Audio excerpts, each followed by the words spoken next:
ya 3 mheshimiwa, inasema kwamba the nomination ya wagombea, the nomination shall be in the prescribed form, signed by the candidate and by the Secretary General of the party nominating him, and shall contain the following particulars: name, educational qualifications, address and occupation of the candidate, and B, a certificate by the candidate that he is willing and otherwise qualified to stand for election. Mheshimiwa Spika, masharti ni kwamba fomu ya uteuzi ya mgombea lazima isainiwe na mgombea na katibu mkuu wa chama chake. Sasa Mheshimiwa Spika, nina barua hapa ya msimamizi wa uchaguzi kwenda kwa Mheshimiwa Saif Sharif Hamad, katibu mkuu chama cha wananchi CUF.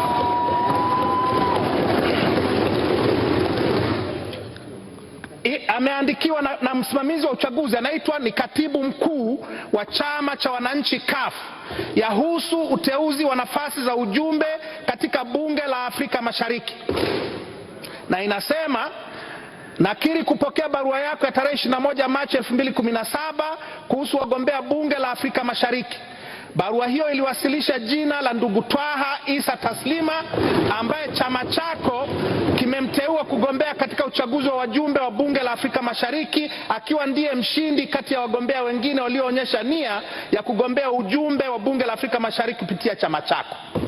Kwa barua hii, Mheshimiwa Spika, msimamizi wa uchaguzi anamtambua Maalim Saif Sharif Hamad kuwa katibu mkuu wa chama cha wananchi CUF, na vile anatambua kwamba mgombea aliyeteuliwa na chama cha wananchi CUF kwa barua ya katibu mkuu wake ni ndugu Twaha Isa Taslima. Mwongozo wangu Mheshimiwa Spika, baada ya barua hii, hao wagombea wengine watatu wametoka wapi? Nomination form zao zimesainiwa na katibu mkuu yupi mwingine ambaye yuko tofauti na huyu? Umeeleweka Mheshimiwa? Anazungumzwa na msimamizi wa uchaguzi. Umeeleweka? Nimemaliza Mheshimiwa Speaker. Umeeleweka Mheshimiwa mbunge. Kwa kuwa barua hizo mimi sijaziona wala sizifahamu, Mheshimiwa Katibu, kama una maelezo kidogo.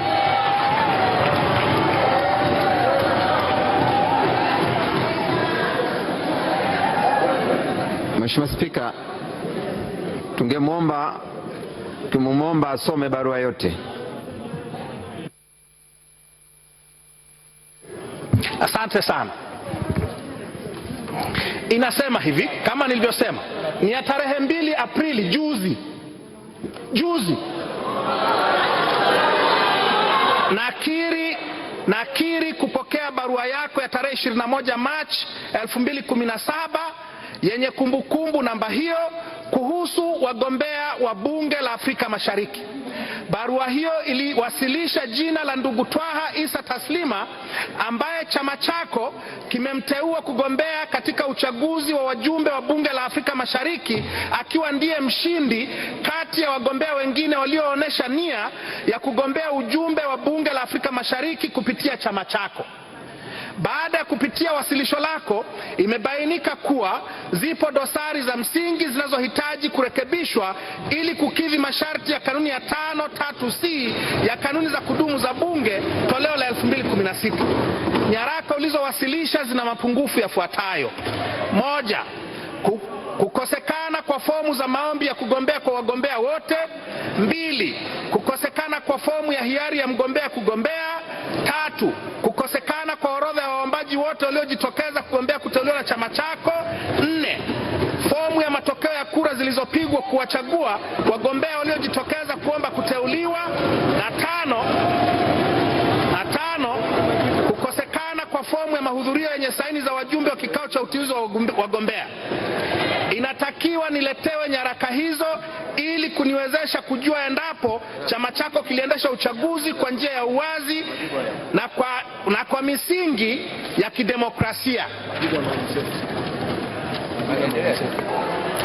Aidha, matakwa ya ibara ya 50 ya mkataba wa kuanzishwa kwa Jumuiya ya Afrika Mashariki na kwa kuzingatia kifungu cha 4 cha sheria ya uchaguzi wa wajumbe wa Bunge la Afrika Mashariki, the East African Legislative Assembly Elections Act 2011, wajumbe 9 wanaochaguliwa toka katika kila nchi wanachama, angalau theluthi moja ya wajumbe hao wawakilishe jinsia zote mbili. At least 1/3 of the elected members shall reflect either gender.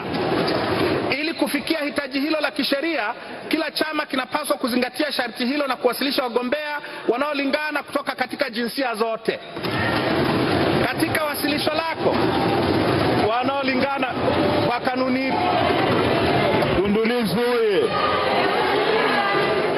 jamani, namlinda Raisi. muda Nimeambiwa nisome, mheshimiwa mwenyekiti. malizia kuisoma yote. Sawa. Katika wasilisho lako yapo pia majina mawili ya jinsia ya aina moja, wanaume, na moja ni jinsia ya kike, na hivyo chama chako hakikuzingatia sharti hilo la kisheria. Hayo hayapo kwenye barua ya Maalim Seif, imechomekwa na msimamizi wa uchaguzi.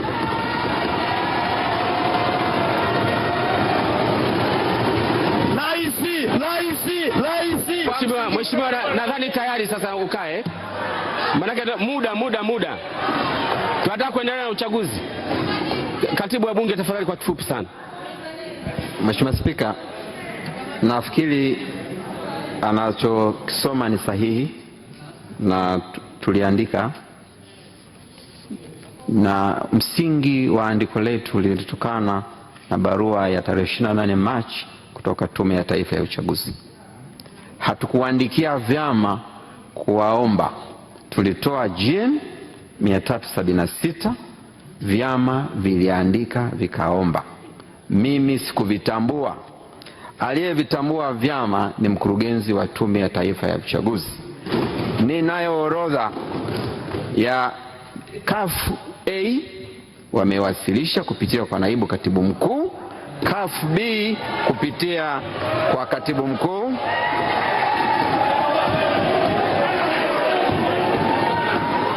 Mheshimiwa Spika, Waheshimiwa wabunge, mimi ninachowashangaeni, sijui ni kwa nini mnaona raha mnapoongea nyinyi, wenzenu wanawasikiliza.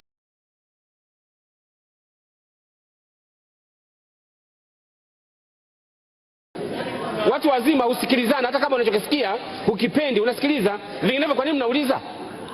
Si mnyambaze basi tuendelee. Kwa hiyo mumsikilize katibu.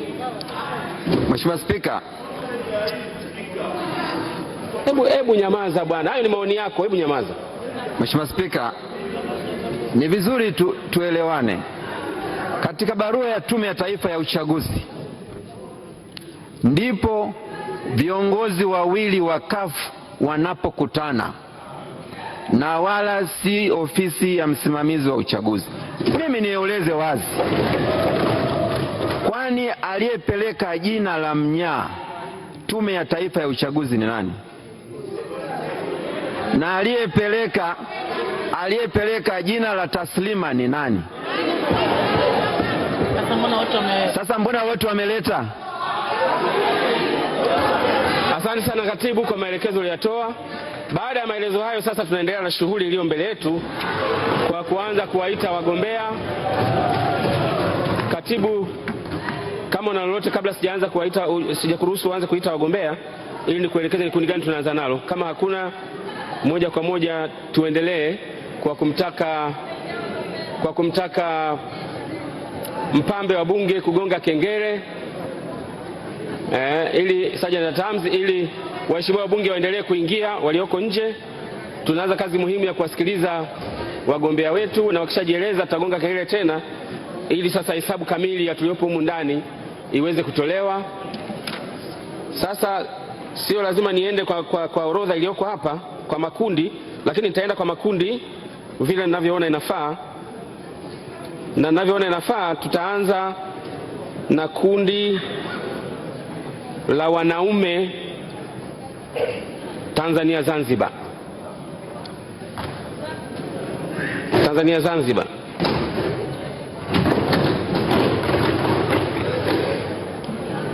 Haya, niletee ndugu Abdalla Hasnu Makame. Dakika kama kawaida. Abdalla Hasnu Makame atafuatiwa na ndugu Mohamed Yusuf Nun. Ajiandae huyo Mohamed Yusuf Nun.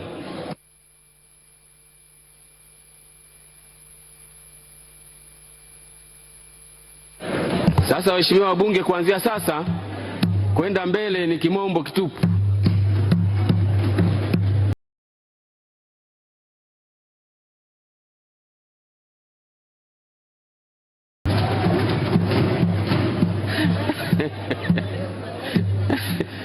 Kwa hiyo wale wenzangu akina nani wale mnyamaze kabisa. Hayo mmesema nyinyi.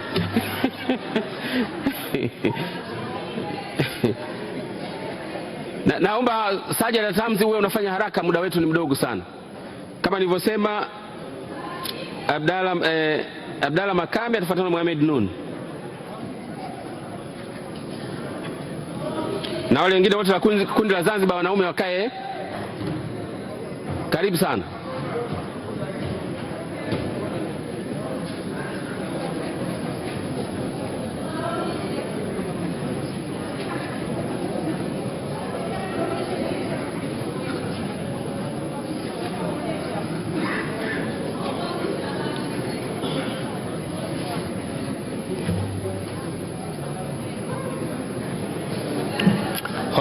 Ndugu Makame, in front of you are members of this august house. You will introduce yourself and explain why you are here. 3 minutes, you can use them. Please, you are welcome. Thank you very much, Honorable Speaker, honorable members of the National Assembly. First and foremost, I'd like to start by sending sincere condolences to you, Honorable Speaker, and the entire National Assembly for the passing away of MP Dr. Eli Macha. May her soul rest in peace. Honorable Speaker, in front of you is Dr. Abdalla Hasnu Makame, 42-year-old Tanzanian. I hold a PhD in finance from the University of Birmingham in UK. I hold a Master of Science in Finance from University of Strathclyde in Scotland. I hold a Bachelor of Business Administration in Accounting and Finance from Zanzibar University. And I hold a Professional Certificate in International Trade from the University of Adelaide in Australia. Honorable Speaker, I have a 15 years work experience. And of those, I spent 6 years at the Ministry of East African Cooperation, where I was a senior government official coordinating day-to-day activities of East African cooperation integration. So when you're talking about EAC integration, it's bread and butter to me. Honorable Speaker, in the course of working at the Ministry of EAC here in Tanzania, I interacted with various stakeholders. A maximum of 3, if any.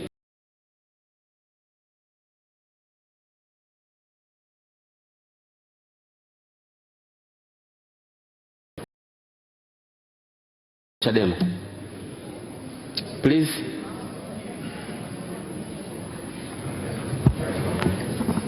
Dr. Makame, it's obvious you have worked and you understand the issues of the East African regional integration. Tell us how you are going to apply the knowledge that you have to improve or fast track the protocols that are still lagging behind. Thank you. Thank you. Makame, now you can respond. Thank you very much, Madam Janet Mene, MP, for the nice question submitted.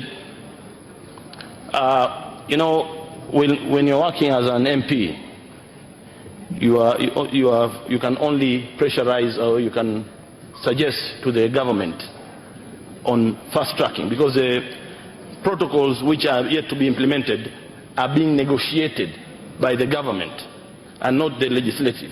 So when you're part of legislature, you'll have to do your work within where you're confined. I think I've responded that correctly. Thank you. Please, a second question. Dr. Makame, I must say I'm really impressed by your curriculum vitae, but I would like you to tell the House the East African community is modeled on the European Union, and currently, and for the past few years, the European Union has been facing immense strains which have led to the famous or infamous Brexit and problems in Southern Europe, in Greece, Spain, Italy, and Portugal, and so on and so forth. What are your views on the likely impacts to the East African community given these problems that are facing the European Union, which, as I said, has influenced the model of the East African community? Thank you.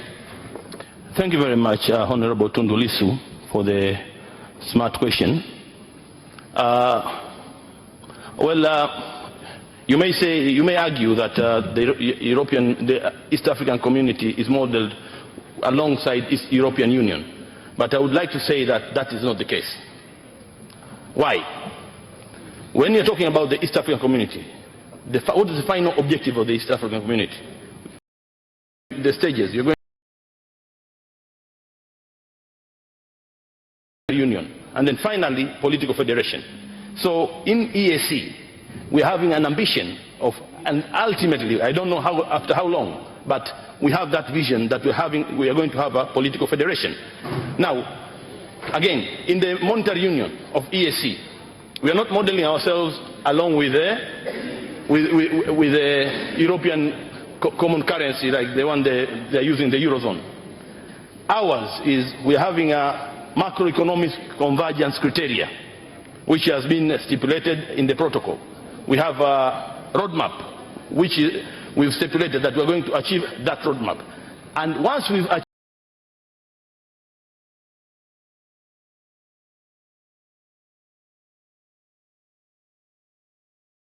so for the moment, we are very cautious.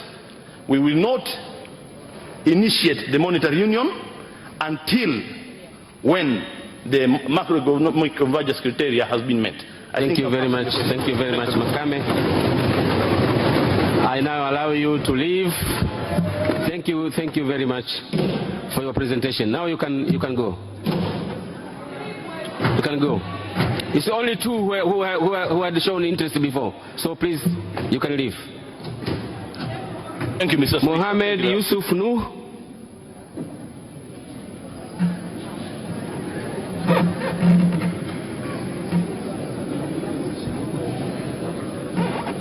Members, you have to show interest in asking questions early on.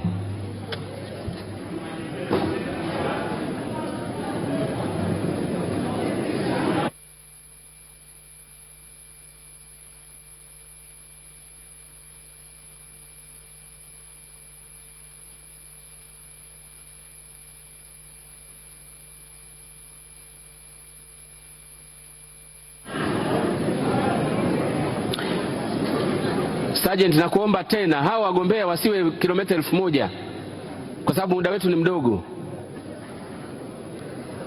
Nimeshawatajia anayefuata.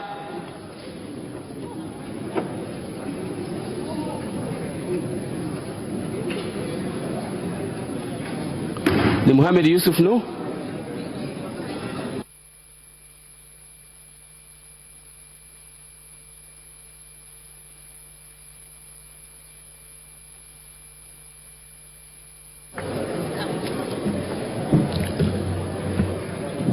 Mohamed Nuh, in front of you are members of parliament who are going to vote.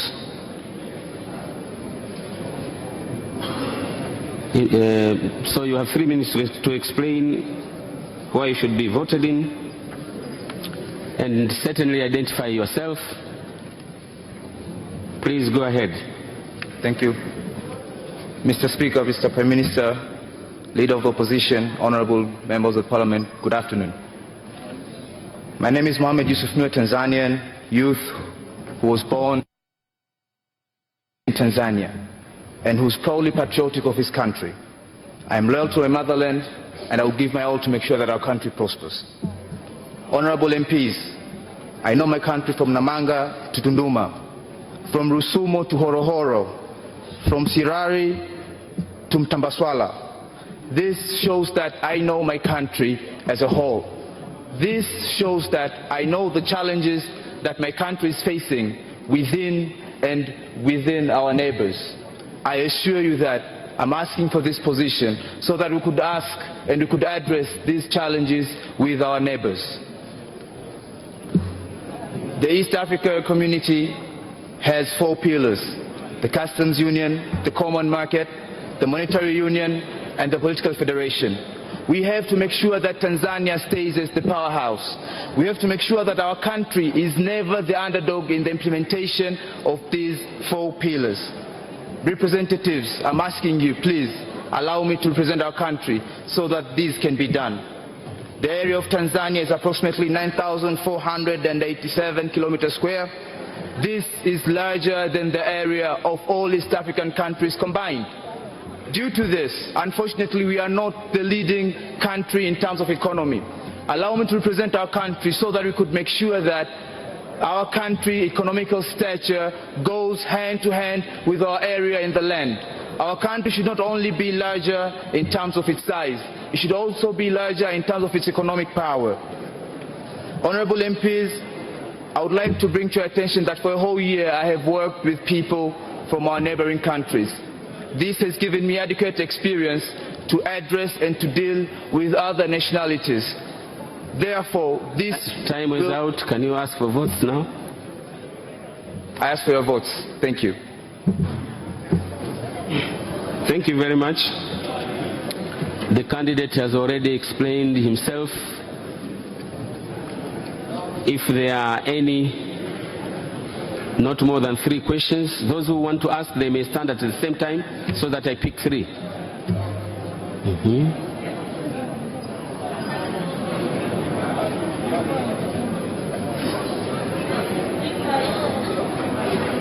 Okay, I'll pick CCM.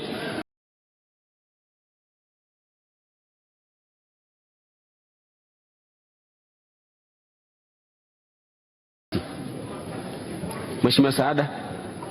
Thank you, Honorable Speaker. Mohammed Do, you know you are young, but you have pointed out that you know the challenges facing Tanzania in East Africa. So what do we as MPs and fellow Tanzanians expect from you if given a chance to represent Tanzania in the IALA in the next 5 years? Mr. Nuh, can you please answer shortly? Thank you very much, Honorable Mkuya. I would like to bring to the attention that I am a professional in marketing. And also I would like to bring to the attention that the challenge facing any form of an integration, any form of blocks, is of economic nature. I would use my 8 years field experience to make sure that we become the top in terms of these things. I assure you, right now we are in the monetary union stage. This has to be done in a proper way to make sure that we manage to become on top. All the treaties, all the contracts, all the agreements that our country will enter, they have to be put into consideration that Tanzania is first. Members of Parliament as a whole, I would like to tell you that you are my voters. This whole Parliament will be my constituency. I am ready to be sent by you guys. I'm ready to be hearing.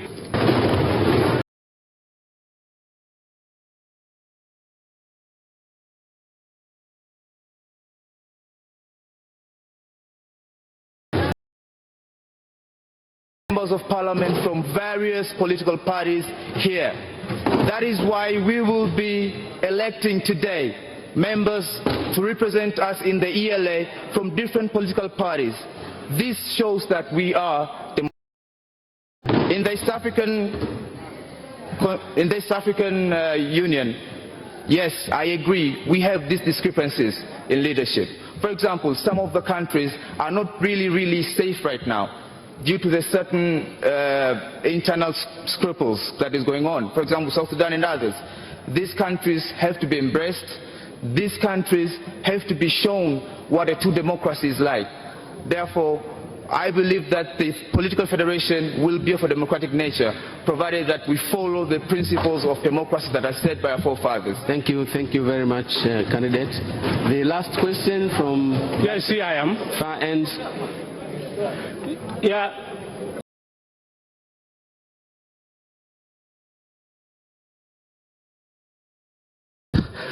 Yeah, what is the most critical force that made you apply for this position?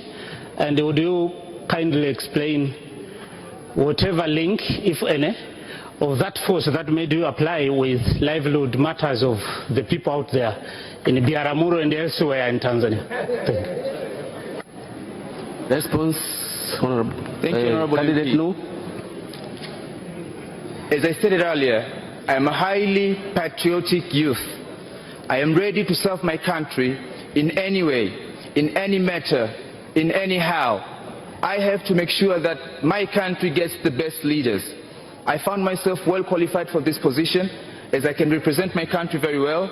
Therefore, I would be not a patriot if I were to deny the citizens of this country of this opportunity. Thank you. Thank you very much. You have already answered the 3 questions. Can you now ask for votes once more, and then we'll allow you to leave? 1 minute. Thank you, Mr. Speaker. Honorable members of the Parliament, I stand before you representing the future of the country. I stand before you representing the hot blood of the youth that are behind me. On behalf of the youth of this nation, on behalf of the bright future of this nation, I humbly ask for your votes. My name is Mohammed Yusuf Nuh, and thank you, and good evening. Thank you very much. You can now leave. Thank you.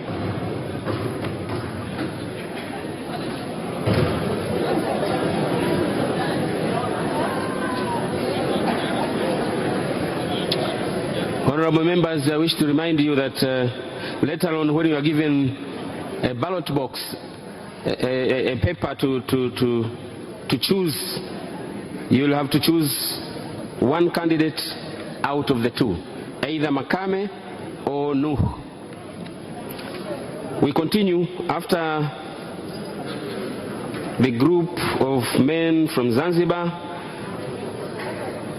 Now is a group of wanawake. Group A, Fancy Haji Nkuhi atafuatiwa na mheshimiwa atafuatiwa na Happiness Elias Lukigo. Sergeant at Arms, niletee Nkuhi afuatiwe na Lukigo.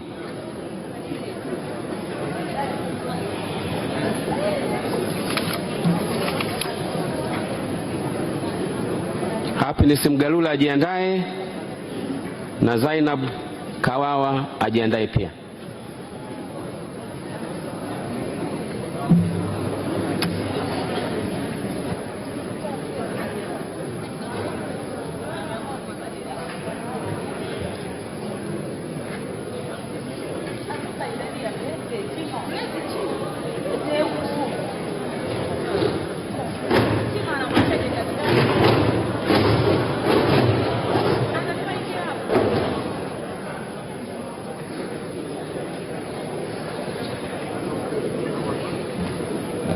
Fancy, you're welcome. In front of you are members of Parliament whom you will have to seek some votes from them. After you have explained yourself to them, you may be asked 3 questions or so. You can now proceed, identify yourself, and explain why you are here. Thank you very much, Honorable Speaker, honorable members of Parliament.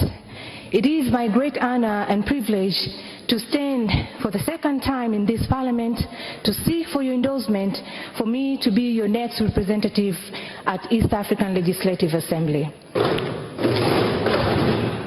Honorable Speaker, my name is Fancy Haji Nkui, And academically, I have a law degree, I have a postgraduate diploma in legal practice, and a postgraduate diploma in management of foreign relations.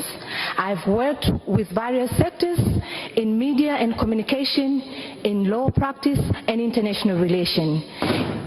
In media and communication, I've been working with Times FM Radio as a radio presenter, and I've been a Secretary General under United Nations Association of Tanzania for more than 3 years.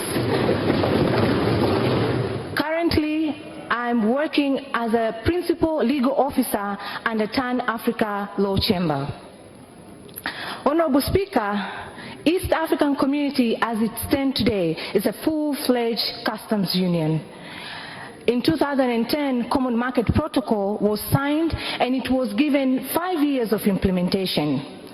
Common Market Protocol gives the East African Community citizen a privilege.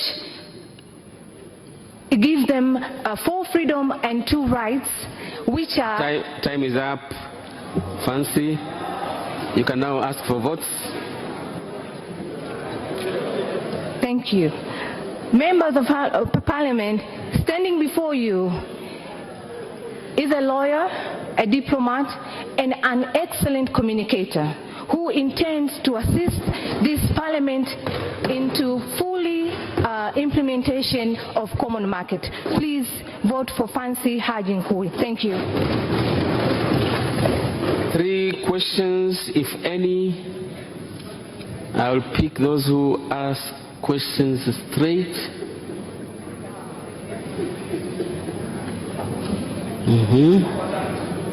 Wako watatu tu. Katibu, hebu nitajia watatu.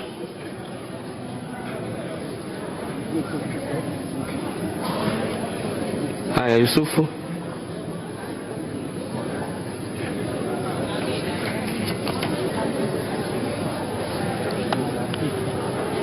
Katifa, mwingine? Na huko. Nani? Na huko. CCM hakuna hata mmoja? Hamuonekani. Katibu, niambie. Haya, Mheshimiwa Molela. Tunaanza na Mheshimiwa Yusuf. Thank you, Honorable Speaker. Fancy, you are young and you are going to the East African Parliament. How can you help the Tanzanians youth like you to come to the economic situation in East Africa? Thanks. Thank you very much. Can you respond, please? Honorable Speaker,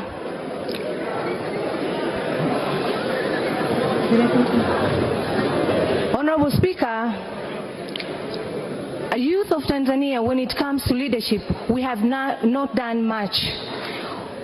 All the time, several times, we've been given time, opportunity to work, to show our talents, but unfortunately, we haven't done a very good job. But not all of us are disappointments. Since I'm a professional young Tanzanian, I've been working and having exposure in international relations. I will make sure one of the things that I will do is to create awareness among young people concerning East African community. By doing so, they will know and make their own choices in which way they want to participate in the integration process. Thank you. Latifa.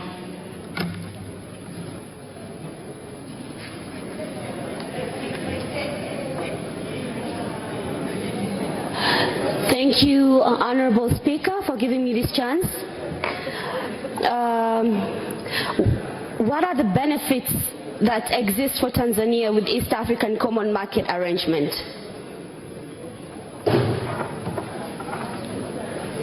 Can you respond?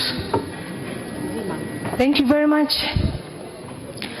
As I wanted to say that earlier, Common Market Protocol grants the citizens of East Africa, including Tanzanians, 4 freedoms and 2 rights. These are free movement of goods, which basically is custom union, and it's fully implemented. And free movement of persons, free movement of service, and free movement of capital. And there are 2 rights. Right of establishment, which means I, as a Tanzanian person, I can go to Kenya and establish myself, work, do any business I want without any disturbance. Thank you. And the second right is the right of discrimination. Thank you. Honorable Molel. Thank you very much, Honorable Speaker. Fancy, my question is, how are you going to help women from Tanzania? Because you may find that women from Tanzania, sometimes it is difficult for them to participate in different areas, for instance, entrepreneurship. And what in East Africa, and one of the problems is language. How are you going to help these women so that they can participate without fear about language? Thank you very much, Honorable Mole. Can you respond to that question? Thank you very much, Honorable Speaker. In 2012, when I stood before this Honorable Parliament, I said one of the things that I will make sure I will push is to make Swahili as a media of communication within East African community. And today, I am so very happy that the outgoing members of East African Legislative Assembly have implemented my thoughts. Women in Tanzania need awareness creation. They need to be told they are able. We have everything that we need in our country. The only thing that we are lacking is we have inferiority complex, which I don't believe in that. Thank you. Thank you very much. I give you now one last 1 minute to just wind up your presentation and ask for votes. Thank you, Honorable Speaker. Members of the Parliament, Tanzania, as a democratic country, needs to have a leadership succession plan. Standing before you is one of the rare species in that program. Don't miss your vote for anybody else but Fancy Haji Nkui. Thank you. Thank you very much. You can now leave. No. No clapping, no nothing. No.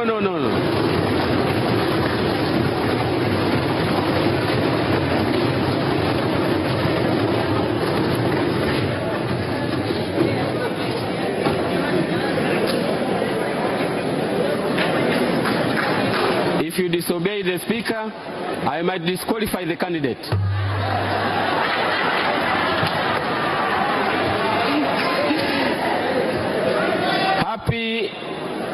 Happiness Elias Lukigo, to be followed by Happiness Mgalula.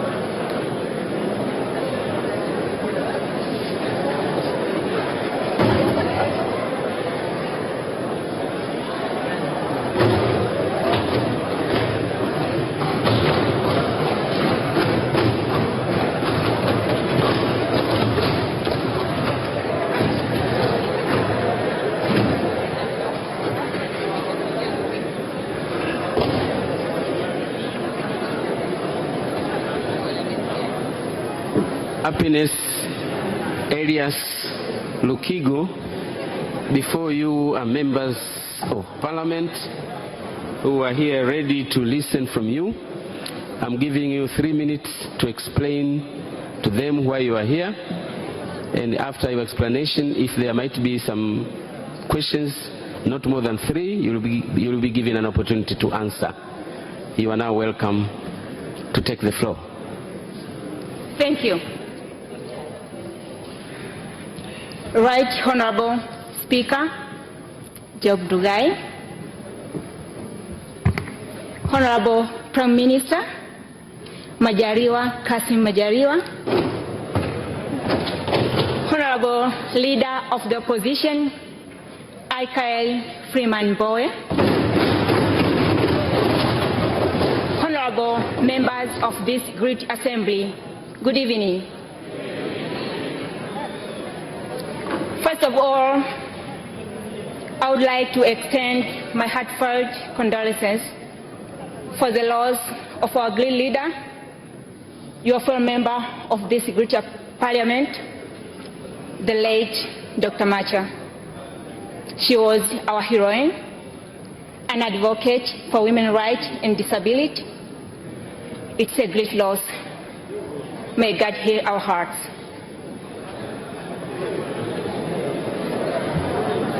My name is Happiness Elias Lugiko. By profession, I'm an accountant. I'm a holder of bachelor degree in accounting and finance from Mosh University. For 3 years, I worked as an accountant with Vitrex Oil Mill Company, and now I'm working with Tanzania Youth Development Agenda as a project manager.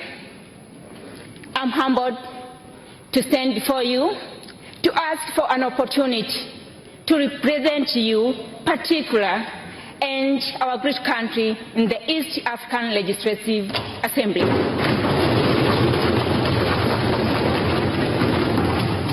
One thing I can assure you, honorable members of this great assembly, only one thing I can assure you is that I will use all my God-given talents, ability, power, and intellect to protect the interests of my country and the interests of our people in this country. Thank you, Happiness. The 3 minutes are over. Yes. Now, if there are any questions to Happiness Lukigo.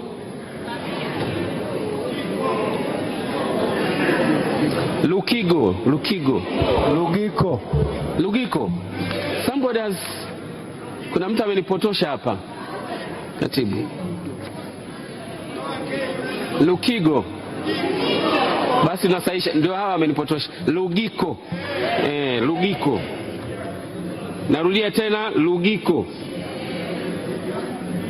Samahani sana Happiness. Mheshimiwa Naam? Mtajie? Nkamia?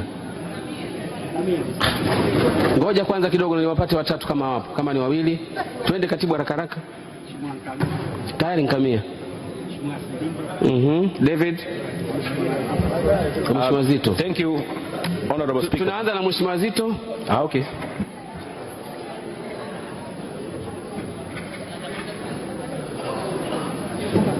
Happiness, may you please complete your sentence about protecting the interests of the country, because the time was not there for you. Can you do that, please? Okay. Thank you, Happiness. You cannot respond. Thank you. I will protect the interests of our country so that we can have a win-win situation, that we don't lose in anything. As we know, we have a lot of contracts which favors some other country, but when we see in those contracts, we see we are in a losing position. So we have to stand firm for our country. Yes. Thank you very much. Silinde. Thank you, Mr. Speaker. Madam Candidate, in the East African community, each member state has her own agenda. So can you tell us what is our agenda in the East African community? We as nation, we are standing for it. Okay. As we know, we are in industrialization policy. We are going to produce a lot of products, so we have to find a way on how we are going to market those products so that we can sell our products and that we can be exporting rather than importing. Mheshimiwa Nkamia. Thank you, Honorable Speaker. Happiness, just a simple question. How can you assure me that you are going to protect the interests of Tanzania in the East African community, especially on trade? Thank you. Pardon? Can you repeat again, Nkamia, slowly? Happiness, thank you, Honorable Speaker. Can you please assure me that how are you going to protect the interests of Tanzania in the East African community in the globalization system today? Sasa hilo swali litakuwa gumu sana. Ndio maana naomba hapa. Nimeshajibiwa hilo, nimeshaulizwa. Sasa Honorable Happiness Rugiko, I'm giving you 1 more minute to wind up your presentation by asking votes. Wind up? 1 minute to wind up and then you'll be ready to leave. Okay. Honorable Speaker, Honorable Prime Minister, Honorable Leader of the Opposition, and all honorable members of this great august House, with high respect, I'm begging for your votes. Thank you. You can now leave. You can now leave. Thank you very much. Thank you very much.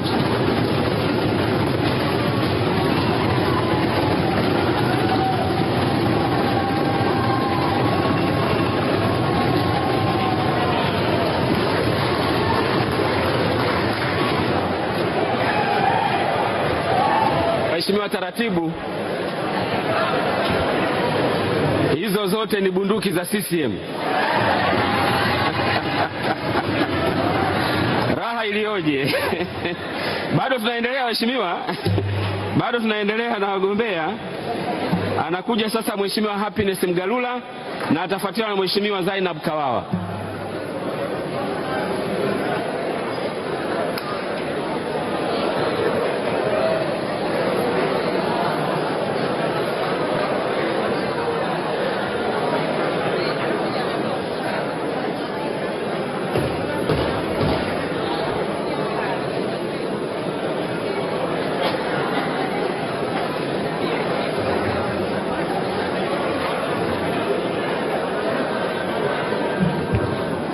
Happiness Mgalula, yeah. Before you are members of this august House, they are ready to listen from you. And after your explanation, there might be not more than 3 questions, of which you will have to answer them. So you introduce yourself and explain why you are here. You're welcome. You're welcome. Thank you, Honorable Speaker. Honorable Speaker, Honorable Deputy Speaker, Honorable Prime Minister, Honorable Leader of Opposition, Ministers and Deputy Ministers present, all esteemed Members of Parliament, good evening. First of all, I just want to, I'm deeply moved by the death of Honorable Macha. I just want to pray that may Lord put his soul in peace. Hallelujah. Honorable Speaker, my names are Engineer Happiness Ngoti Mgalula. I'm professionally an engineer, holder of master's degree in engineering. I've attended several courses including contract management, contract administration, public finance management, negotiation in oil and gas, just to mention a few.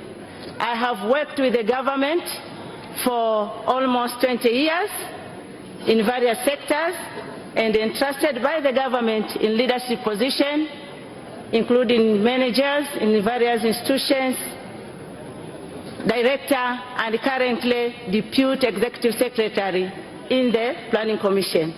My CV is detailed and I hope you have seen it. Honorable Speaker, by working with the government for almost 20 years, I have good experience of my country. I know almost all sectors. I know our challenges. I know our development agenda. I know where we are going and where we are coming from. Therefore, Honorable Speaker, I consider myself right person for this position. Thank you, Happiness Mgalula.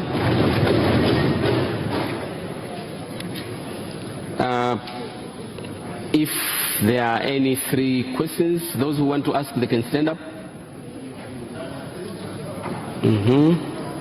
Kangi Lugola, Mchungaji,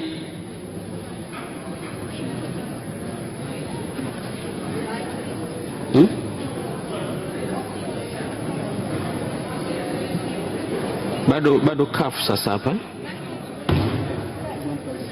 Mheshimiwa Mtolea. We will start with Mheshimiwa Mtolea and then Peter Msigwa and then Kangi Lugola, CCM.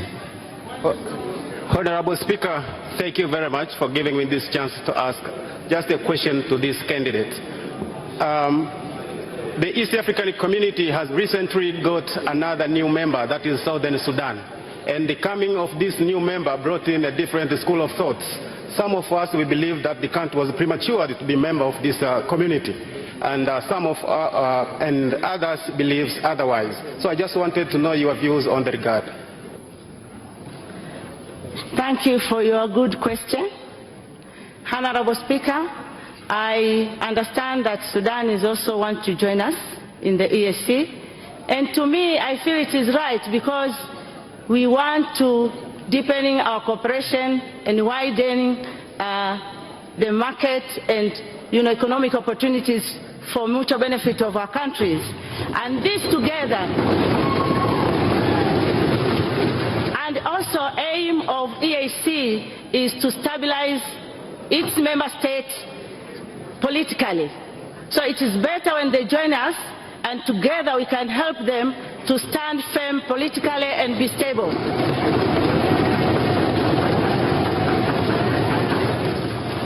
Honorable Peter Msigwa, a short question.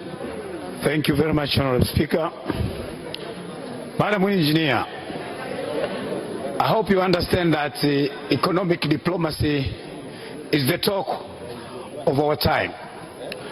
And I understand that you understand that our former president, he did his best to try to connect our country internationally. Now, currently, many media outlets in our neighboring country take our president as a person who thinks inwardly, especially the Kenyan. This is very embarrassing to our country, to our president. Honorable Msigwa, Honorable Msigwa, you have no evidence of what you are saying, so please ask the candidate a question, please. Not that one. Honorable Speaker, this is about diplomacy, and we're talking about our neighboring, and we are sending some people to defend our nation. So I'm giving some example to see if she's able to defend our president outside the country. The opinion of Kenyans does not matter here, please. No, but we are letting them. Third question, Honorable Kangi Lugola.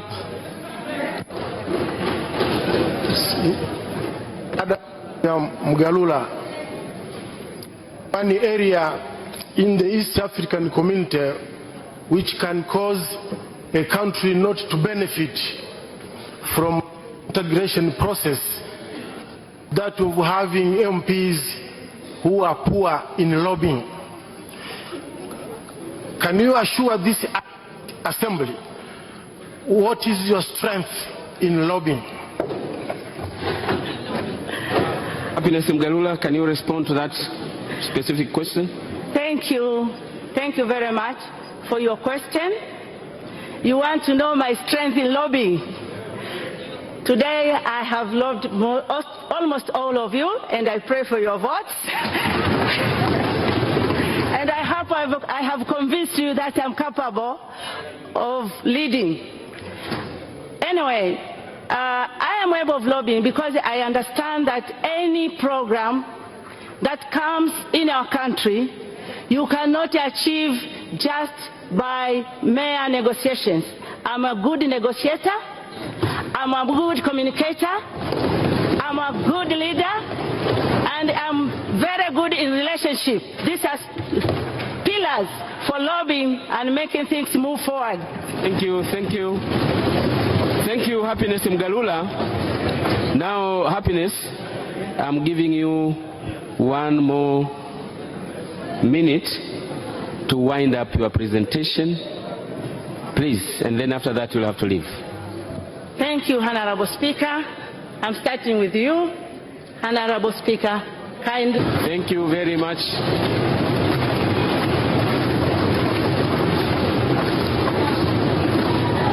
Waheshimiwa wabunge, tusikilizane. Sasa aingie Zainabu Rashidi Mfaume Kawawa. Huyo ndio wanne katika kundi la wagombea wanne.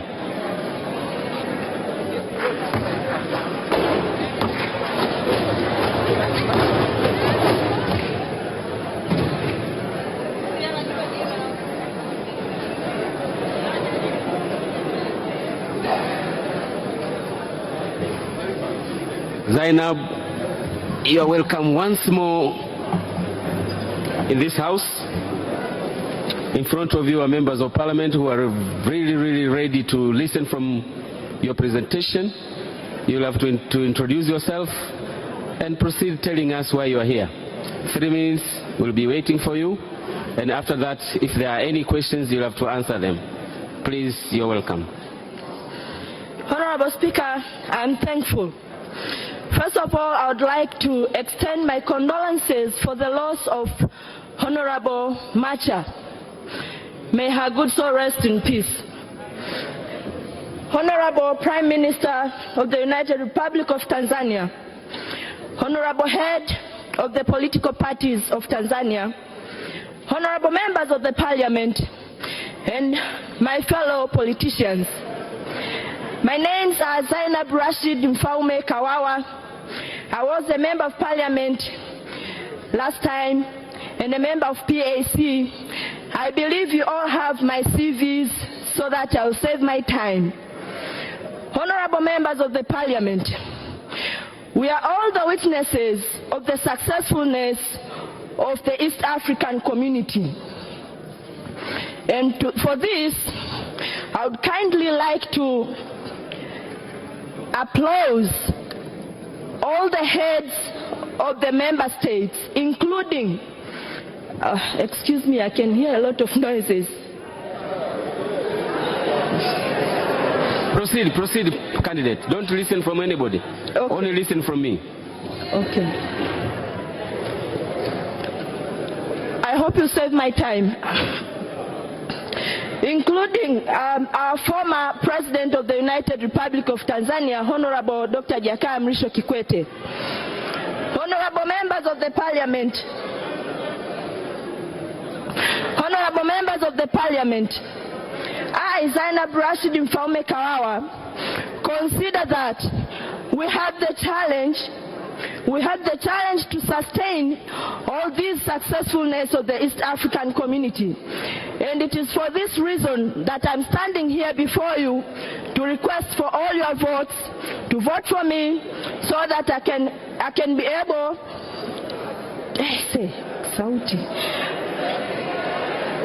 Thank you very much. Members of the Parliament, thank you, candidate. based on my political experience, based on my leadership political experience, as you all know me, I am kindly requesting you to please trust my capacity, to please vote for me to please bring back your Zainab, because I know that I am fit, and you have already given me what it takes to serve for the East African community. Thank you. Thank you, thank you. Thank you, candidate. Now, as I said, if there are 3 questions, you will have to be given an opportunity to ask. Honorable Mary Manjerwa, another one from another party. Honorable Chacha. Oscar. The third one. Oscar. Katibu Haraka. Wewe tulia kwanza. Matei. Honorable Matei, to start.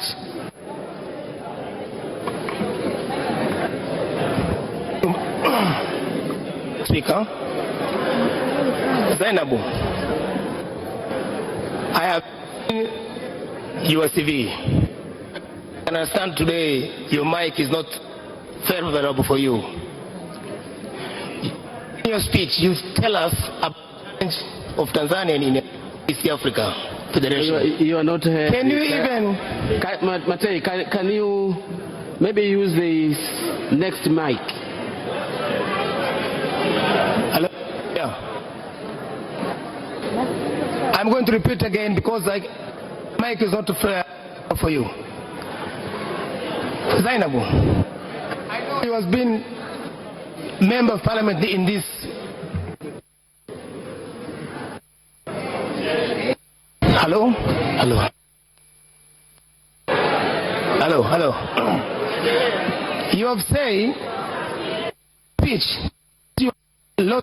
which you know Tanzania as a country. What? Hello, hello.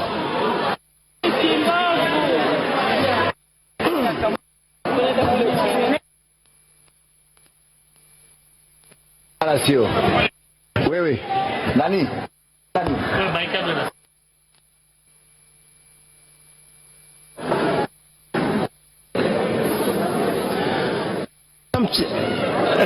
Some challenges as Tanzania in the country.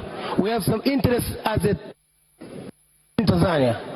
Can you what you can bring in there? Kawawa hataki maswali. Come to the front one. Matei, come here.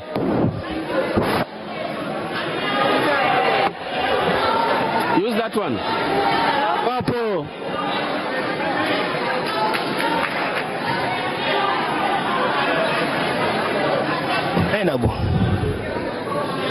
We have some interest Tanzania as a country. Will you tell us what kind of interest we are going to defend in East Africa Federation? Zainab, can you respond to that question, please? Thank you. First of all, if I'm going to be elected, one of the things that I'm going to focus is our values. I do believe that this is the most critical aspect that needs to be protected. The values of the East African community that are in the treaty and also with the spirit of our national interest. Thank you.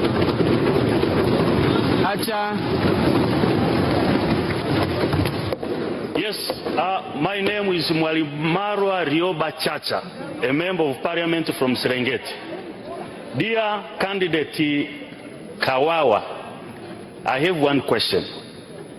Before colonialism, the boundaries we have today were not there. And at that time, there are peoples from different tribes who were in that particular state before the creation of these boundaries. For example, in my constituent Serengeti, there are a tribe known as Kisii, who is also found in Kenya. They were there before colonialism and before this creation of these boundaries. What will you do to make these tribes or people who are living in our country to become to become legal citizens of this country. They are not. They are not. Honorable Chacha, is that a job of an East African Legislative Assembly? Yes, yes, it is. It is. That's not a question. Third question, Honorable Mwanjelwa.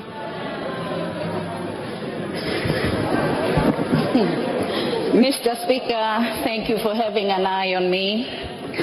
1977, the East African community disintegrated. In 1999, the treaty was signed again. Would like to know from Madam Candidate today, there is a disintegration, and if you are to be today, how will you render these parties take considerations that the 4 pillars in line with our goals? Thank you, Mr. Speaker. Now it looks like we'll be compelled to call everybody to come and ask questions in front here. So can you come here, Dr. Mary Mwanjelwa, and repeat your question? Please just hurry up. Come on.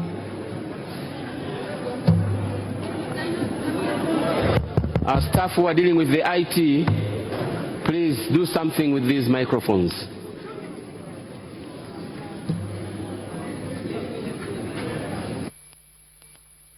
Mr. Speaker, thank you for having an eye on me. Madam Candidate, 1999, the East African community disintegrated.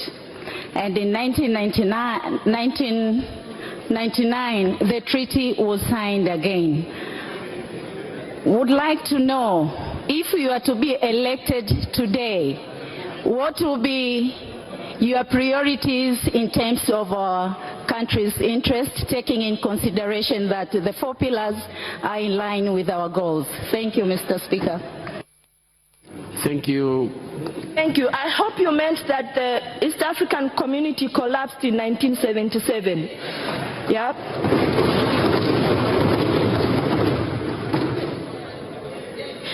Yeah.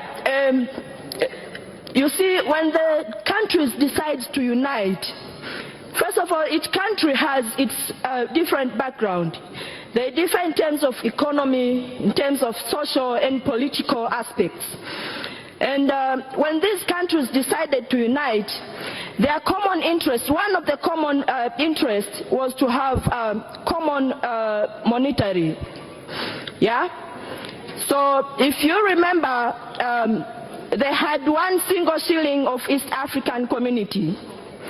That was the reason when, for the national interest, some countries decided to quit and establish their own currencies. This is one of the reasons why the East African community collapsed at first instance. But later on, for different backgrounds, including Ugandan war, for the reason of declaring Tanzania as some of the land of Tanzania being their territory. And this created a war, and this enmity is one of the factors that led the East African community to collapse, among so many factors. Thank you very much, Honorable Zainab. I'm now giving you, Honorable Zainab Kawawa, I'm now giving you one more last minute to wind up your presentation and ask for votes, finally.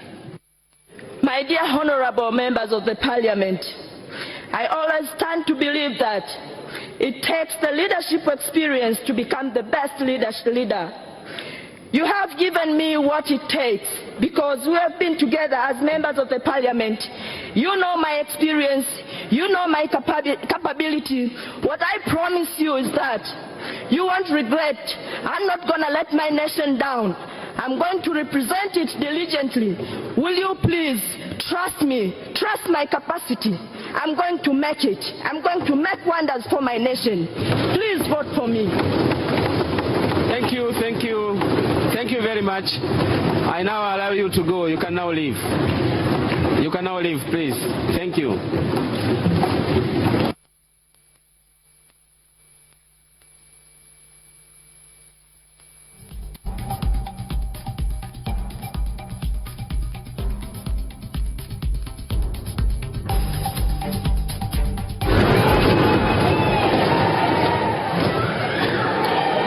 Waheshimiwa wabunge, uchaguzi wa mwaka huu shughuli. Kwa hiyo kundi la hawa wanawake wanne, baadaye utakapopewa karatasi ya kupiga kura utachagua wawili tu kati yao. Baadaye returning officer hapa atatupa maelezo yanayofafanua zaidi kuhusu jambo hilo hilo. Kwa hiyo kati ya hawa wanne wote kutoka Chama cha Mapinduzi tutachagua wawili. Natumaini mabinti zetu kutoka Msalato, nilikuwa nawaona mko kini kabisa mnaangalia, mmejifunza mengi sana hapa. Lakini pia vyama vingine nyinyi mmeona leo tungepata na wale wa vyama vingine tuone wanajua Kiingereza.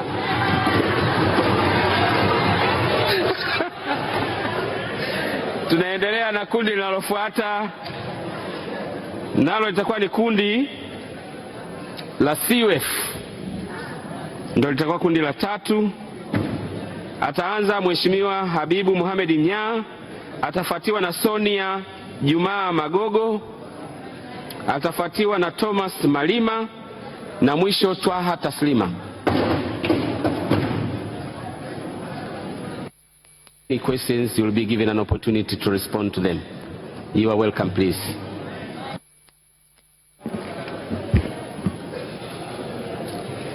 Your Excellency, Mr. Speaker, Your Excellency, Leader of the Opposition, Right Honorable Members of this Parliament, good afternoon.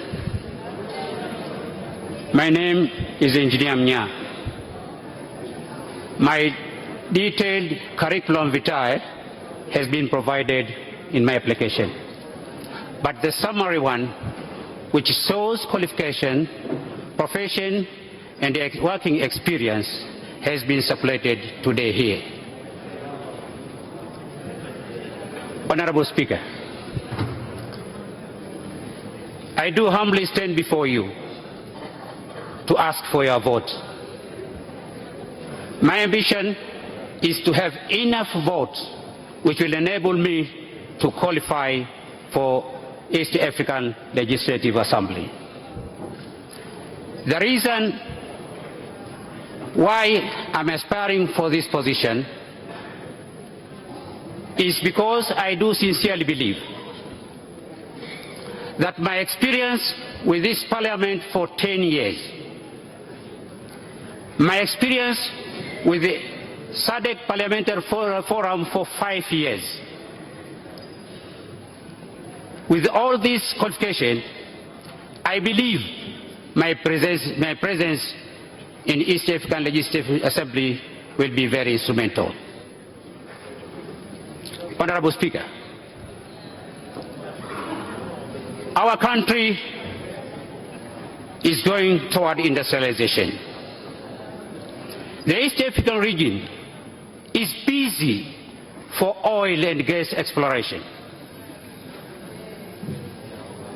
We are planning for power interconnection. Your power is over. Can you wind up and then ask for votes? With this qualification, I ask you, Honorable Speaker, I ask you, Honorable Prime Minister, I ask you, Honorable Leaders of Opposition, I ask you, all members of this Parliament, and please endorse me for this post. I will not let you down. You endorsed me for SADC 7 years ago. I didn't let you down. You endorsed me as a member of Council of Mzumbe University. I didn't let you down. Please vote for me. Trust me. I will not let you down, and I will not let down my country. I'll serve it. I thank you. Hamnisikii? Nasikika, si ndio? Okay. Questions? Chegeni.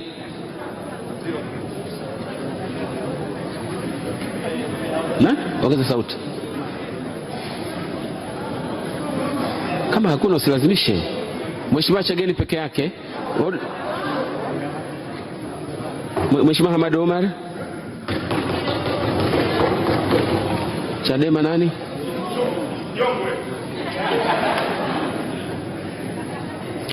Honorable Chegeni. first question. Thank you, Mr. I would like to ask candidates this question. Just as the knowledge of experience being here as now it should be standard practice for everyone who is asking a question to come forward and ask here. Please.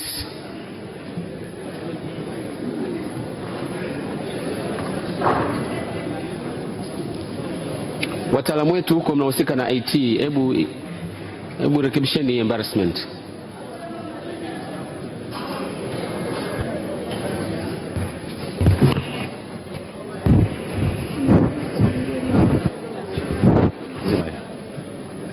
Thank you, Mr. Speaker. I have just a simple question. The candidate has just explained to us that he has got a very good experience being a member of this House, and then he represents us in different organizations. Engineer Mnya, can you just let me know, or tell this House, what are the 4 conventional stages of regional integrations? Mnya, can you respond to that question? Thank you, Honorable Speaker.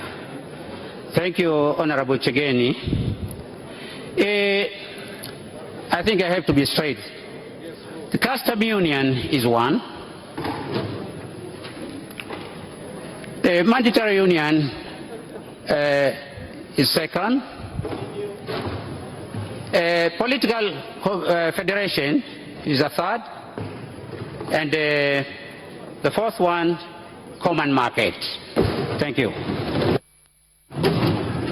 Honorable Hamad Omar, come forward, please.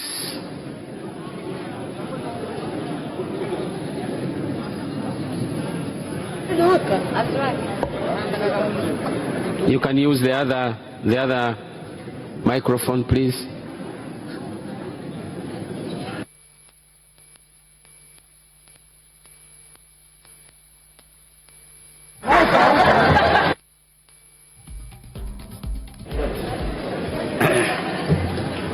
I thank you very much, Honorable Speaker, for giving me this opportunity. I would like to pose 2 questions to my friend Mohamed Mnya. Number 1, we are now facing a turbulence, and a very big turbulence. It's a fact that the jurisdictions of the member states contravene with the ambience of the East African Common Market Protocol. What is your stand on this fiasco? But secondly... No, only one question. Only one question, Honorable. So thank you very much. You can now go back to your seat. Engineer Mnya, can you respond to that question? Thank you, Honorable Speaker.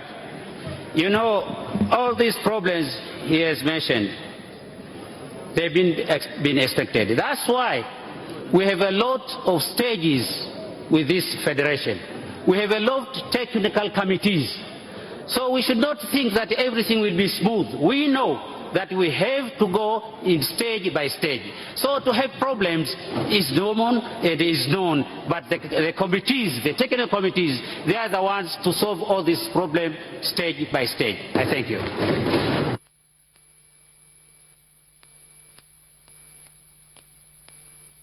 Now, Honorable Mnya, you are given 1 more minute.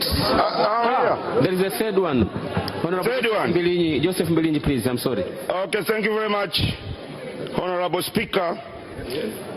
Mr. Mnya, this is about loyalty. There is too much competition between East African countries on various issues sometimes. Sometimes we even have stalemates on some agendas, depending on the interest of each country. How are we sure you will never gonna be used or bought by any future adversary nation within East African community to destroy our country, like you are doing right now, being used to destroy CUF party? Candidate, I'm disqualifying that question. So I'm giving you, Engineer Mnya, I'm giving you 1 last minute. Don't answer that one. Just wind up your speech and ask questions, then I will allow you to go. 1 last minute. Wind up. Thank you, Honorable Speaker. Honorable Speaker, Honorable Prime Minister, Honorable Leader of Opposition, with this juncture, I once again ask for your vote. Please vote for me. I thank you. Thank you very much, Engineer Mnya. You can now leave.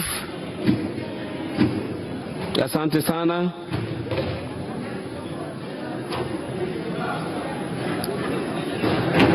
Thank you, thank you. Bado tuko na wagombea wa CUF. Sasa namuita ndugu Sonia Juma Magogo. Sonia Juma Magogo, na atafuatiwa na Thomas Malima.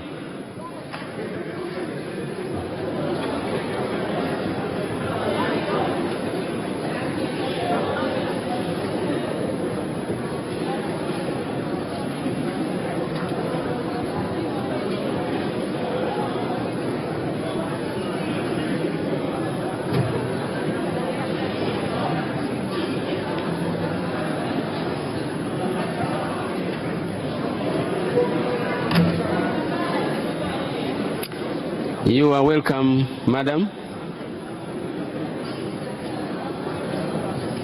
Sonia, in front of you are members of Parliament who are quite ready to listen from you. You will be given 3 minutes to explain your mission here. And after that, you might be asked some questions up to 3. I'm now giving you the opportunity to explain and ask for votes. Karibu Sonia, explain yourself. Thank you.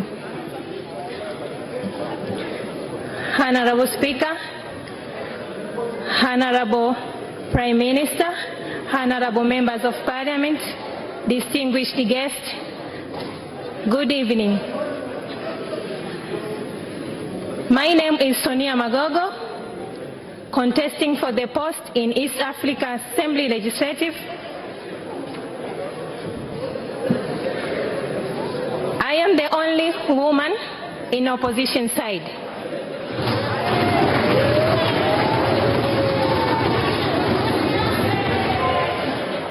Academically, I am the holder of master's degree in business administration from Mzumbe University. I have post-degree in management of foreign relations from Center of Foreign Relations Kurasini. I also have advanced diploma in business administration from CBE, A-level secondary education from Werweru Girls High School, and the secondary school from Jitegeme.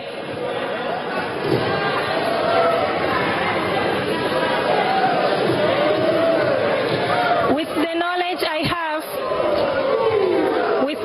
I have, I know I'm capable to represent my country in this regional integration. So please, honorable members of Parliament, may you give me your yes votes. Thank you very much. Kuna baadhi ya waheshimiwa wanakosa kabisa kujiheshimu, hasa kutoka upande huu. Kwa mwanaume mtu mzima kumzomea mwanamke ni aibu kubwa sana. Ni kuonyesha kabisa kwamba you are uncultured. Ameshajieleza maswali mara ya pili. Mheshimiwa Sonia, I'm giving you 1 more minute to wind up your speech and ask for votes once more. Thank you, Honorable Speaker. Please, may you give me your votes so that I can make our country more competitive in this regional integration, politically, socially, and economically. Thank you very much, Honorable Members of Parliament. Asante sana. I'm allowing you to go now, please. You can leave, Sonia. Thank you. Thank you very much.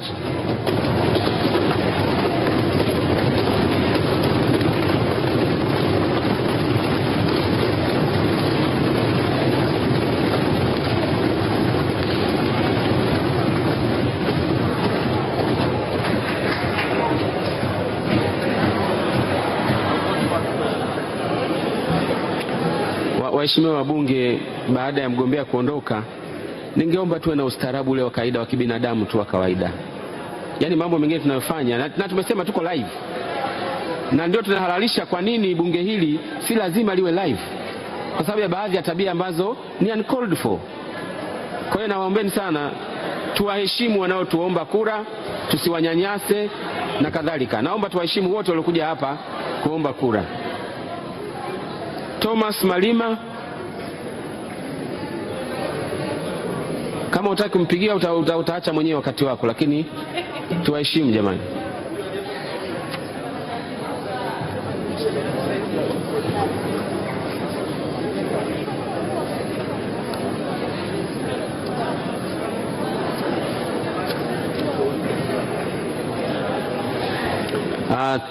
Tom Malima, before you are members of parliament who are eagerly waiting to hear from you, to tell us why you are here. You'll be given 3 minutes to explain why you are here. And later on, if there are any questions, you'll be asked up to 3 questions. You have the floor now. Please proceed. Okay.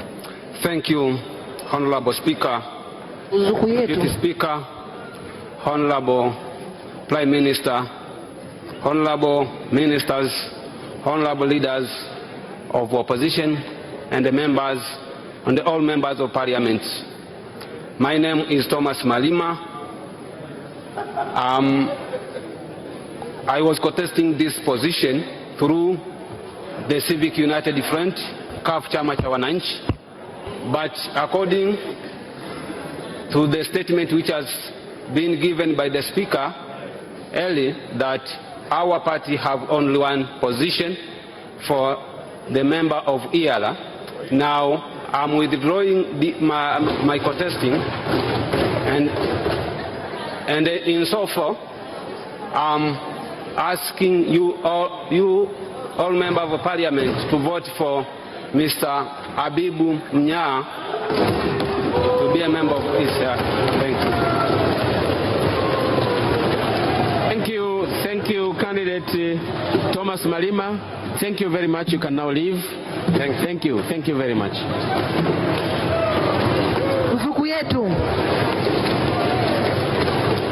He has withdrawn his candidature in support of Habibu Mohamed Mnya. Now, can you let in candidate Twaha Issa Taslima?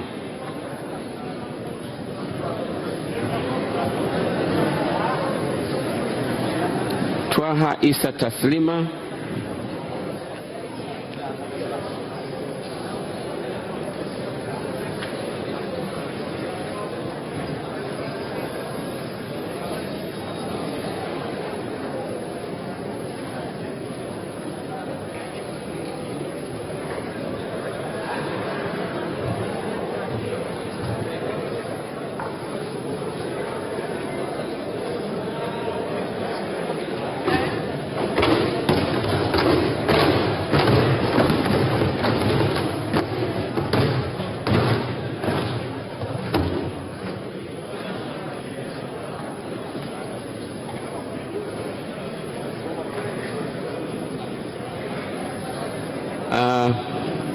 Candidate Twaha Issa Taslima, before you are members of this august house.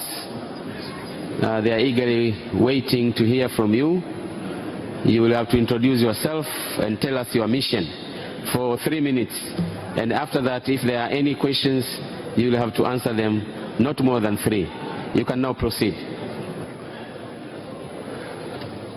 I thank you very much, Honorable Speaker.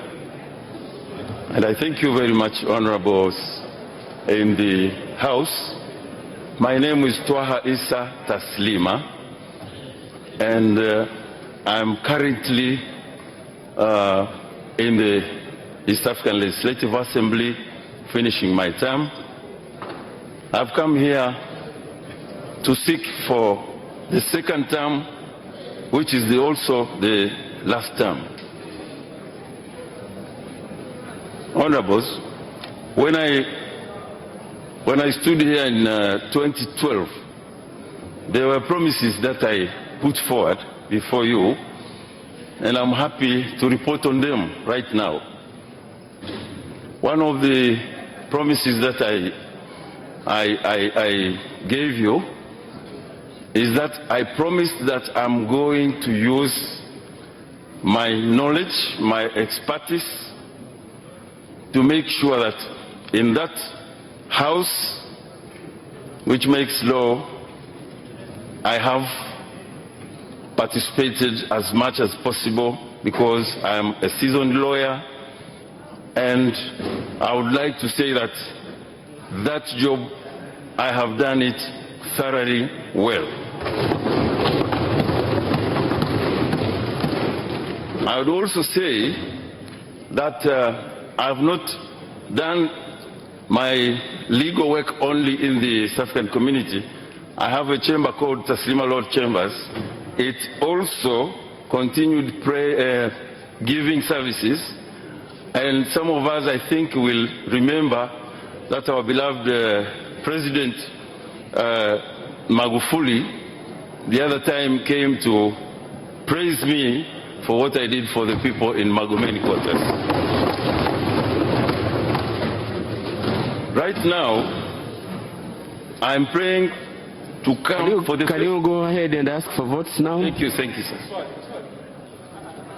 The last I'm saying is that I'm praying before you that I come in for the last time, so that when I'm there, I'll be helping the newcomers, I'll be helping the youths who will be with me in the 9 people to represent very well Tanzania and make sure we go well in the East African community. Thank you very much, and I'm praying for your votes. Thank you, candidate. Katibu Mwambe. Nani? Akunda Mwigulu Nchemba. Mwigulu, can we start with you? Mr. Slima, the standard for integration. As usual, all those who are in my list, they will have to come at the front desk here.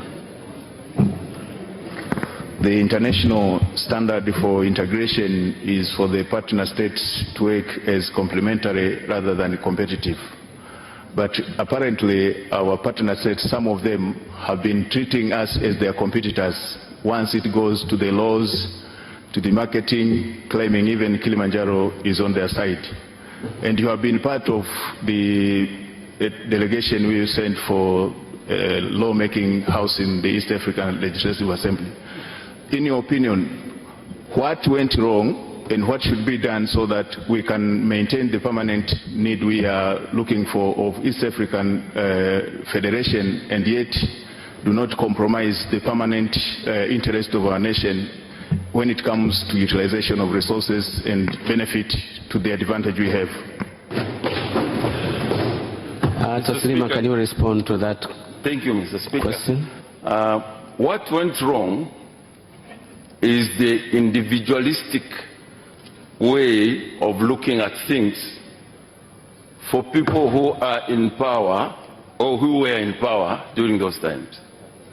Right now, one of the duties of VIALA is to make sure that we put in place pieces of legislation that avoid such kind of tendencies. And we make sure that competition is natural. We can say competition is natural. When we're talking Dar es Salaam port and Mombasa port, it's natural. Whoever has Dar es Salaam port has to say in favor of Dar es Salaam port because he comes from Dar es Salaam. whoever has Mombasa Port, he will say the same. But we have to put in place, if really we are interested in being together, integrated, we are putting, and we have started, putting in place legislations which make sure that nobody takes the lion's share. Thank you very much.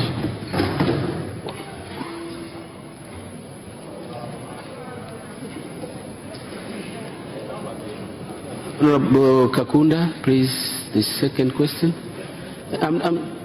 I'm told some members are playing with the microphone somewhere, and this is the source of this havoc. Honorable Kakunda, proceed, please. Thank you, Honorable Speaker. Honorable Twaha Taslima, amongst the vehicles of industrialization is venture capital. Now, within the facets of East Africa community, what have you done to promote venture capital? And what is the situation now? And what are your plans to promote it further? Only one question. You can respond to either one of what he has asked. Thank you, Mr. Speaker. The venture capital thing is not in my purview as such, but what I can say is that when we are in the East African Legislative Assembly, we make sure that through the common market, the common market agreement that we have in place, we make sure that, be it venture capital, be it any other type of capital that we may talk of, we make sure that there is equal and just distribution, just chances for every member state, so that at the end of it all, justice plays it more than greediness or something like that. Thank you. Mwambe.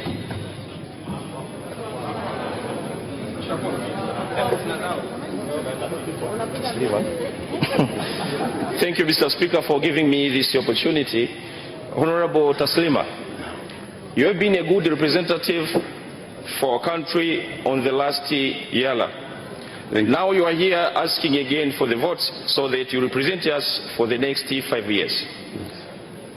May you please tell us, or tell the Tanzanians who are watching here, what did you leave behind so that to convince us you are going to accomplish it for the benefit of our country? Thanks. Thank you very much, Mr. Speaker. There are two things which I can use in order to express myself about this issue. What have I left behind? What I have left behind is, are those laws that are in the making that we have started and we have not finished. And I'm talking about those laws which I am concerned. Those are the laws which I'm sure are more advantageous for Tanzania than any other. According to the way we do things in Yala, when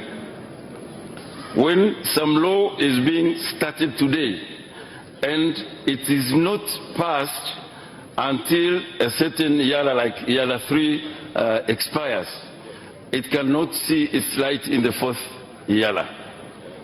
If there is someone who had started it earlier, thank you very much. I'll go with it. Thank you very much, thank you very much, Twaha Taslima. I'm now awarding you 1 more minute to wind up your presentation. After that, you'll have to leave.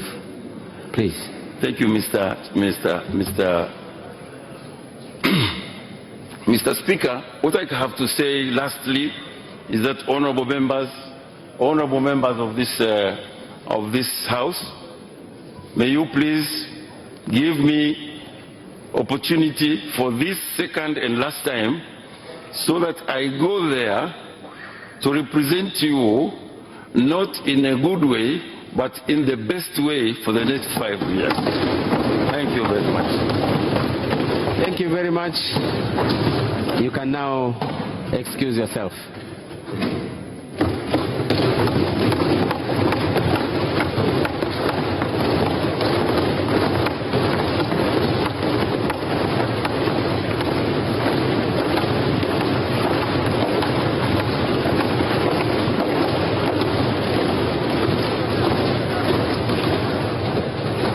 Mheshimiwa wabunge, niwakumbushe tu Mariam Yahya.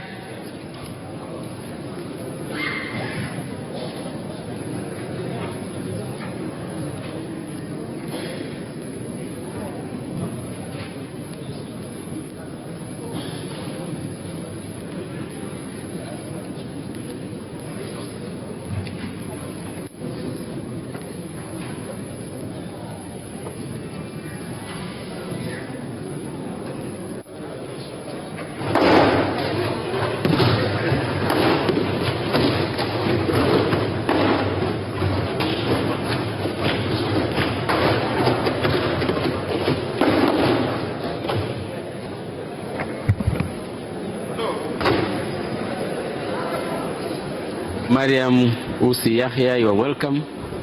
In front of you are members of this august house. They are quite eager, awaiting for your presentation as to why you are here. You'll be given 3 minutes to explain yourself, and after that you might be asked 3 questions, if any. You are now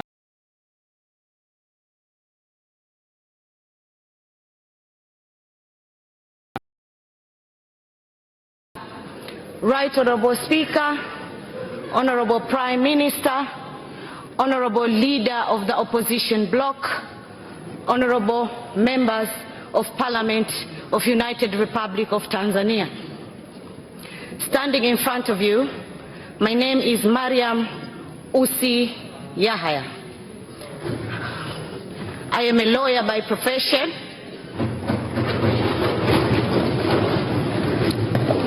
With LLB degree from London Metropolitan University in London. Honorable Speaker, honorable members, I stand humbly in front of you today, asking you for your votes so that I can become a member of East Africa Legislative Assembly 4. Honorable members, I'm currently serving East Africa Legislative Assembly 3, which you confidently elected me in 2012. Honorable members, I served you competently and diligently in the Parliament.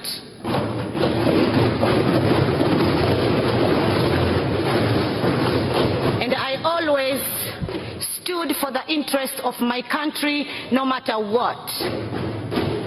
I was active participant in the Parliament, both in the Parliament and in the committees.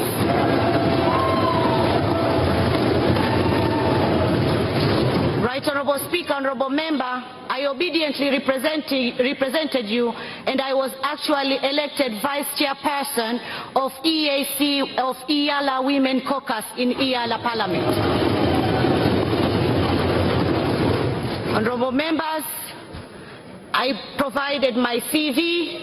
I don't need to explain much of what I've done. You know my reports.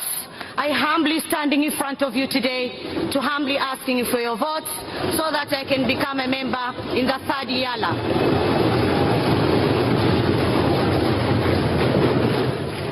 Thank you, Right Honorable Speaker. Thank you, honorable members. Thank you, Mariam Usi Yahya.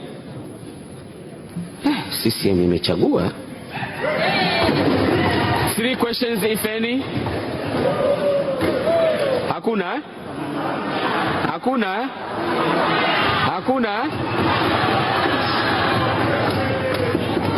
Nani? Mwingine? Mheshimiwa Razaka?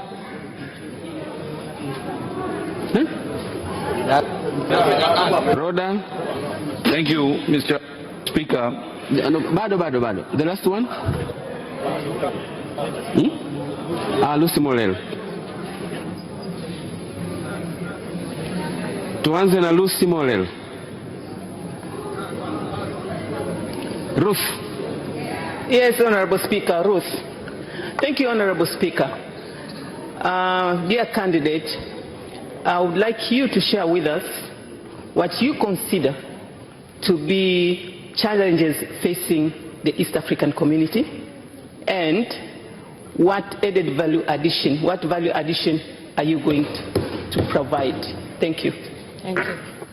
Response, Mariam, can you respond to that question? Thank you, Right Honorable Speaker. Thank you, Honorable Member. Currently, in EAC, we have two major challenges that all 5 partner states, now we become 6, will try our best through IALA to make sure we are facing these challenges and we find solution. One of the challenge in EAC right now is the lack of peace and security, especially in Burundi. This issue has been presented in our parliament. We debated, we gave our reports, we gave our recommendation, and we are supporting the eminent person, His Excellency Mkapa, for his efforts. So we are doing it, and we believe that Burundi will become calm and have peace and security. The next. Thank you. Thank you very much. Second question, Rhoda. Thanks, Honorable Speaker. I have one question to the candidate. Please, the candidate, can you tell us the one challenge which facing East Africa community currently in common East Africa community? What are the strengths and weakness of East Africa community? Can you repeat your question, Rhoda? It's not understandable. What are the strengths and challenges of East African community? Mariam, can you respond to the question? Thank you, Right Honorable Speaker. Thank you, honorable members. The challenges, as I said, I answered one. Second challenge in EAC right now is funding. Because of instability in Burundi, as you know, EAC is normally funded by partner states, including Tanzania and 5 other partner states now with South Sudan. But half of the budget of EAC is coming from partner states, is coming from donor funding. Now, because of lack of peace and security in Burundi, some of the donors have withdrawn their funds. So now we are struggling with the fund in EAC. And now, we've also, as members in IALA, we sat down before and talked about alternative funding mechanism. It's time now. It is time now in the 5 partner states that we sit down, and this might be a challenge also for you, honorable members, to sit down and to make sure we are funding EAC 100% and we don't depend on donors. Thank you, Mariam Yahya. I'm now giving you one last minute. Raza. Honorable Raza, I'm sorry. Mohammed Raza, last question. Honorable Speaker, I would like to ask candidate Mariam that how she is going to help the near common market if you be given the second chance to run. Response, Mariam. Thank you very much, Right Honorable Speaker. Thank you very much, Honorable Raza. In common market protocol, I will give you what is entailed in common market protocol. There is free movement of persons, free movement of workers, free movement of establishment, free movement of services. Right now, we cannot implement properly common market protocol because these rights depend on the national laws of partner states. How we will move forward depend on how partner states approximate EAC laws into partner state laws. Thank you, Mariam Usi Yahya. I'm now giving you 1 last minute to wind up and ask for votes finally. Thank you, Right Honorable Speaker. Right Honorable Speaker, Honorable Prime Minister, Honorable Leader of the Opposition Bloc, Honorable Members. As I said, I competently represented you. I beg for your vote so that I can finish my tenure and finish my term in IALA and represent you again in the East Africa Legislative Assembly 4. I thank you very much. Thank you. You can now leave.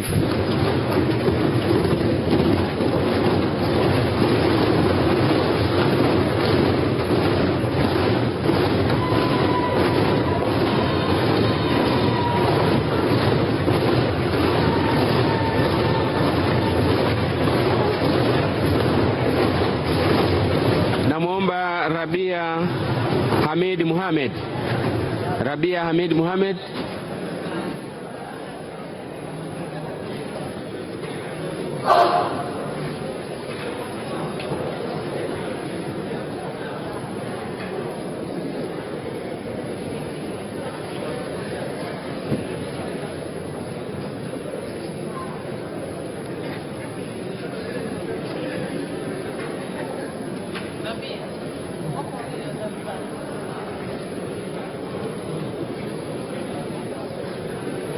Candidate Rabia Hamid Mohamed, you are welcome.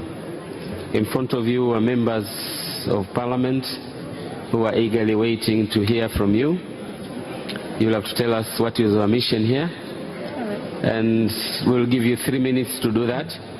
After that, there might be some questions, up to 3, of which you'll have to answer them. Now you have the floor. Proceed. Thank you, Honorable Speaker, for letting me to speak in front of the members of Parliament. I salute you, Honorable Speaker. I salute Prime Minister, Leader of the Opposition, Honorable Members of Parliament, good evening. Honorable Speaker, I thank you very much for giving me this opportunity to express my candidature. In a very special way, I would like to thank my party, Chama cha Mapinduzi, for having trust in me, believe in me that I can do this. With all that, I feel so indebtful, and I promise that I will not let my nation down. Honorable Speaker, I am Rabia Abdullah Hamid Mohamed, master's degree holder for economics, population, resources, and environmental economics, a degree holder of economics, in which by the time I was studying my bachelor degree of economics, I was appointed to represent all private universities in Tanzania. I was a board of directors in the board of directors of Higher Education Students Loans Board. Honorable Speaker and members of Parliament, here I stand before you, an employee of the Zanzibar Utilities Regulatory Authority, ZURA, something like a URA in here. But before that, I was employed by the Revolutionary Government of Zanzibar as a planning officer for the last 8 years, the term that ended in August 2016, before I was transferred to ZURA. Honorable Speaker, I'm here in front of your Parliament, aspiring for this position, believing that I can do it, because I have enough... Ask for votes now. Excuse me? Ask for votes now. Honorable members of Parliament, because the Honorable Speaker let me ask you for votes, I would like to tell you this. I am a total package. By that I mean this. Having me elected here now today, I will be representing all Tanzanians overall. I will be representing women. I will be representing youths. But that is not all. I will be representing people of special groups, I will be representing people who live with disabilities. Honorable Speaker and members of Parliament, may you please trust in me, support me, and bless me to be a member of IELA. Thank you very much. Thank you very much, Rabia. If there are any questions, I see nobody. No questions, is it? First question, no question, eh? Only one question, okay. Proceed, madam.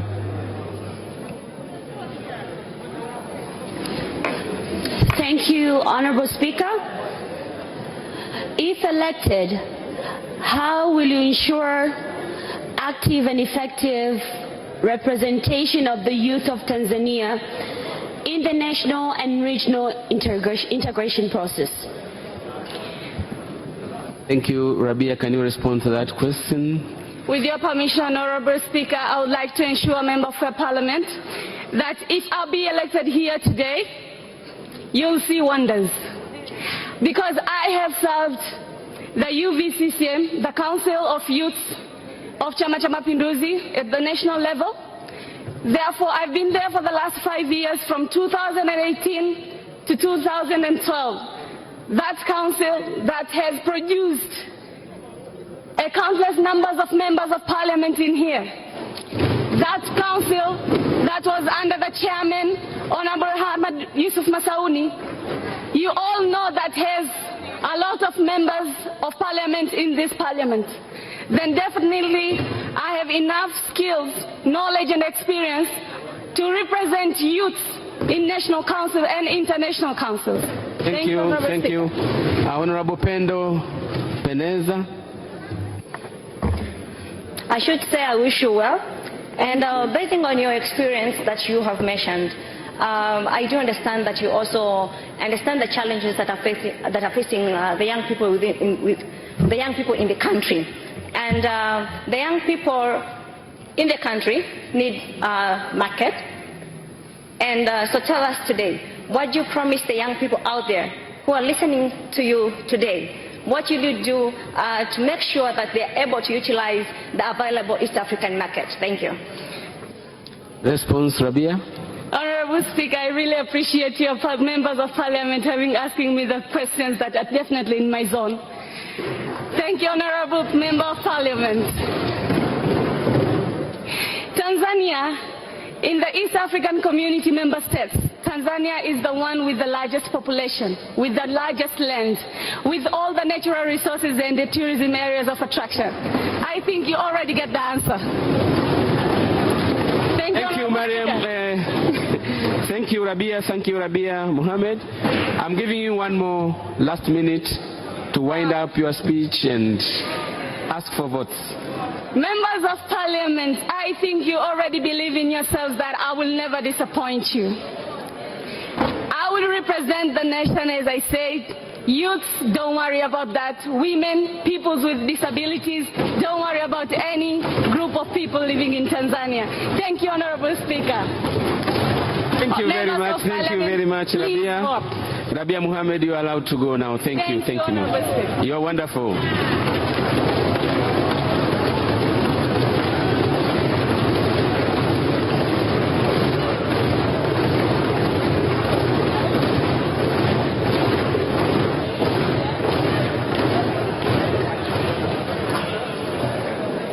Mheshimiwa, hiyo ndio Zanzibar hii. Safari hii Zanzibar, kwa Dodoma tunasema mambo mswano. Katika wawili hawa tutalazimika kuchagua mmoja wao.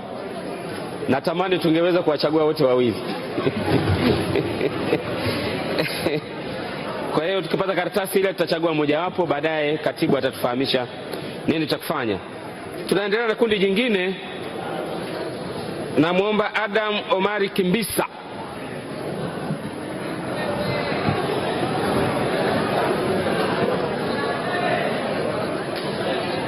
Atafuatiwa na Mheshimiwa Anamringi Isai Macha.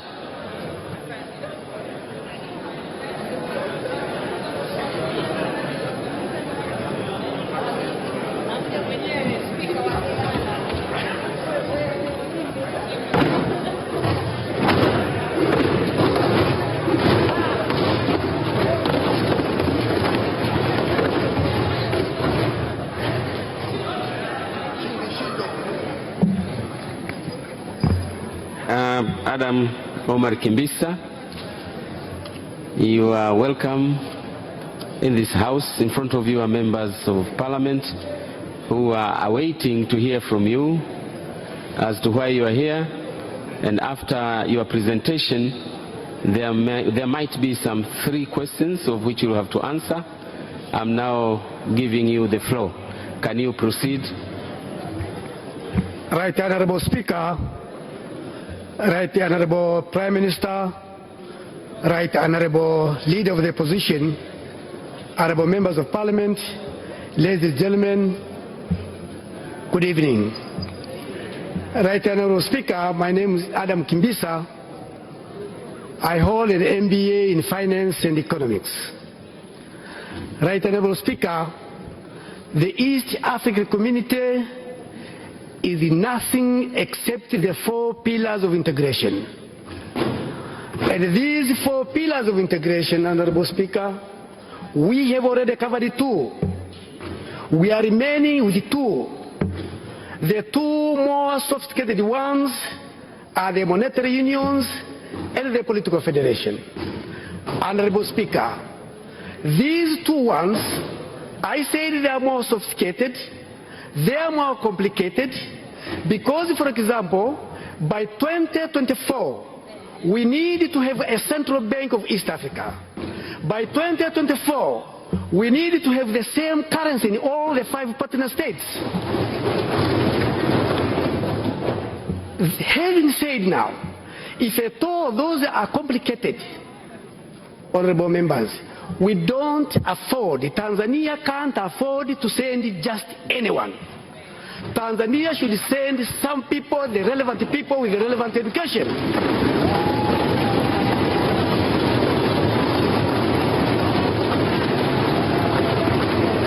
Right, Honorable Speaker, we need people's experience. Kimbisa has the right experience. Kimbisa has the right knowledge. Kimbisa knows the corridors of power. Kimbisa knows the epicenter of the East African community. And lastly, Kimbisa suffers from a disease called Tanzaphilia. Tanzaphilia is a disease whereby you like Tanzania. Tanzaphilia is a disease whereby you like Tanzanians. Tanzaphilia is a disease whereby you like anything Tanzanians. Thank you. Can you ask for vote now? That, I now humbly say, honorable members, would you kindly vote for me so that I can go and finish the job which is still there. Thank you very much. Thank you very much. Thank you very much, Adam Omar Kimbisa. 3 questions, Katibu. Bashe, Nkamia, and TL. We'll start with Tundulisu. Thank you, Mr. Speaker. I would like to ask Alhaji Kimbisa. Tanzania has just thrown a spanner in the works by preventing the signing of the economic partnership agreement between the East African Community and the European Union. An EPA that was supported by the 4 other partner states of the EAC. What are your thoughts on the effect of us being a brake against our neighbors in this particular agreement with the EU? Thank you very much. Thank you, honorable member. The issue of EPA is more complicated than we think. The package is, initially it was supposed to be helping the regional groups, what we call the RECs, regional economics communities, all of Africa and maybe Latin America. Unfortunately, the package is lopsided, meaning if you sign today with our urge of industrialization And then you are going to have the goods and services from Europe, some of them already highly subsidized. You can't compete with industry here. Thank you, thank you. Honorable Nkamia.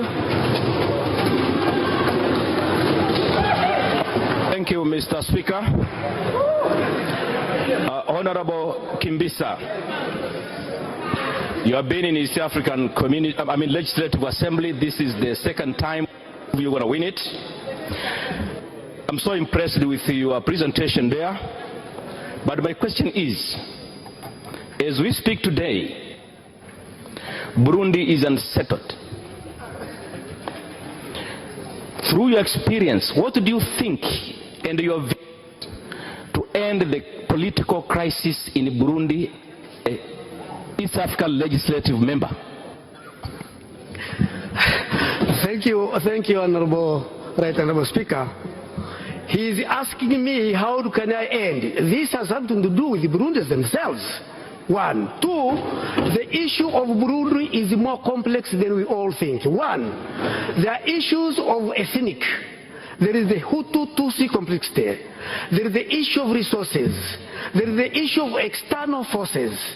Indeed, it's up to the Burundis themselves, first and foremost. The solution of Burundi should come from within and not from without. Asante sana. Mambo ya Warundi tuachie wenyewe. The last question, Honorable Bashe. Thank you, Mr. Speaker. While wishing you all the best, Honorable Kimbisa, I have a very simple question. With the facts you have said to us that you know the corridors and the politics of East Africa, and the fact that this will be your last session, can't you see it's important now for the succession plan for our country, we vote together with you a young boy to go with you in East Africa? That question is ruled out. Honorable Kimbisa, I'm giving you one last minute to wind up your presentation. Ask for votes and then I'll allow you to go.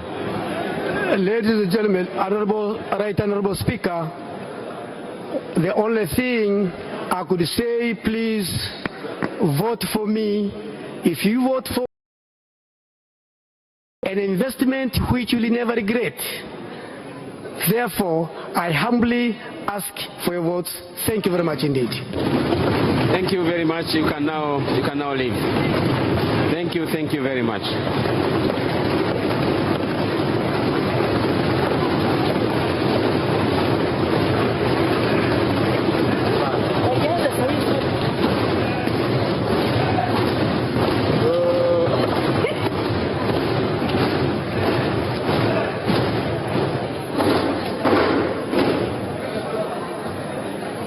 From the clappings, it looks like he is a unifying candidate. Anayefuata ni Anamringi Isa Imacha. Ajiandae Charles Makongoro Nyerere. Anamringi Imacha.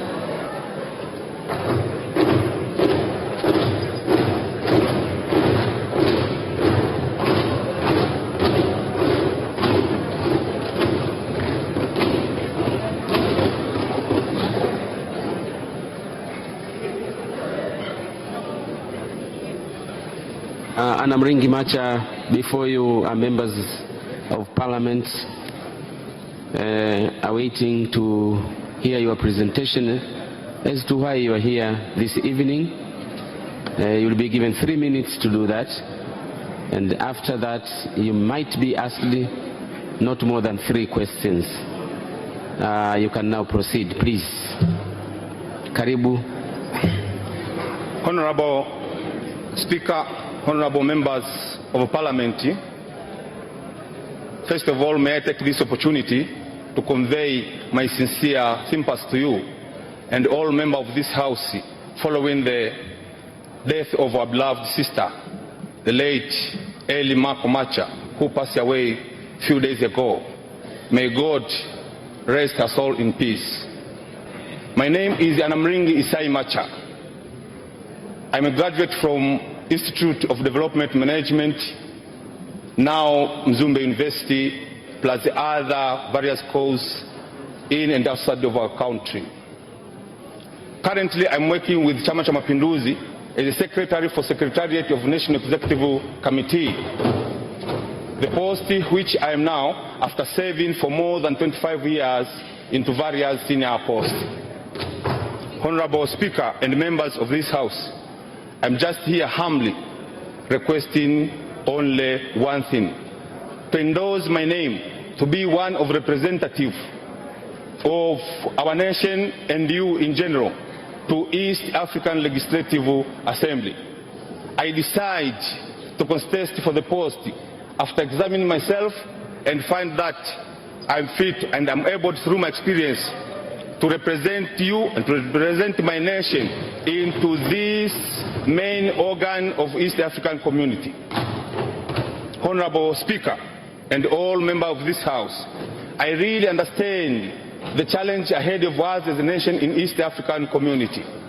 Honorable Speaker and member of this House, I really understand the priorities of East African community, namely the strengthening of custom union, common market, monetary union, and thereafter political federation. Honorable Speaker, I think... Thank you very much. Wind up now and ask for votes. I appreciate once I be appointed or once I be elected, I will really I will lead me and others to ensure that I will make a real representation to my country within that East African Legislative Assembly. I really humbly request your vote, and I will not let you down. I'll make sure that I'll work tirelessly to ensure that our country will benefit from those what we're expecting in East African community. Thank you. Thank you, candidates. Thank you very much. Questions, if any? No questions, eh? No questions, eh? Thank you very much. You can now leave, Macha. Thank you very much. One more minute to... Unaangalia Azam 2. Mizani ya wiki. Kipimo cha uzito wa jambo ni mizani. Hapa Azam 2, mizani ya wiki inapima na kuchambua habari na matukio yaliyovuma katika wiki husika. Ni fursa muhimu ya kupata ufafanuzi na maelezo ya ziada kutoka kwa wahusika. Tunao sisi katika mitaa yetu. Wanayoyauza tunao sisi katika mitaa yetu. Na pia wachambuzi wasioegemea upande wowote. Tukijadili na kuchambua uchumi, siasa, michezo, jamii na mingineyo mengi. To support sisi wenyewe pia wa Tanzania. Unajua sehemu inauza reports. Kwa kujiamini. Karibu ujumuike nasi katika mizani ya wiki kila Jumapili saa 2:30 usiku na marudio Jumatatu saa 6:30 mchana hapa Azam 2.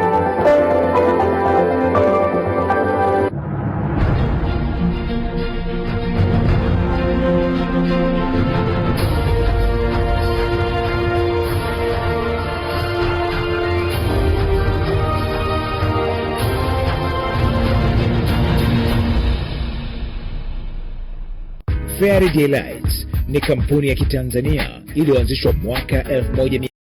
3 questions. Candidates, you have the floor. Honorable Speaker, thank you. Honorable Prime Minister Kassim Majaliwa, shikamo.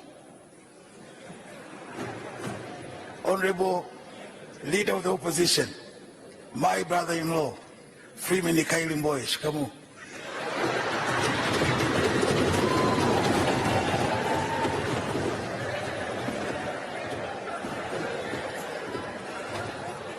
And to you, my bosses, the members of Parliament of the United Republic of Tanzania, regardless of your gender, regardless of your age, regardless of your religion, all of you, shikamoo.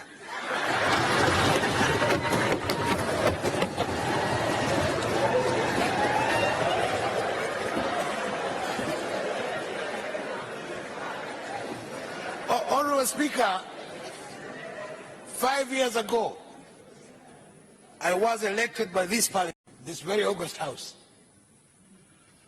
to join Yala 3. Naturally, when my bosses elected me, they expected me to go to Iyala and stay there and not come back. So that after 5 years, when I come back, my chances are good. Unfortunately, instead of staying in Iyala completely, stay there completely, I came back twice, not once, twice I came back. Now, on coming back, I have weighed my options. What do I do with the 3 minutes? I have already done my decision. I will use my 3 minutes to say, I am so sorry I came back. And then I'll wait for the questions. Then I can talk about politics or about integration or whatever comes about. But I'll use my 3 minutes to say, I am sorry, as follows. When I came back the first time, I came back aspiring to be the next president of the United Republic, which I did not do.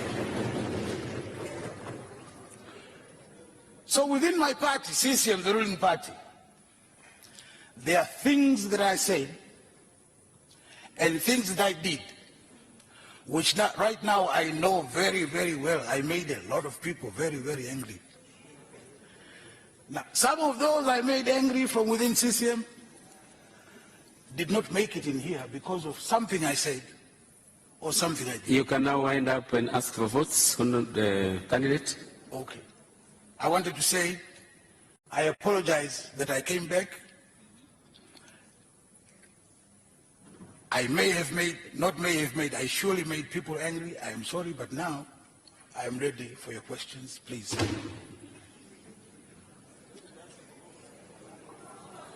Three questions, if any. Katibu.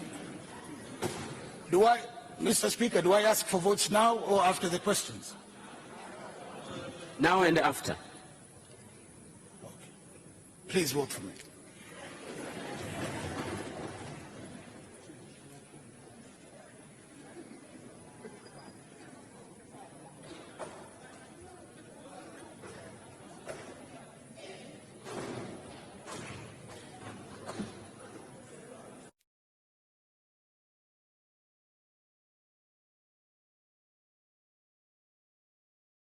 Tuanze na Josefa.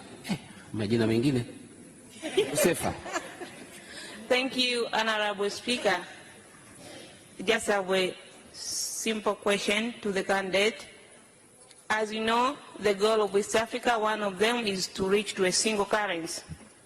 Now, as a candidate, where do you see our currency compared to the currency of other East African countries? Thank you. Please, could you please be more clear? What I said, we are, as East African countries, we want to reach to a single currency. Okay. Now, to a common currency. Where do you see our currency compared to the other countries' currency in East Africa? Okay, where do I see it now? Yeah, the position of our currency. At the moment, is in the pocket. The strongest currency in the 5 East African partner states is the currency of Kenya. Sadly, for Tanzania, followed by the currency of Rwanda, then Tanzania, which is the same as Burundi, and lastly, Uganda. The prospects of our currency is good. Just listening to what economists say, because I'm not an economist, I'm a politician.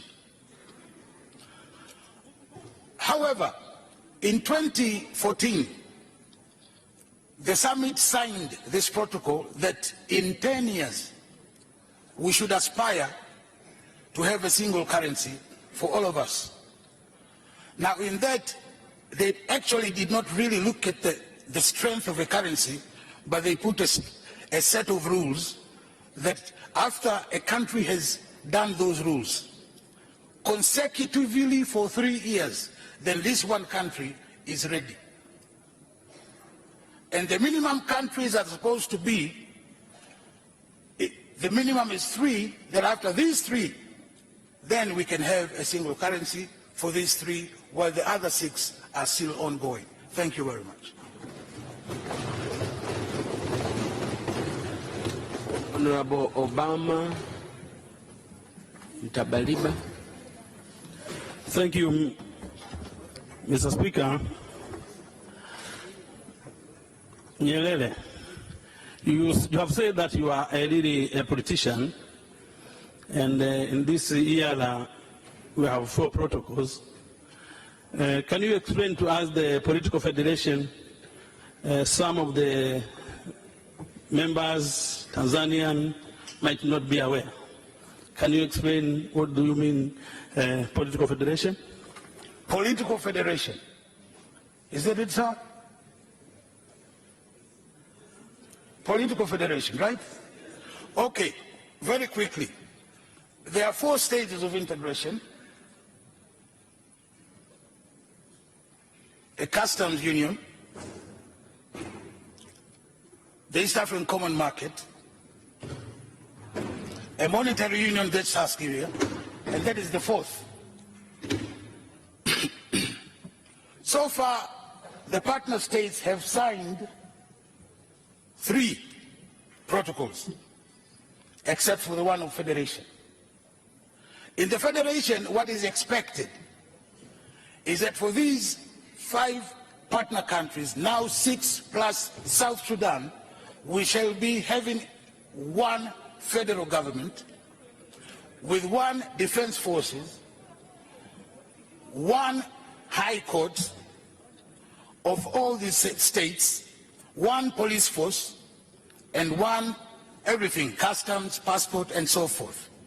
This stage is a little bit far away. I'd like to be very, very frank. There's a lot that has to be desired to get to this stage. Thank you, candidate. Thank you. To get a federation. Thank you very much for your good answers. Honorable Ikupa. Thank you, Honorable Speaker. Honorable candidate, you have been in EAC Parliament for some years now. What have you done specifically for the benefit of our beautiful land, Tanzania? What have I done? Is that it, sir? I have done a lot. I'm a hard worker. But let me, if I'm allowed, let me answer this question by telling what my contribution was in making sure petroleum pipe coming in from Uganda.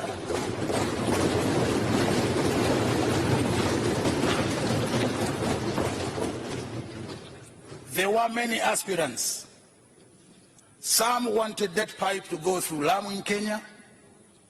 Some wanted that pipe to go through Khartoum in Sudan, somewhere there. Some wanted the pipe to go through Djibouti in Eritrea. I thank my government, because they were the one who knew the competition was so tough, and I'm here to tell you it was very, very tough.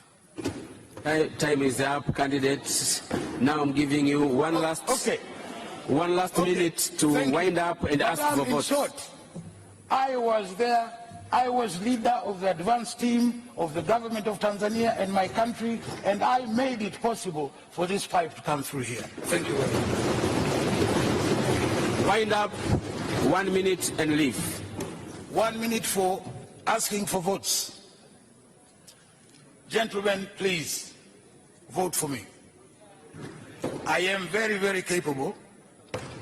I know I have made some problems. Yes, I know I may have had some problems when I came back, but this is politics, and it is internal politics. Where we are going, this is a place where you need to make a good team. New ones are coming in, put them together with one of the olds, and one of the olds should be me, because I'm now, I am now five years more experienced than 5 years ago, and I promise to teach them everything I know within 2 years. Thank you very much, Honorable Candidate. You are now allowed to leave. Thank you. Thank you very much.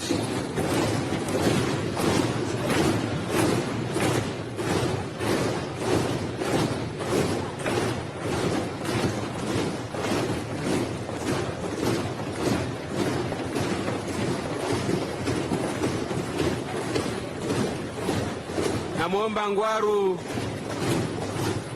Ngwaru Jumanne Magembe.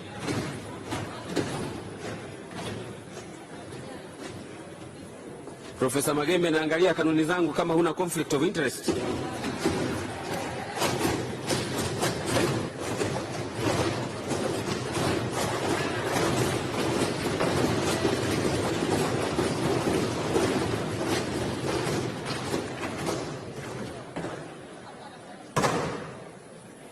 Ngwaru Jumanne Magembe, in front of you are members of this August House.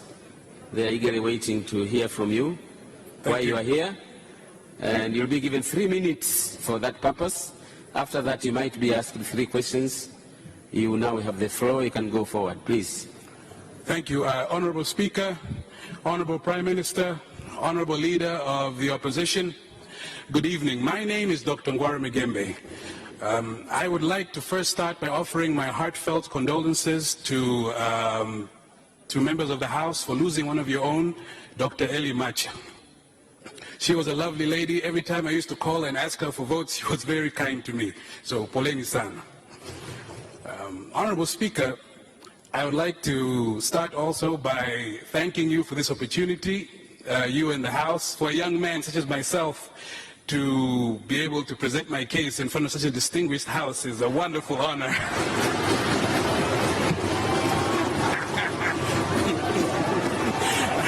Thank you. I would like to talk about myself a little bit now. I hope I don't bore you. I am a lawyer. I have 3 law degrees. The most recent one is a doctorate. I'm also a registered debt counselor in South Africa, and I have a diploma in insolvency law and practice. With regards to my work experience, I have 11 years of work experience. I know I look a little young, but it's just good genes. Thank you. I have 11 years of work experience, 4 as a lecturer at the University of Pretoria, and 7 as a legal professional in private practice and in public institutions as a senior legal officer. I'm going to jump right into my agenda points. If you elect me to the East African Legislative Assembly, I have 3 agenda points that I will advocate, and you can hold me accountable for them. Firstly, there are a lot of murmurs in the EAC Secretariat that are pushing for political federation. I am an advocate that we need to implement the law as it was signed and it was intended. You can now ask for votes. Aongezewe. Kabisa. No questions, isn't it?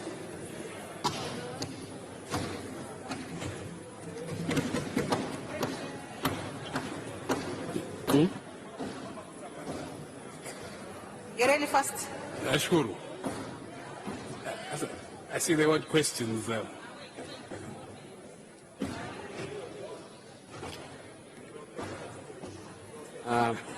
We'll start with Hawa Garcia. And then Margaret.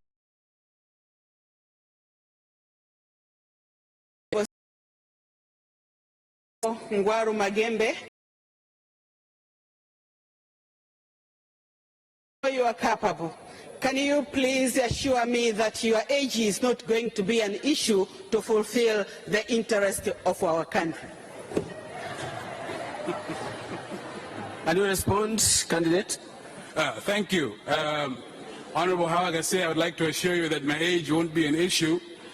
For the last 3 years, I've been a senior legal counsel at the Tanzanian Petroleum Development Corporation, entrusted to negotiate contracts on behalf of our country.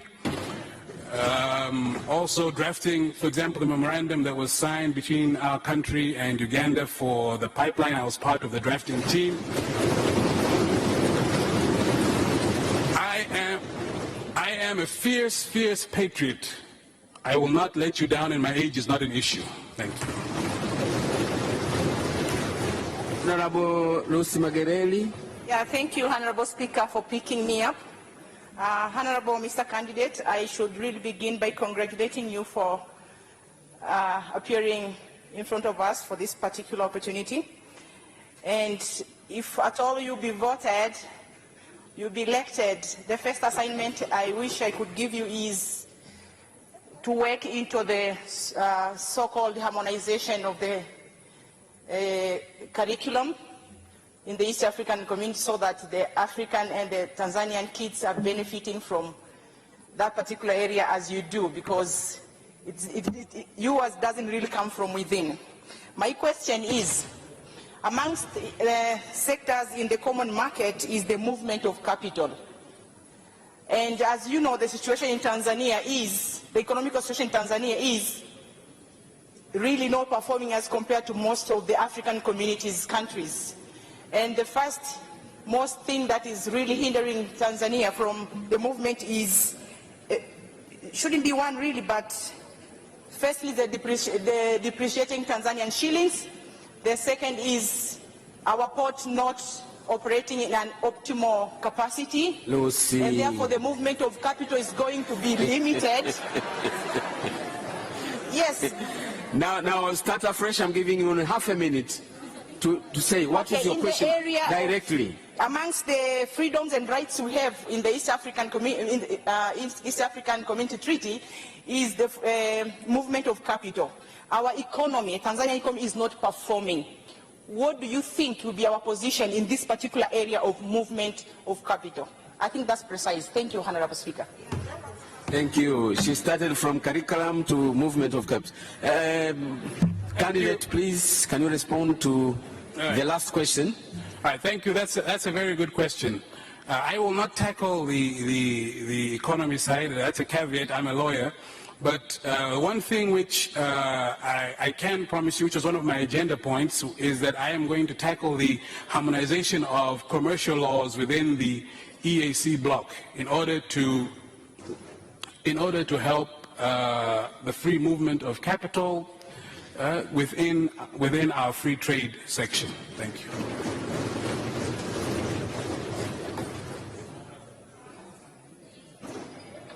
Honorable Zito Kabwe. Ngwaru, in the European Union, you had two forces, UK and Germany. Germany pulling in, believing in the integration, and UK pulling out. Since 1973, UK has been trying to pull out of the European Union, and it hasn't been a force of unity within the European Union. In Tanzania, we have two forces, Kenya and Tanzania. And we have been seen as a country pulling out, rather than providing leadership and making sure that the integration process is successful with our leadership, to the extent that we have left leadership to Kenya, Rwanda, and Uganda, forming their own cartel within the East African community. As a young person, well educated, with a very good oratory, what role are you going to play? And how do you see Tanzania should play? Should it be a UK or a German within the East African community? Thank you. Response, candidate? That's a very tricky question, but a good question. I think the role that Tanzania needs to play is the role of Germany.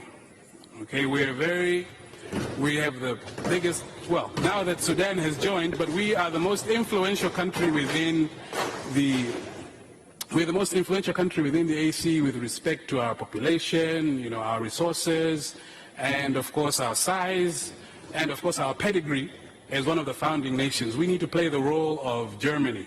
And as a young person who is learning from all of you that solidarity is what is important, that is what I will bring to the EAC.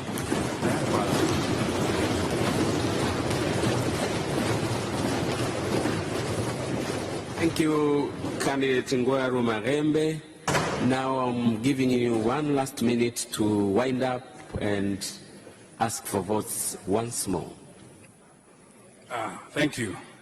Honorable members, I was going to say this in my main address, but first and foremost, I'd also like to thank you for putting up with me for the last couple of months, calling you, harassing you at your homes. You have been very, very, very, very gracious, and I'd like to thank you for that. It's all part of the campaign. I would like to ask all of you to vote for me to be a member of the East African Legislative Assembly. I won't let you down. And I also, while going around campaigning, I noticed that a lot of the members who were in the old house really wanted more collaboration and more feedback from the members in the East African Legislative Assembly. I put it down as a campaign pledge, and you can hold me accountable for it. I'll give more feedback, and I will be more accountable. Thank you, and I ask for all your votes. Thank you. I now allow you to go. Thank you very much.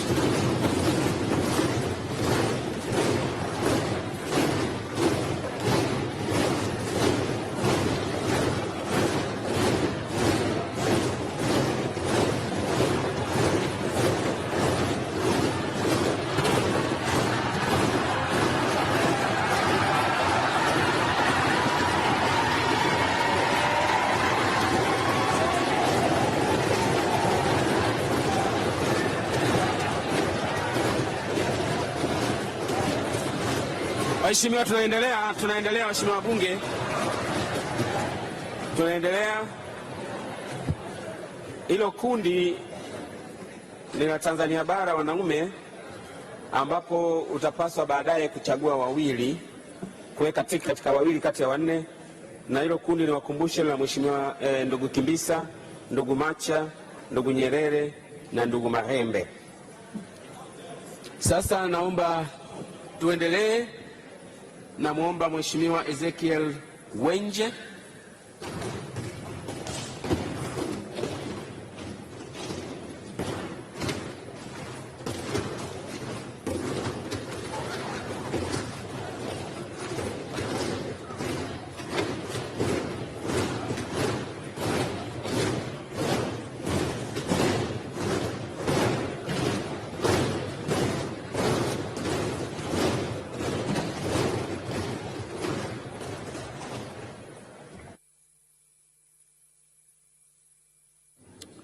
Ezekiel, here you are once more in this house. Members in front of you are eagerly awaiting to hear why you are here.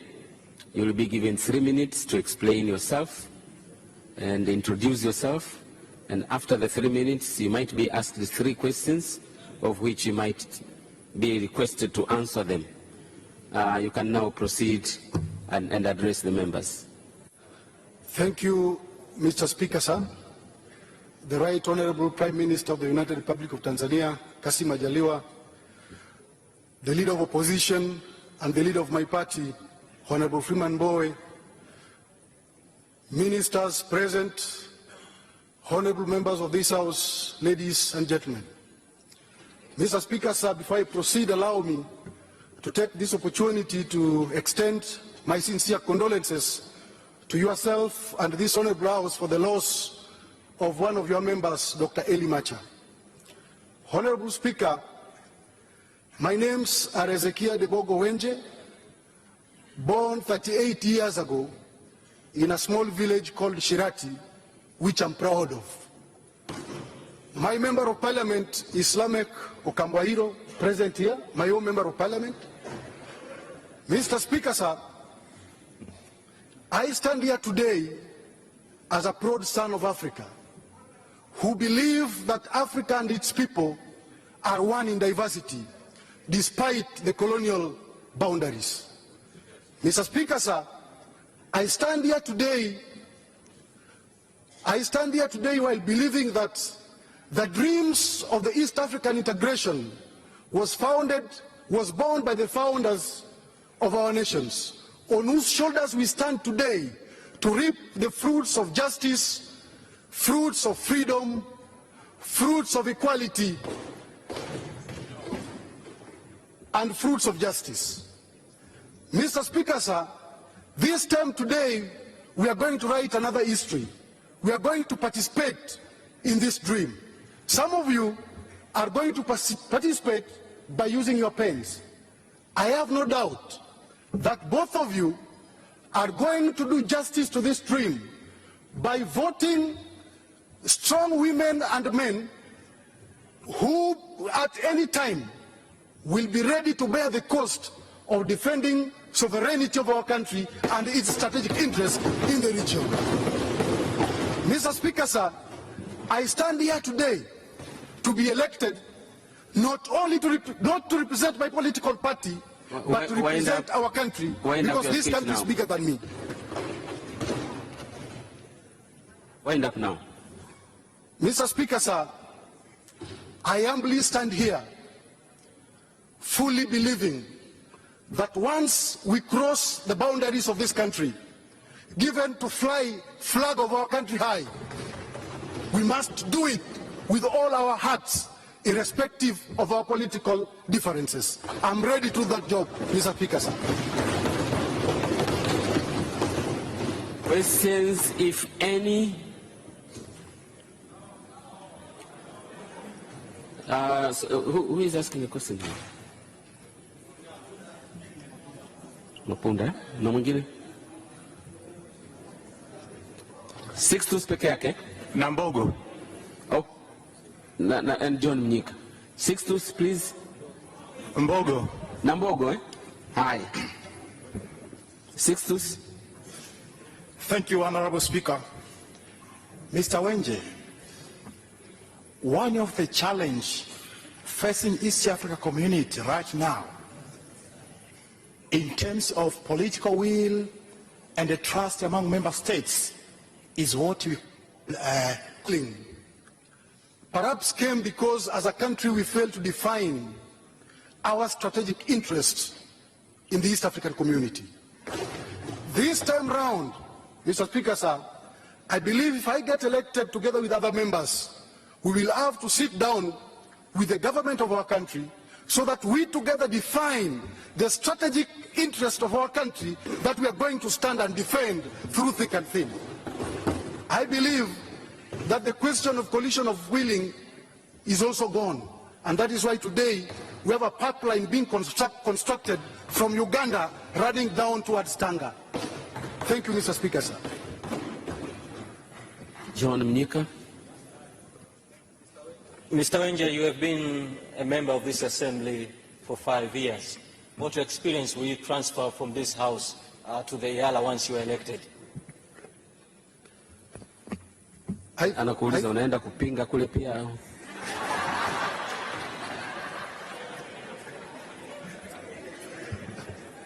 I thank you, Mr. Speaker, sir. I thank the Honorable for his question.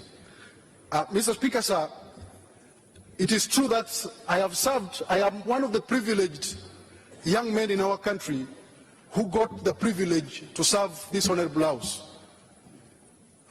It is true that I have been here, and my ability to stand for important issues for our country, I think that record is very clear, and there is no doubt about that. So that ability of standing and defending serious issues for the country, I will transfer that ability to the best of my knowledge to go out there and stand for the interests and sovereignty and economic gains and interests of this nation. Last question, Honorable Mbogo. Thank you, Honorable Speaker. I would like to ask a question to the contestant. We know we had the first East Africa community which collapsed in 1977. And among the reasons led to that situation was the personal interest in the human behavior due to the one of the member states, the executive. Now, how can you assure us your personal interest and behavior will not lead us back to the situation which happened in 1977? Response, candidate. Honorable Speaker, if I got the honorable member very well, he's asking if he's asking if there could be any possibility of another collapse of the East African community. Let me just simply put it this way, that the former East African community, among other issues of trade imbalances and economic imbalances that were purported to be one of the reasons for the collapse of the former EAC, but I believe that the former East African community collapsed because of lack of political goodwill. And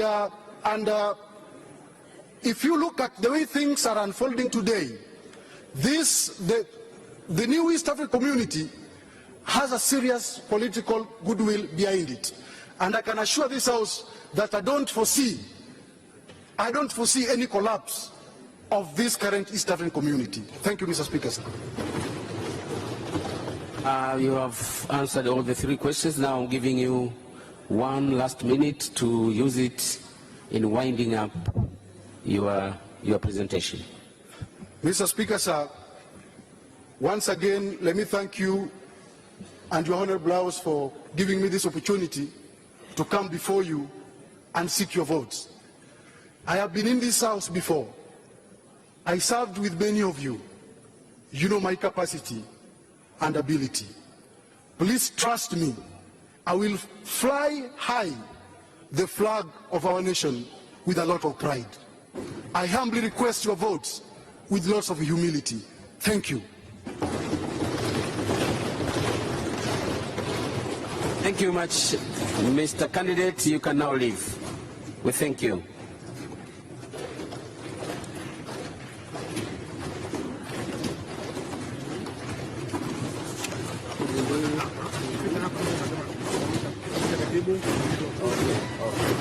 Aye.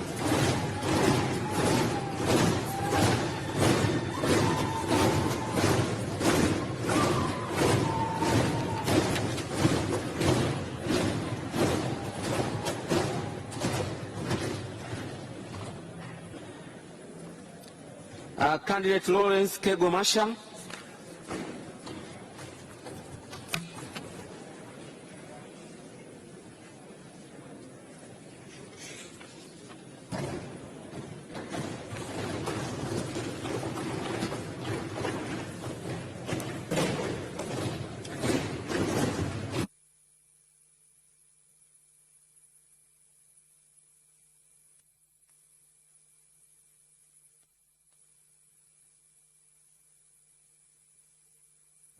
Mr. Candidate Lawrence Masha, before you are members of this August House. They are eagerly waiting to hear from you a presentation as to why you're here. You will have to introduce yourself, and you'll be given 3 minutes to do that. After that, you may be asked not more than 3 questions. You can now proceed. Honorable Speaker, Honorable Prime Minister, Honorable Leader of the Opposition, Ministers, Members of Parliament. My name is Lawrence Kego Masha. I'm an aspirant to become a member of the East African Legislative Assembly. My CV has been circulated, so therefore my history, my record has been given to you as we speak. However, I stand before you respectfully and humbly to ask you for your vote to become a member of the East African Legislative Assembly. Mr. Speaker, as a practicing attorney with a master's in international and comparative law, if given the opportunity to represent our beloved country in the East African Legislative Assembly, I will use my experience and my skills to the best of my ability to ensure that legislation which is passed in the best interest of the United Republic of Tanzania. Mr. Speaker, as a former Minister for Home Affairs, I will also ensure that the security interests of our nation will continuously and be vigorously protected as best as I can and to the best of my ability. Mr. Speaker, I am a member of Chadema, but first and foremost, I am a patriotic Tanzanian.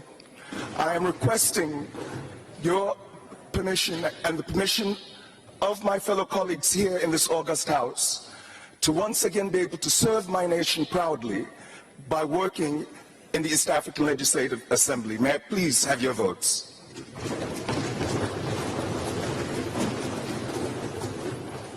It's questions time now. Mheshimiwa Zito. Kaboyonga. Kaboyoka. Yes. Thank you. Not yet? No? Saada Mkuya, okay. Saada, asante nimekuona. Anza Saada.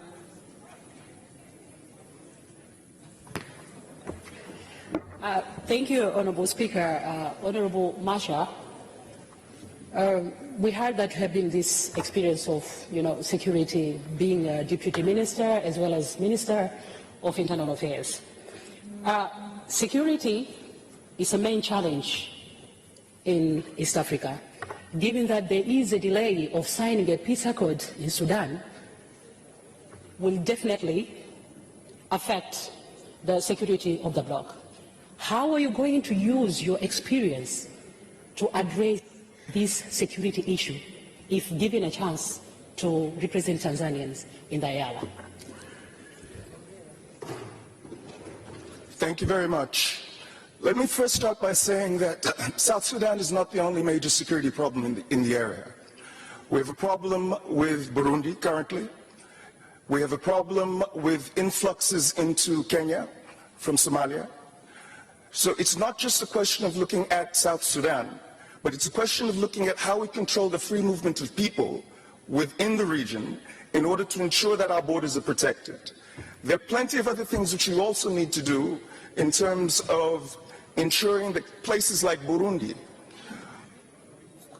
the political situation in Burundi is controlled, and as and when I can be used, I will use the experience which I have from the period when I was Minister for Home Affairs to assist in ensuring that we have a safe region around us so that we as Tanzanians stay safe as well.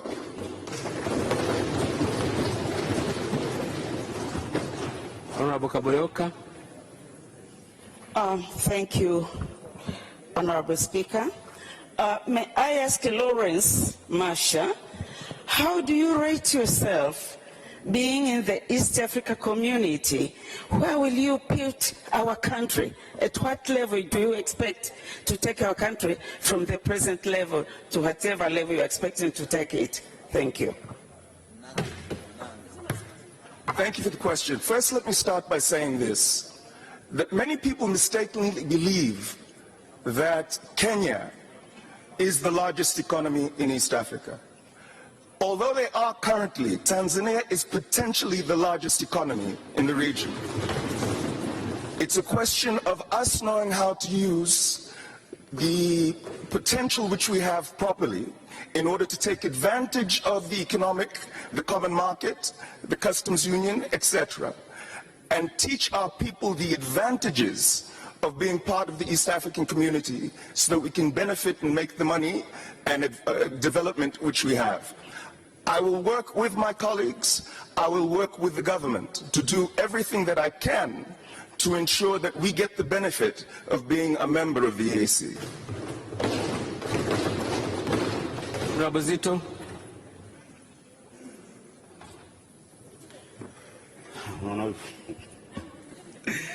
Mr. Masha, you are one of the most senior candidates from all candidates we have here because of serving as a former Minister for Internal Affairs of our country.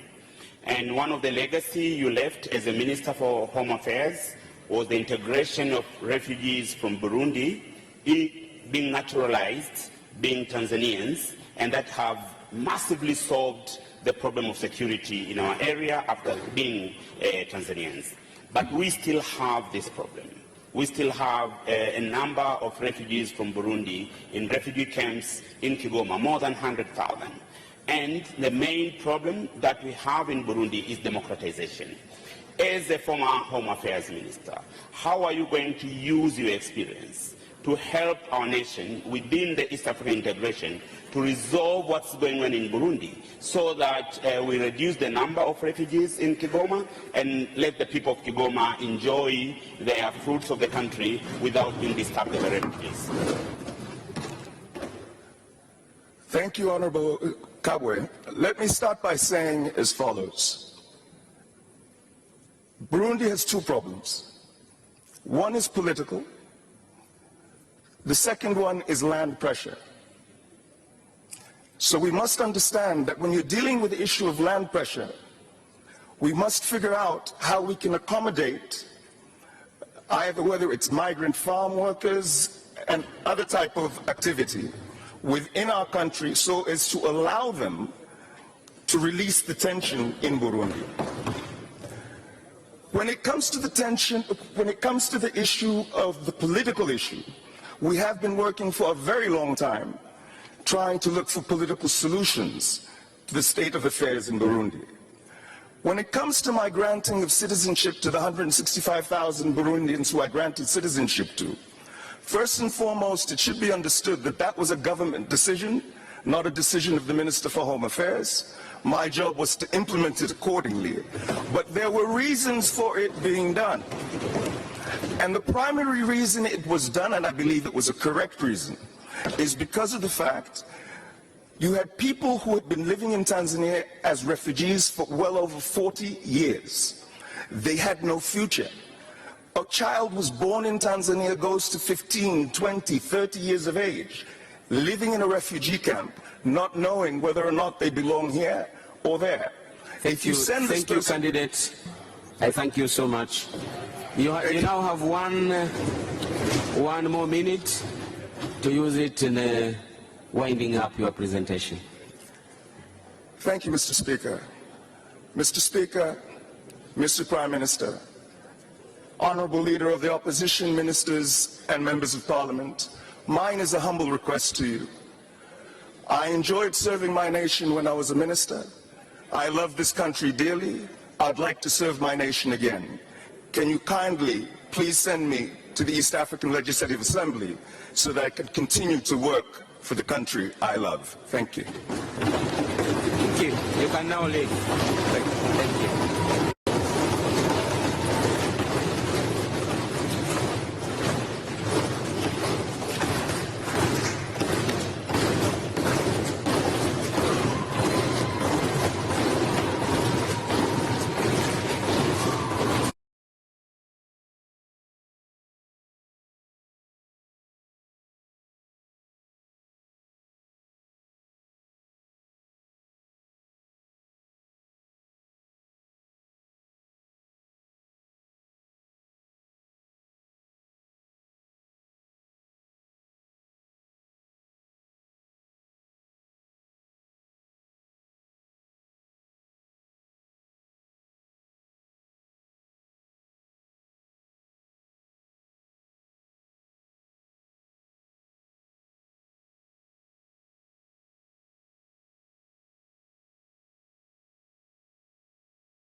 Then, if we can predict it? Absolutely. Hunger is preventable if we can be able to bring some solutions on the table. Are people ignoring the signs, the warning signs? We are actually seeing that people are not ignoring. People are bringing their solutions together. I would like to highlight that in the development space, we do have the hunger scales that we measure, which is an integrated phase classification. That's what we call. It was launched in 2007 by various NGOs and the governments. And we are looking at the measurements that we are seeing right now on the emergency and catastrophe phase. So what we really need to do is put our heads together and help these countries. You mentioned a very important point on man-made. Really, on the policy side, we can solve the man-made crises, which are conflicts. But also on the non-man-made, which is natural disasters, we could do more resiliency programming, which could help us to mitigate the climate change effects. And speaking of solutions, Rise Against Hunger, the organization that you are working with, the mission is to end hunger in our lifetime. Is this even realistic, and how is the organization doing that? It is possible, and really I believe it's a realistic goal. Again, I mentioned about putting our heads together. Baada ya hapo wataenda katika chumba cha kuhesabia kura kilichoko hapa nyuma yangu hapo, na baada ya zoezi la kupiga kura kukamilika, msimamizi wa uchaguzi atatoa taarifa bungeni kuhusu matokeo ya uchaguzi. Na kwa hiyo atawatangaza bungeni wagombea wote 9 ambao bunge hili limewapitisha kwamba wawe ndio wawakilishi wetu katika bunge la Afrika Mashariki. Msimamizi wa uchaguzi, maelekezo mengine, endelea.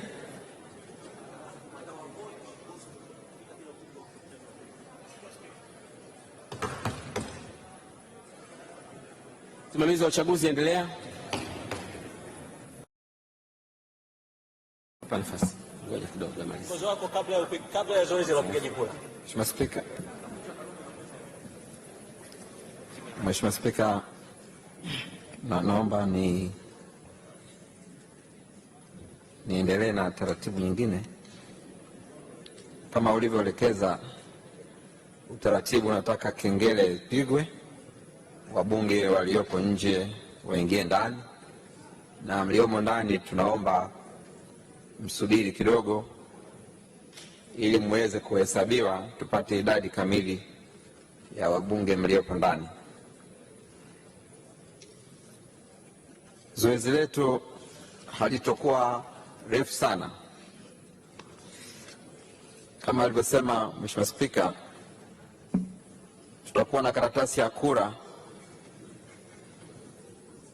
yenye mfano wa kitabu ambayo itakuwa ina makundi yote, yani kundi nafasi 2, wako wagombea 4. Chini ya karatasi hiyo utaweka alama ya vema katika wagombea 2 unaowapenda. Kundi la Zanzibar limegawanyika katika makundi madogo 2. Kuna kundi la wanaume, wako 2 wagombea, utaweka alama 1 kwa mgombea mwanamume unayetaka kumchagua. Kundi la B, ndani ya kundi la Zanzibar kuna kina mama 2, unachagua mmoja. Maelekezo yameainishwa chini ya mijadwali yenye picha. Kundi C, vyama vya upinzani, Mheshimiwa Spika ametoa maelekezo, nitaliruka. Kundi la B la upinzani, vyama vya upinzani, wako wagombea 3, lakini wanaonekana wagombea 4 kwa kuwa mmoja alijitoa, na uamuzi wa Spika ni kwamba mgombea aliyejitoa amekuwa amejitoa, lakini picha yake itaonekana. Unapiga kura 1 katika wagombea 3 walioko kwenye kundi la pili la chama cha CUF. Kundi la mwisho, kundi la D, Tanzania Bara, wako wagombea 4, unapiga kura 2. Mheshimiwa Spika, mpiga kura anaweza akaomba karatasi nyingine ya kura wakati zoezi likiendelea, kama atakuwa ameharibu kura yake bila makusudi. Nitarejea tena baada ya kuwagawia karatasi za kura. Sasa hivi, Mheshimiwa Spika, tunaomba tuchukue hesabu ya wabunge wote mliopo. Tutaleta masanduku ya kura. Mheshimiwa Spika, tunaomba maelekezo yako, tupige kura mbele ya meza au tupige kura hapo tulipo. Hilo ni la uamuzi wa Mheshimiwa. Naomba tupige mbele. Mheshimiwa Spika, naomba nifanye zoezi sasa la kuhesabu, tupate hesabu kamili ya wabunge wote waliopo ili zoezi lingine liweze kuendelea. Kabla ya kuhesabu, masuala ya utaratibu kwanza ulioelezwa. Kabla ya taratibu ya kuhesabu, masuala ya utaratibu yaliyoelezwa na mambo ya kuyashughulikia. Nafikiri nimetoa ishara kwamba nitakupeni nafasi, lakini tumpe nafasi katibu tujione hata tukua ngapi tunapiga kura afu tutaongea. Nitawapa nafasi, nimesema. Ni ahadi yangu. Mchecheto wa nini? Nitawapeni nafasi, nimesema. Na waheshimiwa wabunge, tukumbuke mijadala hii ni yetu wote bungeni. Kwa hiyo sio mnamwachia spika tu haya mambo. Kama mtu anasimama, mjue ni letu wote, tunatengeneza wote kwa pamoja. Sasa wakati katibu na watu wake wanashughulika na kuhesabu, ili tuwape muda wafanye kazi hiyo vizuri bila kwa pressurize. Haya, wanaotaka kuongea kwa sasa nawapa nafasi. Ni hawa wawili, tayari nimeshafunga nani yangu. Haya, aanze Mnyika. Mwingine wapi? Yuko wapi alisimama?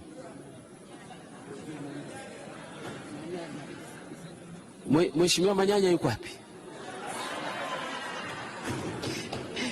Nilimuona. Mnyika ataanza, halafu Mheshimiwa Tundu Lissu atafuatia, ili mradi tusirudie maneno yale yale. Halafu Mheshimiwa Manyanya atafuatia, na kama kuna wengine nitawachukua baadaye.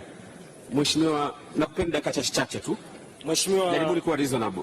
Mheshimiwa Spika, kwa sababu umeeleza kwamba lengo ni kusaidiana mpaka kufikia utaratibu mwafaka, ningependa kukikumbusha kiti chako juu ya kanuni ya 9(1) kwenye nyongeza ya 3 ya kanuni, ambayo naomba niisome. A candidate may withdraw his candidature by a notice in writing signed and delivered by him to the returning officer and a copy of the Secretary General of the party sponsoring him not later than 4 o'clock in the afternoon of the day following nomination day. Thereafter, no withdrawals shall be accepted.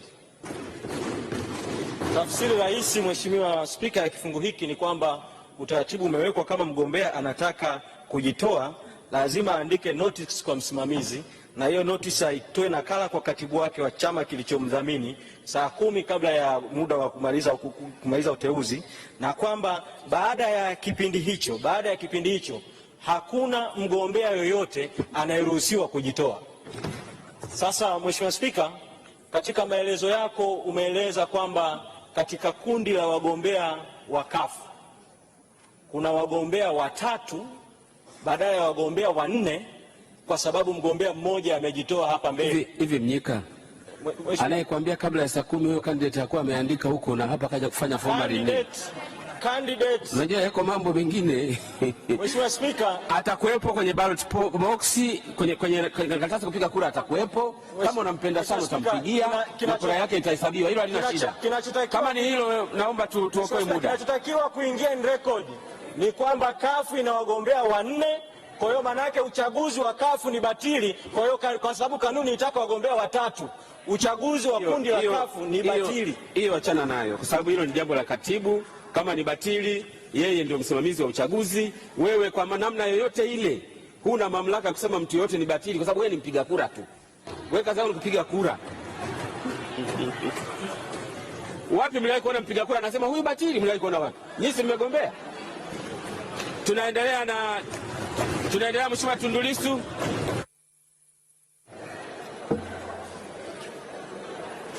Mheshimiwa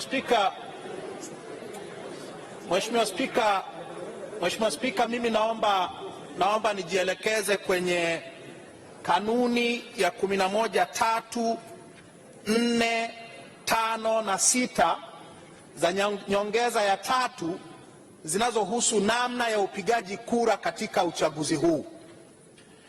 Mheshimiwa Spika, huo utaratibu unaousema kwamba wagombea ambao hawajapingwa watapitishwa kwa ndio au hapana, huo utaratibu haupo kwenye kanuni zetu za uchaguzi wa wabunge wa East Africa. Unataka kuvuruga uchaguzi tu. Sasa Mheshimiwa, twende kwenye kanuni. Kanuni ya 11(3) ya nyongeza ya 3 inasema the ballot paper shall contain the names of all candidates arranged alphabetically in the following groups. Group A, women candidates. Group B, Zanzibar candidates. Group C, opposition parties candidates. Group D, mainland candidates. Ballot paper inatakiwa kwa mujibu wa kanuni hizi iwe na majina ya wagombea wote, sio wengine wapitishwe kwa ndio hapana, wengine wapigiwe hapana. Kanuni inasema wagombea wote wawe kwenye ballot paper. Nikuhakikishie ballot paper ina wagombea wote. Hilo achana nalo. Sio niachane nalo. Subiri bwana. Unavuruga utaratibu ambao una sababu. Ballot paper iliyoko hapa ina wagombea wote alphabetically. Kwa hiyo nakwambia hilo unalosema tunapoteza muda kwa sababu limetekelezwa humu limo. Naomba uendelee kusikiliza. Endelea na mengine kama unayo. Ngoja niendelee. Tunachanganya Watanzania bure tu. Hapana, kwa sababu wewe umeshaiona ballot paper? Ballot paper umeshaiona wewe? Mheshimiwa Spika, kuna ambaye ameona ballot paper hapa? Mheshimiwa Spika, wewe si umezungumza? Sasa nakufahamisha kwamba ballot paper kwa hiyo kanuni imekava, kwa hiyo usiwe na wasiwasi kuhusu hilo. Endelea na mengine kama yapo. Sasa Mheshimiwa, kanuni ya 4, kanuni ndogo ya 4 ya 11 inasema a voter shall be required to cast a specified number of votes to be announced by the speaker in each of the groups. Lazima magrupu yote yapigiwe kura. 5, on receiving a ballot paper, each voter shall secretly record his votes by putting a mark against the names of the 9 candidates he wishes to vote for.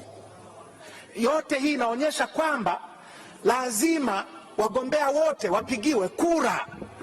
Lazima. Sasa Mheshimiwa Spika, nazungumza haya kwa sababu ya tangazo lako. Wewe umetoa maelekezo kwamba tutaruka wagombea wa upinzani, halafu hao tutawapitisha kwa ndio au hapana. Kwa utaratibu upi jamani, waheshimiwa wabunge wa CCM? Kwa utaratibu upi wa kanuni hizi? Kwa utaratibu upi?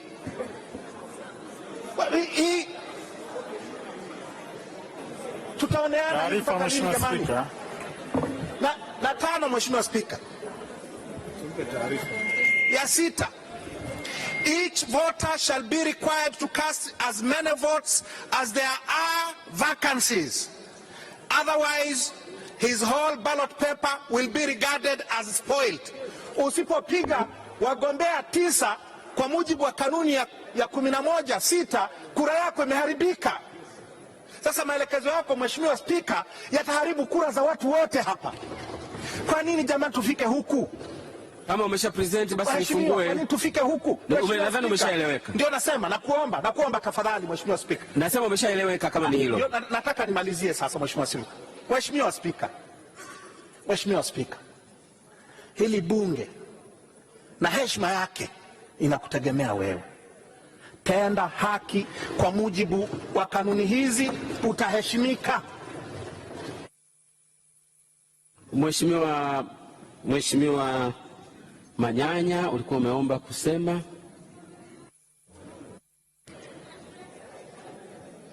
Mheshimiwa Spika, kwanza nakushukuru kama ambavyo ilizungumzwa.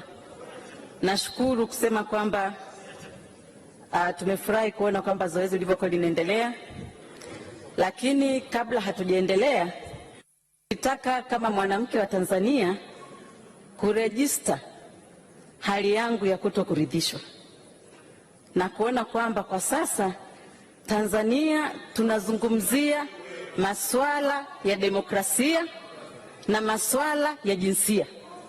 Sasa ninapoona tayari wa Tanzania tumesaini mkataba wa SADC wa 50% kwa 50 na vyama vingine havileti kabisa mwanamke, niliona ni vema sema kurudishwa kama mwanamke wa Tanzania. Sitafurahi wala sitafumba macho, nitapaza sauti kuona unyanyasaji wa aina hii kwa wanawake. Mheshimiwa Spika, naomba nieleweke na naomba hili linisikie na naomba dunia inisikie. Sidhika kuona Mheshimiwa Spika, taarifa. Toa Mheshimiwa Spika.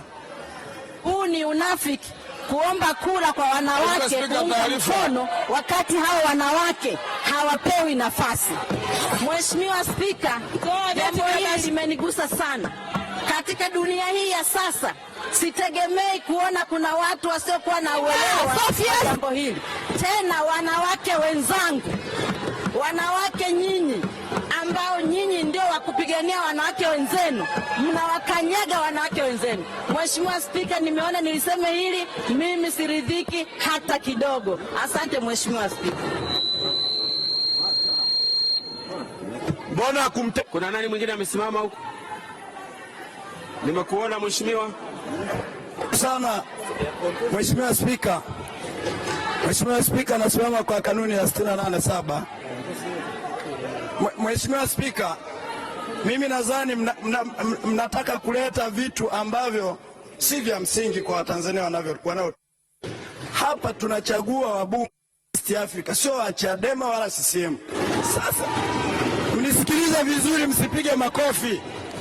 Kama tunachagua wabunge wa East Africa, wote wamejieleza. Hofu yenu nini? Kama watu wako wawili, kwa nini tusipige makofi? Mnapiga makofi ya nini? Msikilize kwanza. Nasema hivi, Mheshimiwa Spika, watu wote wamejieleza hapa, na sisi tunakuheshimu Spika kwa mujibu wa kanuni zetu. Kama umeamua lolote kama Spika, hatuna sababu ya kukubishia. Wameleta wawili, mnajuaje kama tutakataa au tutakubali? Wamejieleza, mwache tupige kura. Tusirefushe maneno ya kanuni. Mheshimiwa Spika, sasa hivi ni saa 5. Mmewaleta, acheni tupige kura.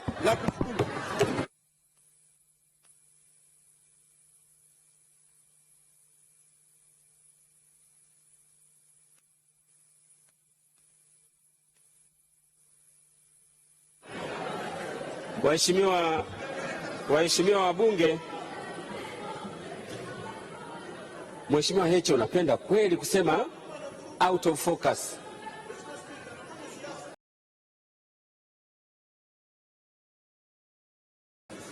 Hebu ngoja, hujapewa nafasi ya kusema, kwa hiyo tafadhali, lazima tu control jaziba zetu.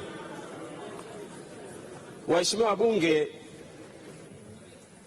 ni mara nyingi sana ambapo tumeletewa idadi ya wagombea ambao ni fixed number hapa bungeni. Kwa mfano, wanaotusaidia hapa mezani, mimi na naibu spika, tunaoita wenye viti wa bunge, waliletwa mbele yenu. Wanaohitajika ni 3. Tulileta jina la Mheshimiwa Chenge, Mheshimiwa Zungu na Mheshimiwa Najma. Tulipo present kwenu mliwapitisha bila kupingwa, lakini tuliwahoji na mkaafiki. Hawakupita tu waliposimama pale watatu, halafu spika akasema hao wameshapita. Haijawahi kuwa hivyo hata siku moja. Bunge hili halijawahi kuletewa watu eti wamesimama akaja afu kapita. Halijawahi hata siku moja. Kwa hiyo hizi kanuni tu tunasoma vizuri. Tunaelewa taratibu zetu. Kule kuhoji ndio kura yenyewe.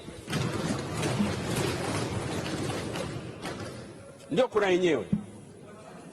La sivyo mngeleta wengi, mlizuiwa nini? Kuleta wengi ili wachaguliwe. Kwa kuleta fixed number, maana yake ni kwamba lazima nyumba hii ifanye uchaguzi wa aina moja au nyingine, na uchaguzi ambao ndio standard practice ambayo inafanyika katika Commonwealth yote kwa majina fixed. Napaswa kuliuliza bunge hili. Nyinyi ndio mtanipa jibu, sio mimi, kwamba hawa wamepita kwa utaratibu huo au sivyo. Ndio taratibu zetu. Kwa hiyo ufundi wa kufanya hivyo wala haupo, ndugu zangu. Lakini kwa vile muda umekaa vibaya, mimi nashauri sasa karatasi za kura tuzigawe mara tu baada ya kipindi cha maswali cha kesho asubuhi, ili tuendelee na zoezi la kupiga kura na kuendelea. Sawa. Imepita hiyo. Imepita. Mheshimiwa, tumalize.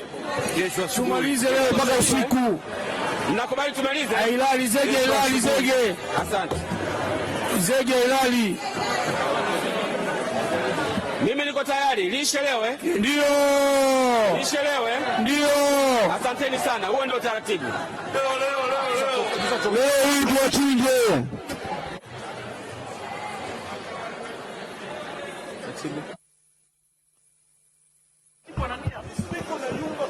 Mheshimiwa Spika, tunamalizaje? Tunamaliza kwa utaratibu upi Mheshimiwa Spika? Tunapiga kura. Tunamaliza kwa utaratibu upi Mheshimiwa Spika? Bwana,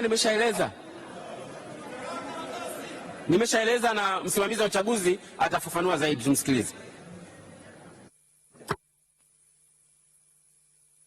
Spika, mbona ulisema leo ni Kiingereza tu, tumeacha hiyo.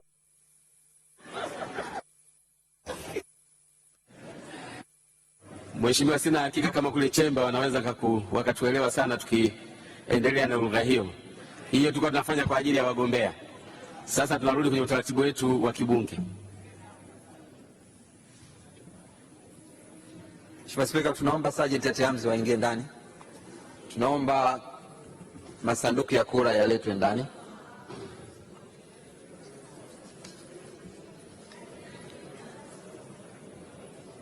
Naomba mnaoambiwa masanduku yaingie mnafanya chapchapu.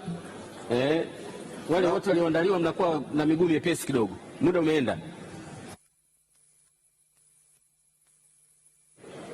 Mheshimiwa Spika, idadi ya wabunge waliopo kama wengine hawatakuwa wameingia ni 333,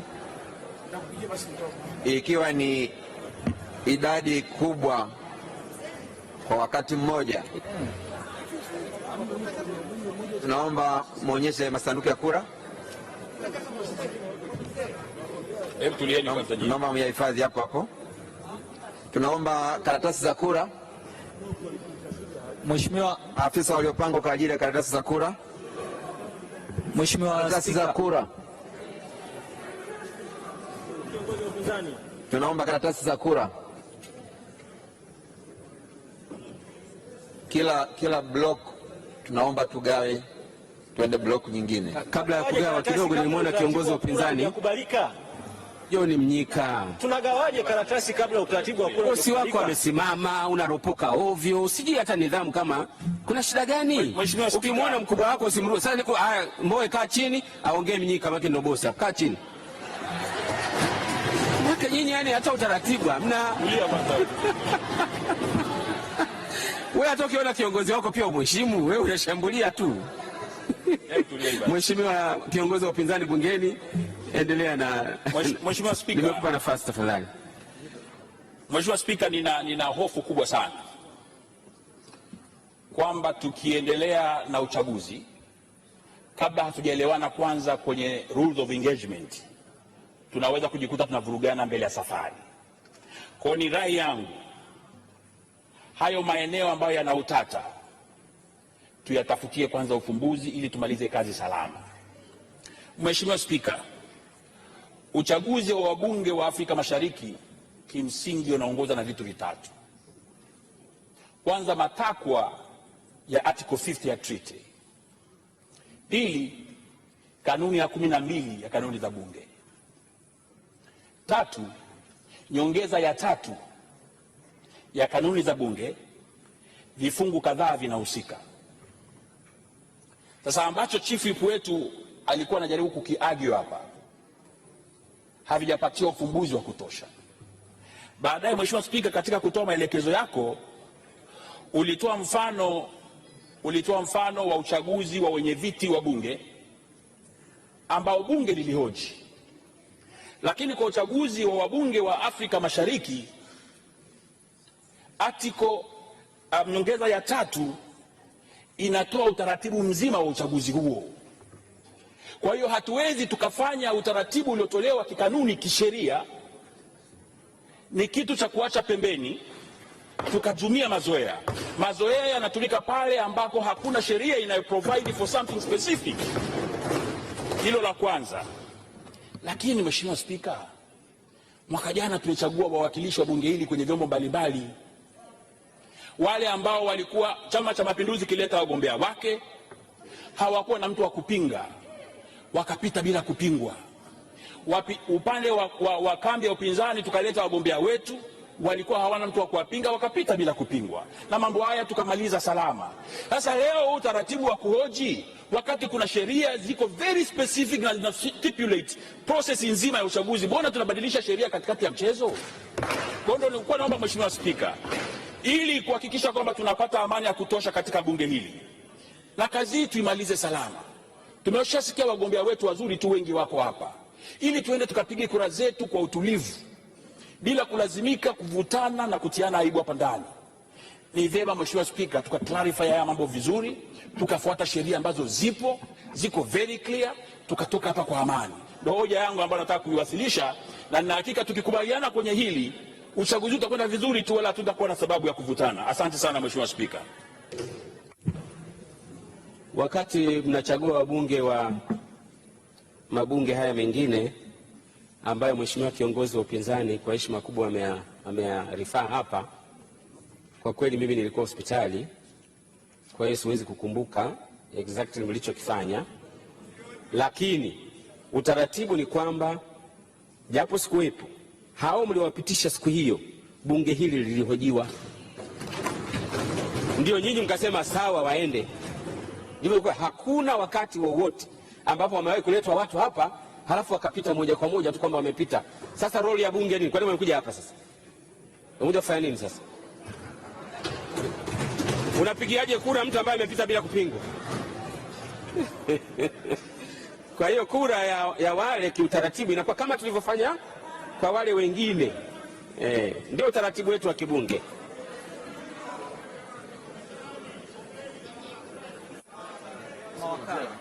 Mheshimiwa Spika, naomba tena nafasi tafadhali. Tafadhali. Mheshimiwa Spika, kwa ruksa yako. Mheshimiwa Spika, naomba nirudie tena kwa bunge hili. Sheria inayosimamia uchaguzi wa bunge wa Afrika Mashariki iko very specific. Kura ni za siri. Haitoi provision na kupiga kura za wazi. Sheria ipo na imesema. Ndugu zangu waheshimiwa wabunge, ningeshauri tuwe tunasoma sheria kabla ya kuanza kubishana humu ndani. Tuwe tunasoma na hizi kanuni, tuelewe kanuni zinaelekeza vipi. Kwa mambo ambayo tunatumia utamaduni na maelekezo ya spika, ni pale maeneo ambayo hayana maelekezo sahihi ya kisheria na kikanuni. Sasa hili jambo liko wazi sana, na sijui wenzetu wa upande wa pili mna hofu ya nini. Mheshimiwa Spika, kwa kuhoji ni kura ya wazi na sio kura ya siri. Kwa hiyo unachopendekeza kiongozi wa upinzani, kwa hawa wagombea wako tunawachagua, bunge hili linawachagua kwa utaratibu gani? wagombea ambao wako kwenye ballot paper na ambao hawana mpinzani, tafsiri yake ni kwamba watakuwa ni wagombea waliopita bila kupingwa. Nipe kwa sababu naomba kiongozi wa upinzani nipe kanuni inayosema hivyo kwamba huyo anapita bila kupingwa. Kanuni lete ya tuko 11 hiyo. Ngojeni. Vyeti acha maneno. Mheshimiwa, utaratibu umeandikwa kwenye katiba, kwenye kanuni. Lete ile kanuni ndani Lissu.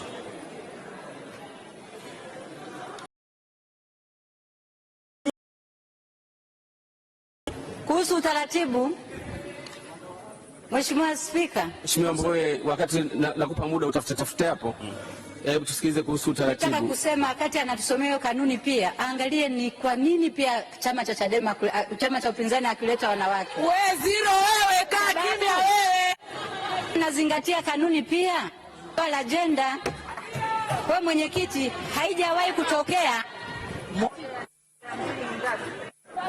nakwenda kupitisha viongozi bila kuhojiwa. Sasa kiongozi wa kambi ya upinzani anaogopa nini? Sasa tupe utaratibu unaotaka kusema, lakini atuambie mbona pia wanawake? Kuhusu taratibu. Mheshimiwa Spika, Mheshimiwa kiongozi wa upinzani na kwa faida naomba Mheshimiwa Spika, kwa faida ya wabunge kadhaa ambao wanauliza hoja ya agenda, ni wape ufafanuzi ili nifunge mjadala huo. Waheshimiwa wabunge, Treaty ya Afrika Mashariki inahitaji wabunge 9. Na masharti ni kwamba anasema katika hao 9 angalau theluthi moja wawe ni either gender. Lakini ambacho treaty hajasema process nzima itawaliwe na utaratibu huo, ila utaratibu wa nchi na ile delegation ya nchi, yani end product, mwisho wa siku ndio reflect theluthi moja.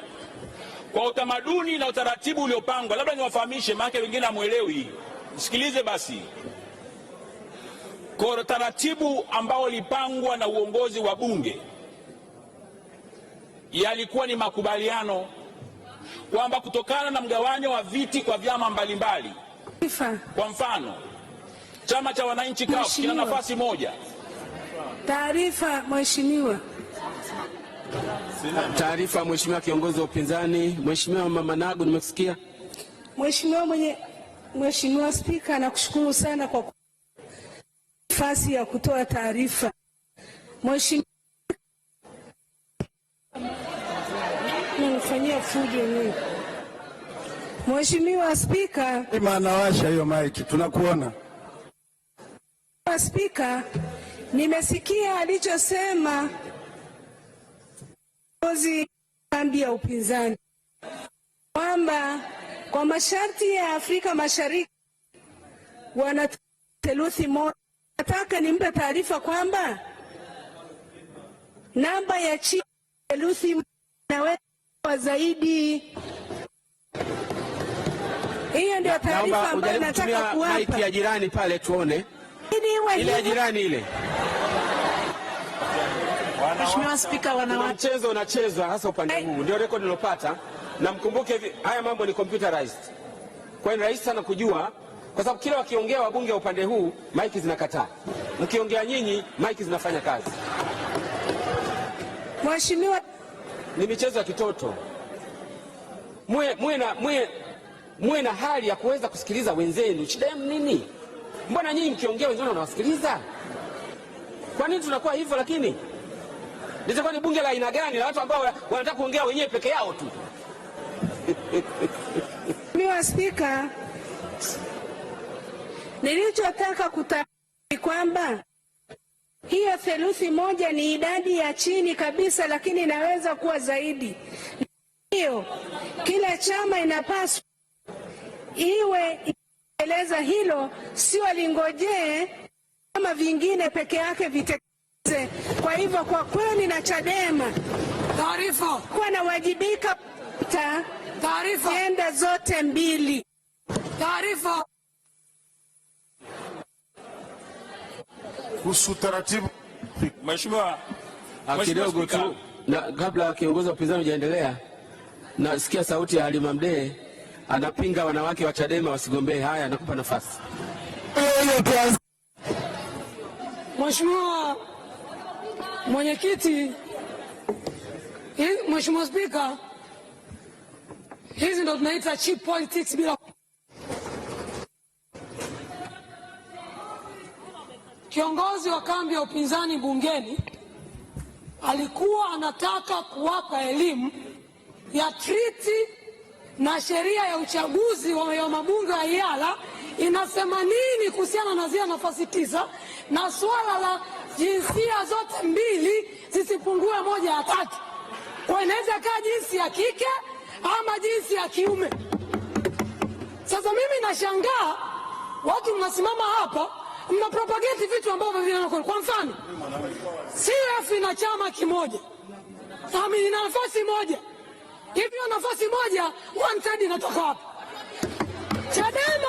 Chadema ina nafasi 2. Hivi kwa nafasi 2 1/3 inatoka wapi? CCM mna nafasi 6. Katika hizo nafasi 6 1/3 ipo. Kwa ndio maana kutokana na huo ukubwa na mfumo wetu wa kikanuni, naomba tusikilizane. Sikiliza. Tunawapa shule. Tatizo msomi triti na sheria ya uchaguzi.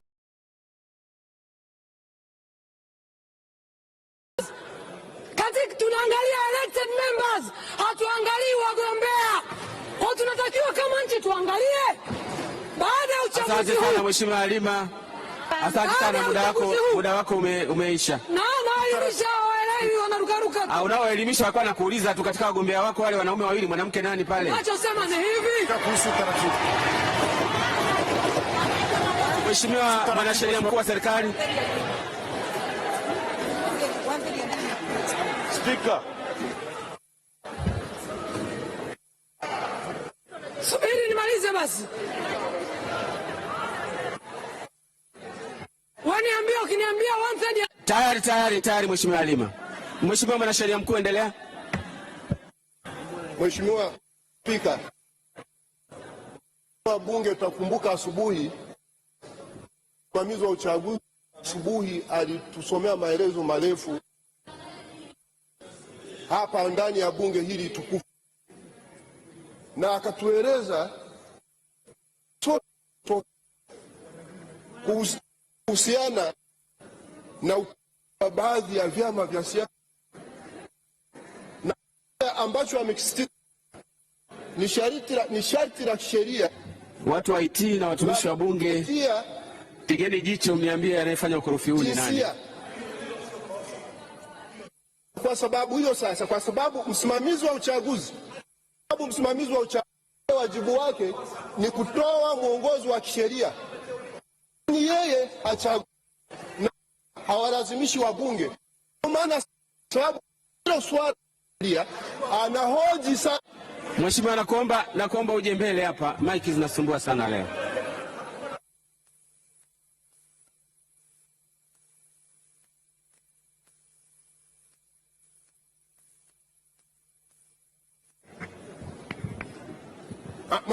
Mheshimiwa Spika, tutakumbuka wote asubuhi msimamizi wa uchaguzi, na kanuni hizi zinamtambua katibu wa bunge kwamba ndio msimamizi wa uchaguzi, na kwamba uchaguzi huu utasimamiwa na kuendeshwa na msimamizi wa uchaguzi ambaye ni katibu. Na asubuhi ametueleza maelezo mbalimbali ambayo yahusiana na baadhi ya vyama kushindwa kukizi masharti ya uteuzi, likiwemo sharti kanuni bana, acha porojo.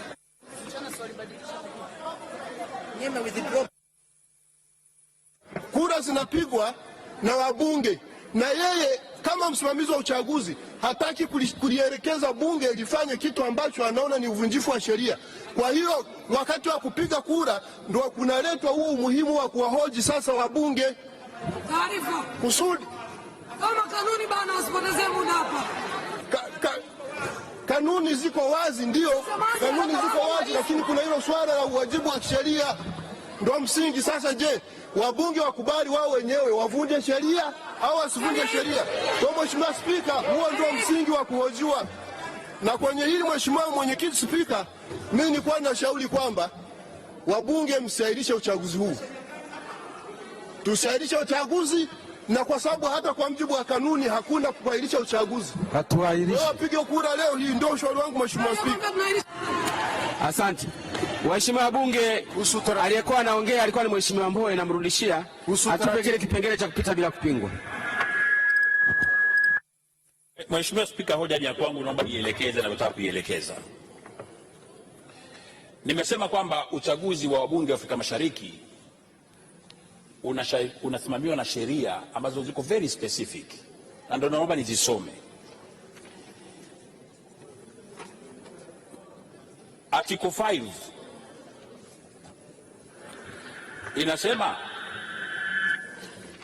any political party which is entitled to sponsor candidates may submit to the returning officer the names of the 3 candidates for each vacant seat in the following relevant groups.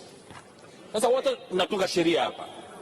Tukishasema may, chama kinaweza kaleta mgombea mmoja, kikaleta wagombea wawili, kikaleta wagombea watatu. Na hii ndio consensus ambayo tumefikia kwenye kamati ya kanuni, wala ilikuwa haina ubishi. Na naomba tuelewane hapa. Na Chama cha Mapinduzi kilipoleta wagombea wawili, hakuna mtu aliyepinga. Mheshimiwa Mbowe, wagombea watatu. Mheshimiwa Mbowe, samahani tu kidogo. Msingi Mheshimiwa Spika, naomba kidogo tu. Ndio. Tulipokuwa tumefika palikuwa mahali pazuri tu. Okay. Pahoja yako kwamba wagombea wako wapite bila kupingwa. Ndio tukasema tupe tu kanuni ili tu. Sawa Mheshimiwa Spika, nakwenda huko, lakini kwa sababu kuna hoja zimejitokeza hapa kwamba mmeleta mgombea mmoja, nafafanua ili tuwekeane sawa hapa kwenye misingi. Hilo la kwanza Mheshimiwa Spika. Kwa hiyo tukakubaliana, mtu unaweza ukaleta mgombea mmoja, unaweza kuleta wagombea wawili, na wengine wameleta wagombea watatu. Lakini nikirudi sasa kwenye kifungu kinachohusiana na uchaguzi na upigaji kura ambacho ni section 11. Mheshimiwa Lissu alikisoma kwa sababu mlikuwa mumsikilizi, naomba nikisome tena ili tujue kwamba uchaguzi wa Afrika Mashariki una maelekezo. Nikianza na 11 yenyewe. The voting shall be conducted under the general supervision of the returning officer. Here hatuna dispute. 11.2. The returning officer shall issue only one ballot paper to each voter. Bahati mbaya ambayo tunayo sasa hivi Mheshimiwa Spika, hata hiyo ballot paper hatujai kuonyesha sample yake, hatujui. Kwa pengine tunabishana kitu ambacho pengine tukiruhusiana tupeane ballot paper tukaridhika kwamba hiyo ballot paper moja inakidhi wagombea wote, tutakuwa tumemake progress. Hilo la pili. 3.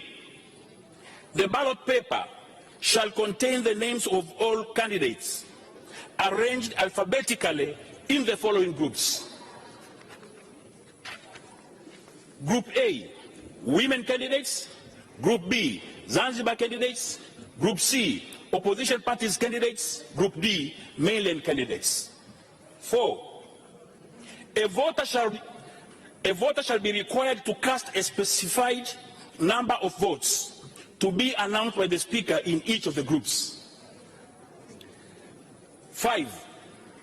On receiving a ballot paper, each voter shall separately record his votes by putting a mark against the names of the 9 candidates he wishes to vote for. 9 candidates. Sasa ballot paper iko pale, ina wagombea wote. Na nikisoma kifungu cha 6, na msikilize vizuri. Kifungu cha 6. Each voter shall be required to cast as many votes as there are vacancies. Otherwise, his whole ballot paper will be regarded as spoiled. Hapa ndio Mheshimiwa Spika anapokuja kwenye hoja yangu ya msingi. Ballot paper ipo, inatakiwa majina 9. Ukipigia wagombea 8, ballot paper imeharibika. Na sheria inasema hivyo. Kwa hiyo sheria haijasema mahali popote pa kuhojiana. Inakuja ballot paper, ina majina ya wagombea wote, lazima uchague watu 9 kutoka makundi yote. Taarifa Mheshimiwa Spika. Kidogo tu Mheshimiwa, ili amalize, lakini ninachotaka ndaipokea moja kwa moja, usio na wasiwasi. Ninachotaka umalizie tu kwa kutuambia sasa, katika kuchagua hawa candidates wako wabunge wangu hawa watachaguaje, kama sawa au si sawa? Sasa nafasi iko hapo, unataka upige kura 9, pigia kura hapo.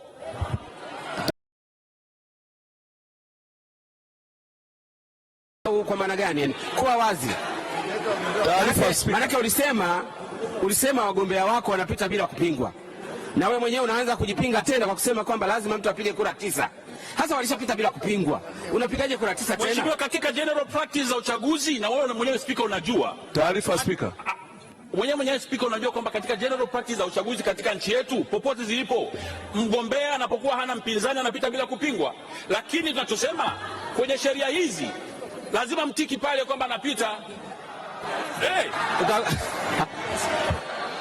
Mheshimiwa Dr. Kiingereza, nimekuona taarifa. Mheshimiwa. Speaker.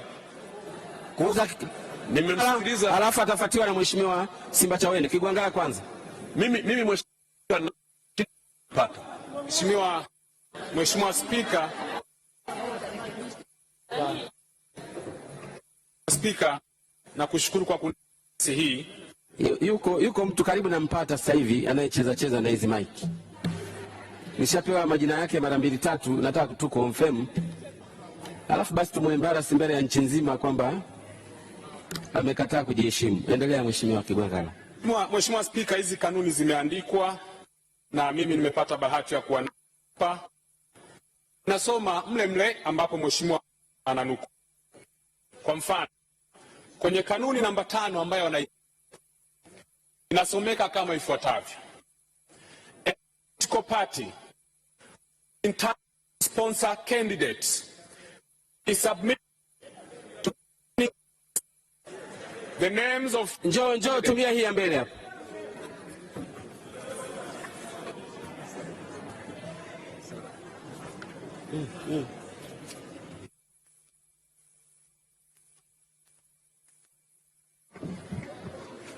Mheshimiwa Spika, ukisoma kanuni ya 5 ambayo Mheshimiwa Mbowe na hata Mheshimiwa Lissu ameinukuu hapa, inasomeka kama ifuatavyo: Any political party which is entitled to sponsor candidates may submit to the returning officer the names of 3 candidates for each vacant seat in the following relevant groups. The names of 3 candidates.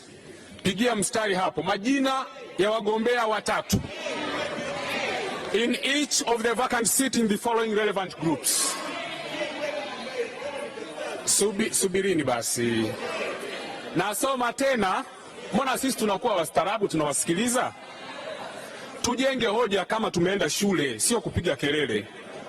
Tukienda mbele, Mheshimiwa Spika, kanuni ya 11. Kanuni ya 11 fasili ya 4 inasomeka: A voter shall be required to cast a specified number of votes to be announced by the speaker in each of the groups. To be announced by the speaker. Napigia mstari hapa kwamba speaker kwa kila kundi ambalo limewekwa hapa katika yale makundi 4 ana mamlaka kwa mujibu wa kanuni hii kutangaza kura ngapi zipigwe. In each inasema tu simple kwamba a voter shall be required to cast a specified number of votes to be announced by the speaker in each of the groups. Kwa hiyo speaker ametutangazia hapa tupige kura ngapi kwenye kila kundi. Sasa naomba Mheshimiwa Mbowe aichukue taarifa hii kama na hii kanuni pia ameisoma ama hakuisoma, na kwamba mamlaka ya speaker ni nini kwenye hili, alafu atupe ufafanuzi. Lakini pia atuonyeshe kanuni ambayo inaelezea in case kuna mgombea ambaye hajapingwa na mgombea mwingine, nini kifanyike. Ni kanuni ipi? Maanake nimeperuzi hiki kitabu mwanzo mpaka mwisho, sijaona kanuni hata moja ambayo inasema kama kuna nafasi moja na kuna mgombea mmoja nini kifanyike. ninaomba atuonyeshe hiyo kanuni kama anayo, ili tuelewe, pengine tunaweza tukamuunga mkono. Kama hakuna, tusipotezeane muda, tufuate busara ya Spika kama ambavyo kanuni ya 5 inatueleza humu ndani. Asante Mheshimiwa Spika. Mheshimiwa Simbachawene, na wewe uje hapa mbele. Sana. Amejaribu kueleza, lakini mwanzo alikuwa hafiki kwenye conclusion. Mara ya mwisho akafika kwenye conclusion. I'm George Simbachawene. Alikuwa hafiki, lakini mara ya mwisho akafika kwenye conclusion kwamba wao kwa kuleta fixed number ya wagombea ni kwamba wamepita bila kupingwa. Mheshimiwa Spika, shida yako unayoipata, Mheshimiwa Spika, shida unayoipata ni je, bunge hili limekuja kupiga kura au limekuja kuwatizama tu wagombea? Maana ndio tuelewane. That's the bottom line. Bunge hili limekuja kuwachagua wagombea na utaratibu umeelezwa katika kanuni ya 11. Na Mheshimiwa Mbowe, umeisoma vizuri sana. Hiyo unayoisema haipo kwenye kanuni hii. The word may katika sheria, the word may, if you give it a legal construction,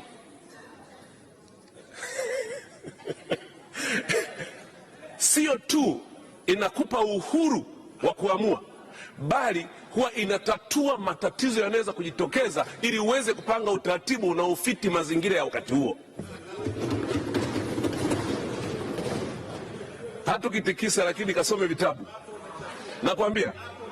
Kwa hiyo neno may, Mheshimiwa Spika, linatujengea mazingira sasa ya kumaliza tatizo hili walioleta wenzetu, kwamba badala ya kutetea wagombea ili tuchague, wametuletea fixed number. Sasa hatuna option nyingine. Tulionayo hapa ni bunge lazima lipige kura kwenye hilo kundi. Kwenye makundi mengine tunaweza tukapiga kura kwa sababu tuna choice. Kwenye kundi hili hatuna choice zaidi ya kutumia neno ndio na hapana. Kwa hiyo lazima tuhojiwe. Mheshimiwa Spika, kuhusu taratibu, una option, lazima tuhojiwe ili hilo kundi liwe limepigiwa kura. Usipohoji na wabunge wakasema ndio au hapana, maana yake kundi hilo halijapigiwa kura. Maana yake nini? Maana yake ni kwamba kura imepigwa huko, hapa hatupigi kura, na sisi tumekuja hapa kuwapigia kura wabunge wa IARA. Taarifa.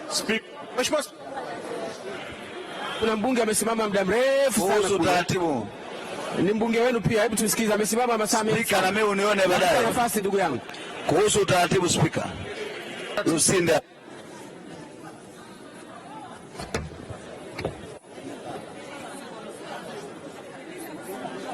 Sasa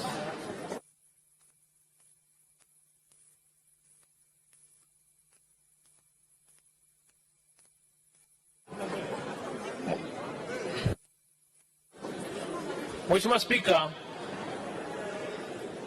nimesimama, lakini naomba niseme kwamba katika maelezo ya awali aliyesema Simbachawene anapozungumza habari ya kusema kura za kuitikia au ndio hapana, hata kanuni zetu hazitaji mahali ambapo katika kura hizi za East Africa kuna kuhoji wabunge pale ambapo kuna mbunge ambaye hana mpinzani.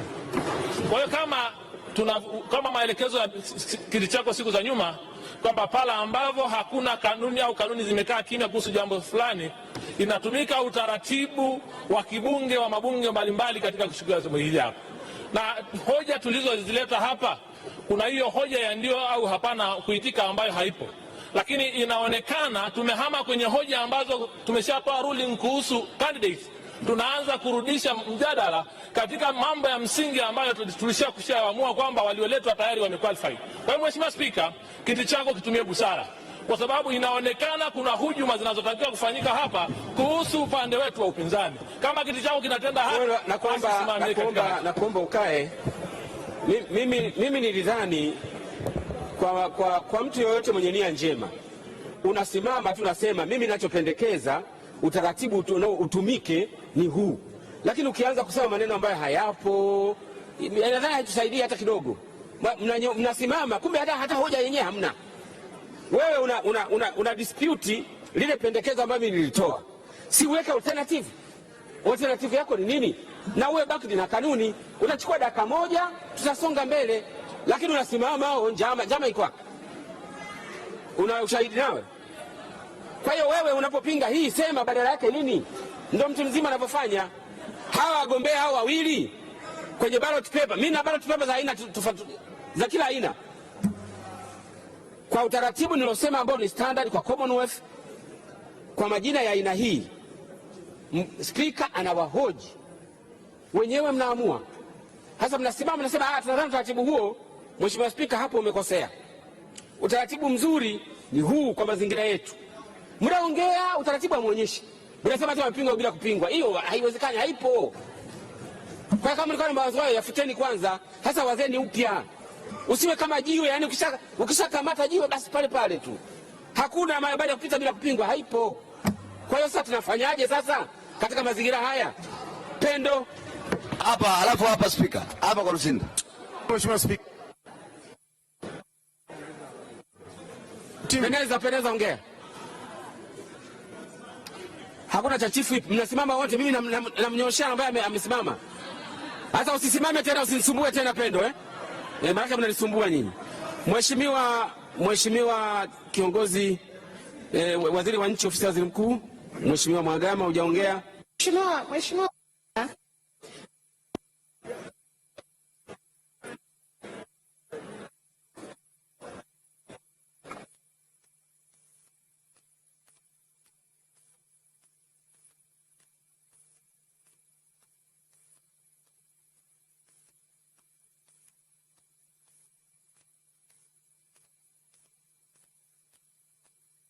Mheshimiwa Jenista tafadhali. Mheshimiwa Spika, mimi naomba niseme mambo yafuatayo. Jambo la kwanza, nilichoridhika ni kwamba wote tunakubaliana, nimemsikiliza kiongozi wa kambi ya upinzani bungeni na wabunge wote waliochangia.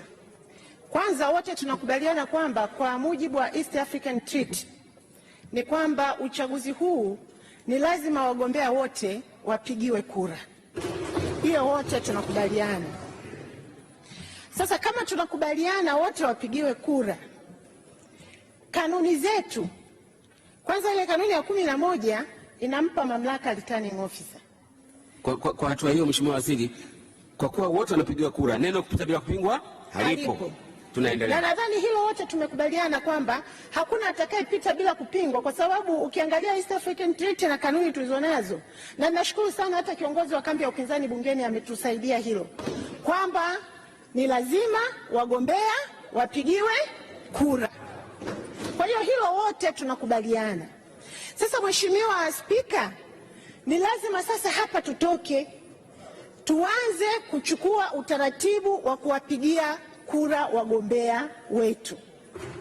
Mheshimiwa Spika, kama tunaona kwamba hizi procedure zote tulizojiandaa mpaka hapa zimetufikisha mahali hatuwezi kwenda mbele, mimi nilichokuwa nataka kushauri, hebu lengo letu sisi tupate wagombea wote 9 watakaowakilisha makundi yote. Lakini kama tunagundua kwamba kuna eneo ambalo linatupa shida, Mheshimiwa Spika, kifungu cha 17 kinakupa wewe mamlaka ya kutuongoza tunafanya nini. Kinakupa mamlaka ya kutuongoza wewe sisi tunafanya nini. Sasa kama hivyo ndivyo, Mheshimiwa Spika, mimi sioni hapa kwa nini tunaendelea kubishana tu. Tupewe maelekezo. Kwanza karatasi yetu ya kura inafananaje? Tukishajua karatasi yetu ya kura inafananaje, tufanye maamuzi hapa. Kwanza ni lazima tukubaliane hakuna mgombea tutakayempitisha bila kupingwa. Ni lazima kila mgombea apigiwe kura. Sasa karatasi yetu sisi ya kura ituongoze hapa kitu cha kufanya kiasi kwamba tutekeleze wajibu wetu wa kumpigia kila mgombea kura. na hatutaweza kupitisha mgombea hapa bila kupinga. Lakini kifungu cha 90 na kanuni yetu ibara ya 79(1), Mheshimiwa Spika, inatoa pia mwongozo wa utaratibu ambao tunaweza kuutumia kupiga kura kwa namna ile ambayo wewe kwa kanuni ya 11 ambayo inampa mamlaka returning officer wetu ana uwezo pia wa kutusaidia kujua tunafanya nini. Mimi Mheshimiwa Spika, nilikuwa natoa ushauri huo, tutoke tuendelee na kazi, tusiendelee kubishana hapa, tutabishana mpaka asubuhi na hatutaweza kumaliza. Returning officer.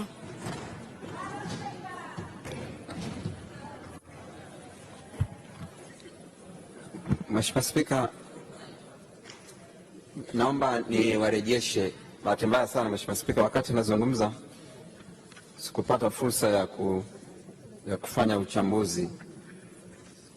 Kwanza nikiri kwamba kanuni ya 12, nafikiri wengi mnaiona, inasema uchaguzi wa wabunge wa Afrika Mashariki, na kwamba wabunge wa bunge hili mtapaswa kuwachagua. Nimeunderline maneno. Sasa kuchagua ina tafsiri pana. Inaanzia katika vyama. Kuna uchaguzi. Jambo hili lilijadiliwa kwenye kamati ya kanuni vizuri zaidi. Sasa bunge linapoletewa jambo lolote, kwa sababu jambo linalokuja bungeni lazima lije kwa hoja au kwa ombi au kwa taarifa ambayo bunge litaipokea na kufanya maamuzi. Huo ndio utaratibu wa bunge. Niliomba niwarejeshe katika msingi mzima wa maamuzi ya bunge. Bunge linaamua katika njia 3. Kwanza, kama jambo limewekewa utaratibu wa uamuzi, kanuni inayohusika ndio inayotumika. Kwa hiyo nirejea, kiongozi wa pinzani amezungumza vizuri. Katika nyongeza ya 3, uamuzi wa wagombea wanaopita bila kupingwa haujaainishwa. Nataka niseme wazi, tunaogelea wote, haupo. Hata kama hawakupita bila kupingwa, endapo kungekuwa kuna wagombea 3 wakafungamana, kanuni haziweki wazi. Zimempa Spika mamlaka kwenye fasili ya 17 kuzingatia kwanza taratibu na kanuni nyingine zinazosimamia uchaguzi ndani ya kanuni za bunge.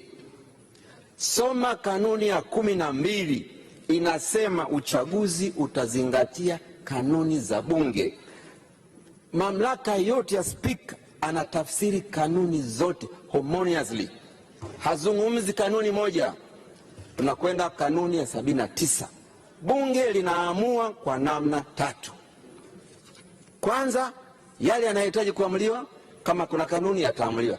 Yale ambayo hayapo, bunge litaamua. Naomba nisome. Kwa wabunge kufuata maoni ya walio wengi, waliohudhuria na kupiga kura. Ya pili, endapo mambo hayakuwekewa utaratibu, kanuni ya 79 fasili ya 4, isipokuwa kama imeelekezwa vinginevyo. Naomba nirejee. Katika kanuni hizi, uamuzi juu ya mambo yote utapatikana kwa kufuata wingi wa sauti za wabunge za ndio au sio, na Spika atatangaza matokeo ya kura. Inakwenda zaidi, inasema endapo mbunge hatoridhika na sauti, ataomba kura zipigwe. Sasa Mheshimiwa Spika, nachotaka kusema, sione kwa sababu gani bunge lako tukufu liende mbali katika kufikia uamuzi. Kanuni zimetupa jibu. Hakuna uchaguzi wa aina yoyote uliofanyika katika bunge hili na bunge halikuhojiwa. Haupo. Tutawaomba tupitie kwenye Hansard. Haupo. Kwa sababu kama bunge halikuhojiwa, bunge litakuwa halikuamua. Halijaamua.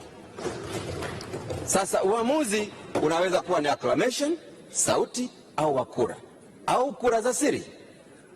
Sioni sababu kwa nini mfike mahali mvutani. Katika jambo hili, kanuni za uchaguzi hazikuweka wazi. Sasa haijawahi kutokea tukapata wagombea walio sawa na idadi ya nafasi ili bunge lifanye uamuzi wake kama ilivyo mkataba unavyosema lazima bunge lifanye uamuzi, ukiachilia mbali uamuzi wa vyama. Vinginevyo ungekuwa ni uamuzi wa vyama, ukija ndani basi spika anasoma, mnaondoka. Hiyo sio uamuzi, sio uamuzi. Kanuni ya 79 imetupa wazi kabisa. Mimi nashauri wako wataalamu wengi ndani, tunafahamu mko wataalamu, lakini kama tunataka kutumia utaalamu twende katika hili, na sioni kwa nini tunakataa bunge lisifanye uamuzi. Uamuzi wa kura ni uamuzi mmojawapo, uamuzi wa sauti ni uamuzi mmojawapo. Basi Mheshimiwa Spika, mchague uamuzi gani mnaotaka kuuchukua. Sasa hata uamuzi wowote hamuutaki, haina shida.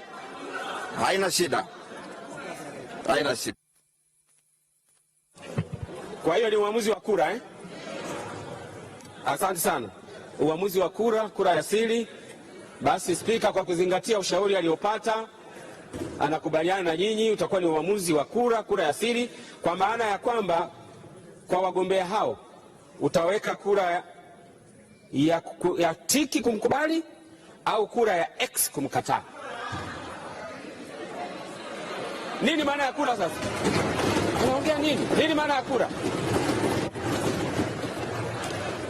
Sasa kwa hatua hii naomba returning officer, maofisa wako waje na kura zigawanywe sasa. Nimefunga mjadala, gawa kura.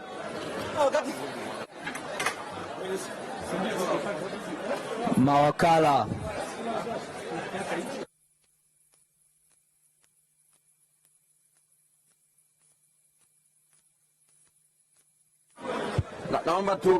Naomba tugawe kura.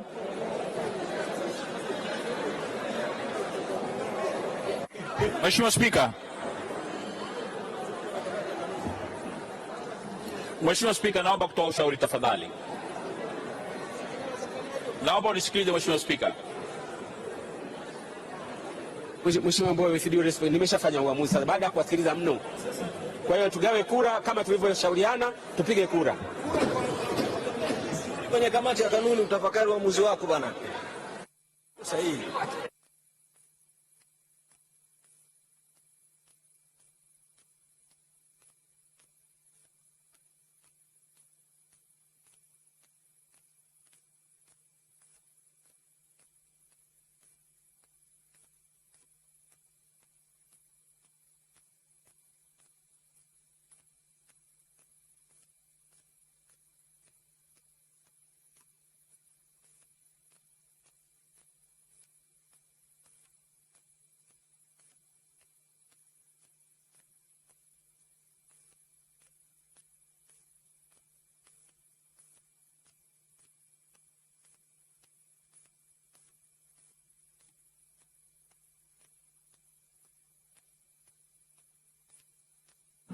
Waheshimiwa wabunge, naomba tusikilizane kidogo.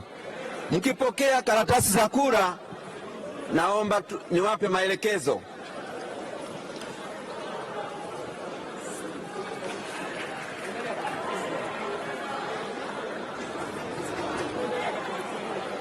Waheshimiwa,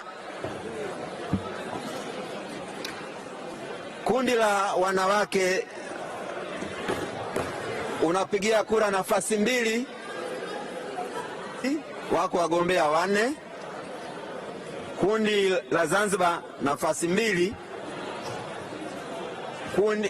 Kundi la kwanza A wanaume unapigia kura 1, na kundi B wanawake unapigia kura 1. Upande wa Zanzibar,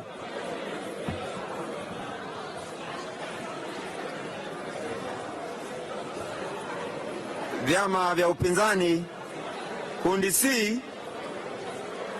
kundi la kwanza Chadema unapiga kura ya vema au kura ya hapana katika kiboksi pembeni ya mgombea. Kundi la che CUF unapiga kura moja kwenye jina pembeni kibox cha mgombea. Kundi D Tanzania Bara unapiga kura mbili kwenye box upande wa kulia kwenye picha ya mgombea. Nadhani maelekezo hayo yametosha. Baada ya kupiga kura, naomba mkae nazo hapo hapo na mzifiche. Hii tutakuja kuzichukua baada ya wote kuwa mmemaliza.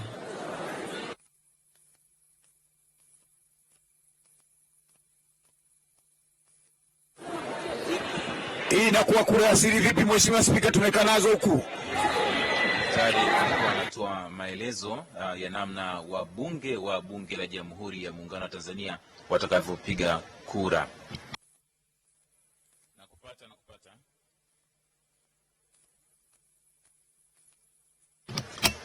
Mtazamaji, unaendelea kufuatilia matangazo ya moja kwa moja ya Bunge TV kuhusiana na zoezi la kuwapata wajumbe 9 watakaowakilisha Tanzania katika Bunge la Afrika ya Mashariki. Na huu ni mkutano wa 7, kikao cha kwanza katika bunge hili la Jamhuri ya Muungano wa Tanzania. Na katika zoezi hili umeweza kuwashuhudia wagombea 18 ambao walifika mbele ya ukumbi wa bunge. Wawili tuchague wawili, kwenye moja tuchague moja na kadhalika. Kwenye kundi lile la upinzani hili ambalo limetuletea kelele nyingi hapa, kwenye box lile unaweka ama tiki ama X pale pale kwa kila mgombea. Sasa Spika, utaratibu gani wa kura asili? Watu wanaonyeshana wamepata maelekezo ya chama. Spika wa bunge Job Ndugai alikuwa anatoa maelezo ya namna ambavyo wabunge watapiga kura. Makundi ni 4. Kundi la kwanza ni kundi la wanawake, ambapo wanawake walijitokeza ni 4, na kundi hili linahitaji wawakilishi ama wajumbe wawili ambao wataiwakilisha Tanzania katika Bunge la Afrika ya Mashariki. Nikukumbushe tu katika kundi hili la wanawake waliojitokeza kuomba nafasi ya ujumbe katika Bunge la Afrika ya Mashariki ni Happiness Elias Lugiko, Zainab Rashid Mfaume Kawawa, Fancy Haji Nkuhi na Happiness Ngoti Mgalula. Wote hawa ni kutoka Chama cha Mapinduzi CCM. Na katika kundi la Zanzibar ama tunaweza kusema Tanzania Visiwani, waliojitokeza ni 4 kuwania nafasi ambazo ni 2 za ujumbe katika Bunge la Afrika ya Mashariki. Na hawa ni Abdullah Hasnu Makame kutoka Chama cha Mapinduzi CCM, Mariam Usi Yahya kutoka pia CCM, ndugu Muhammad Yusuf Nuh kutoka CCM, pamoja na Rabia Hamid Muhammad kutoka CCM. Ni wagombea 4. Kuna wanaume 2 na wanawake 2, lakini nafasi za ujumbe zipo 2 katika kundi hili. Nafasi ya mwanamke ni 1 na nafasi ya mwanaume ni 1. Na katika kundi la 3, kundi ambalo linawakilisha vyama vya upinzani, vyama 2 vimewasilisha wagombea ambao wamethibitishwa. Kutoka Chama cha Demokrasia na Maendeleo Chadema, kuna ndugu Ezekia Dibogo Wenje na ndugu Lawrence Kego Masha. Na kutoka katika chama cha Chadema, nafasi zinazohitajika za ujumbe ni 2 na wagombea ambao wamethibitishwa na ambao tayari walifika kuomba kura kwa wabunge wa bunge hili la Jamhuri ya Muungano wa Tanzania walikuwa ni 2 ambao nimekutajia, Ezekia Dibogo Wenje pamoja na Lawrence Kego Masha. Kundi la 4, kundi D, kundi linalowakilisha Tanzania Bara, nafasi za ujumbe pia ni 2, ambapo kuna ndugu Adam Omar Kimbisa kutoka CCM, ndugu Anamringi Isai Macha kutoka CCM, ndugu Charles Makongoro Nyerere pia kutoka CCM, na Dr. Ngwaru Jumanne Magembe kutoka CCM. Wagombea hao ni 4, lakini nafasi za ujumbe ni 2. Lakini pia nilikuwa sijakamilisha katika nafasi katika kundi la tatu la vyama vya upinzani baada ya kusomea tu wagombea kutoka Chadema. Pia CUF imewasilisha wagombea 4 na nafasi ya ujumbe kutoka CUF ni 1, na wagombea hao 4 ni Mhandisi Habib Mohamed Mnya, Twaha Isa Taslima, Sonia Juma Magogo pamoja na Thomas Malima ambaye alitangaza kujitoa wakati wa zoezi la wagombea kuomba nafasi ya ujumbe. Kwa hiyo katika kundi hili wanabaki wagombea 3 na Thomas Malima yeye hata kuwepo, kwa maana kwamba amejitoa katika kuwania nafasi hii, na tayari spika wa bunge Mheshimiwa Job Ndugai ameridhia ombi lake la kujitoa katika nafasi ya kuwania ujumbe katika bunge la Afrika Mashariki. Wajumbe wanaotakiwa ni 9 kuwakilisha katika bunge hilo la Afrika ya Mashariki, na ni katika kila nchi inayowakilisha katika Jumuiya ya Afrika Mashariki wanatakiwa wabunge 9. Na zoezi linaloendelea hivi sasa, mtazamaji wa Bunge Television, ni wabunge kupiga kura katika makundi hayo niliyokutajia. Kwa mujibu wa spika wa bunge Mheshimiwa Job Ndugai, aliletewa idadi ya wabunge 333 ambao wanashiriki katika zoezi hili la upigaji wa kura. Na pia ametolewa ufafanuzi Mheshimiwa spika pamoja pia na msimamizi wa uchaguzi Dr. Thomas Kashirila ambaye pia ni katibu wa bunge kuhusiana na kundi la vyama vya upinzani hususan katika chama cha demokrasia na maendeleo Chadema, ambapo wagombea waliojitokeza ni 2 na nafasi ni 2. Na mahojiano yaliyokuwa yanaendelea hivi punde kabla ya zoezi la upigaji kura ni namna gani ya kuweza kuwapitisha ama kuwakataa wagombea hawa, na tayari spika wa bunge pamoja na msimamizi wa uchaguzi wametoa maelekezo kwamba zipigwe kura za aidha za ndio ama hapana, kwa maana kwamba kukubali ama kukataa.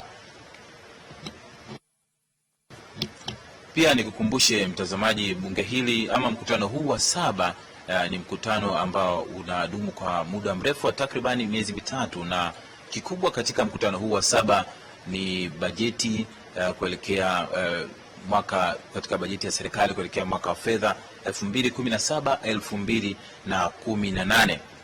Na katika kikao hiki cha kwanza ambacho kilianza majira ya asubuhi, tuliweza kushuhudia kula kiapo cha uaminifu kwa Mheshimiwa Salma Rashid Kikwete, mbunge mteule ambaye aliteuliwa na Mheshimiwa Rais Dr.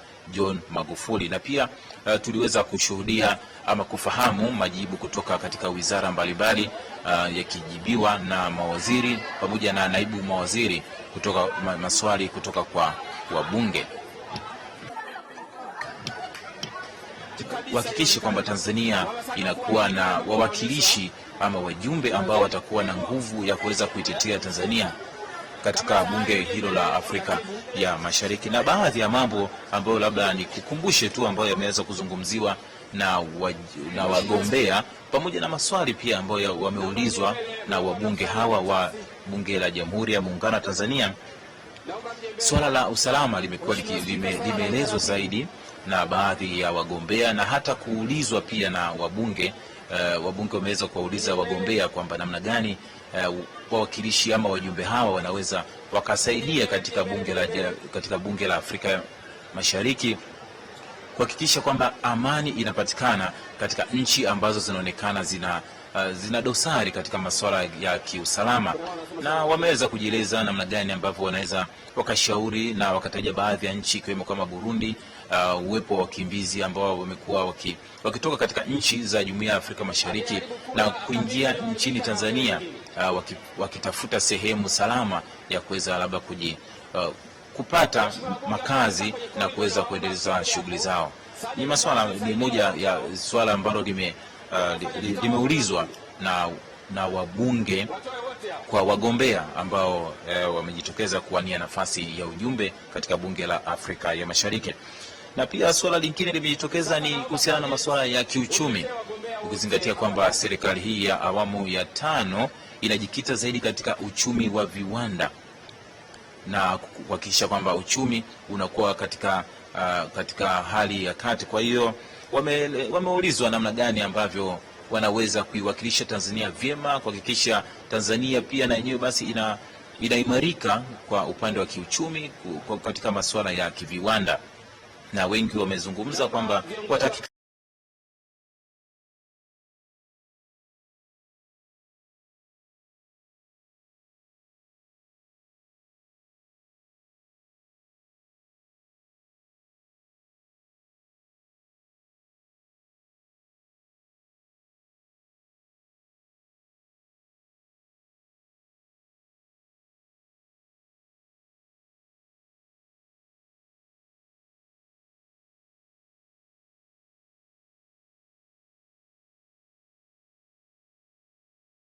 wrong right there. Look, the review of the exchange rate, well, it's completely wrong. What happened?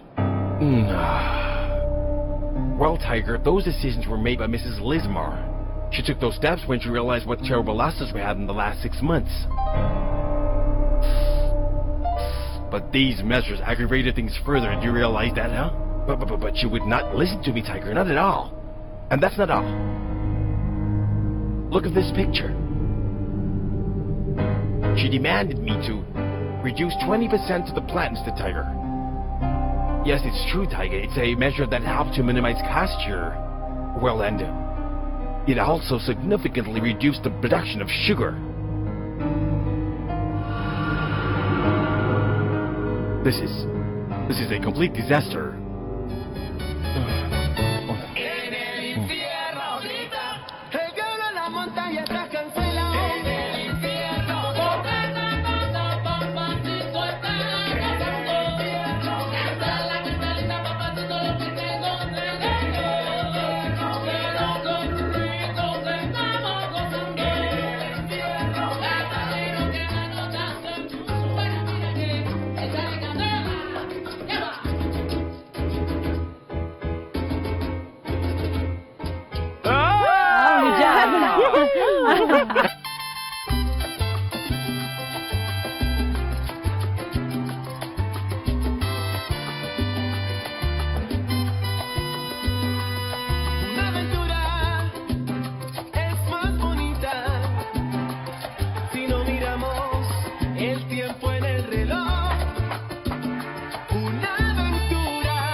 Ni nafasi nyingine ya kuwania fursa ya kuiwakilisha Tanzania kwenye michuano ya kimataifa. Nafasi ya kutoa taji la pili kwa ukubwa wa ngazi ya vilabu Tanzania. Ni nafasi ya kuweka historia kwenye soka la Bongo. Ndiyo, ni robo fainali ya Azam Sports Federation Cup, Azam FC dhidi ya Ndanda FC kwenye uwanja wa Chamazi jijini Dar es Salaam. Yani, lazima mshindi apatikane na ngoma hailali. Sisi ni soka, burudani inaendelea.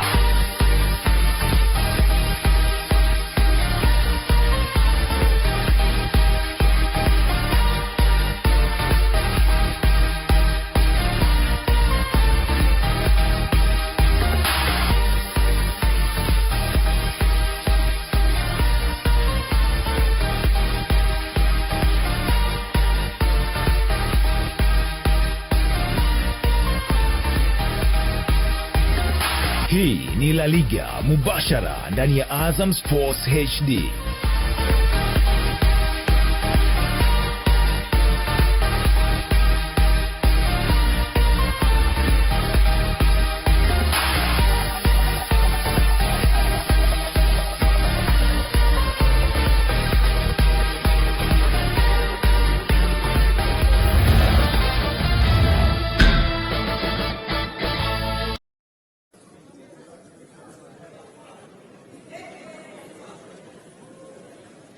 Haya, nyinyi ambao hamtaki kwenda basi mnaruhusiwa kurudi mlikotoka.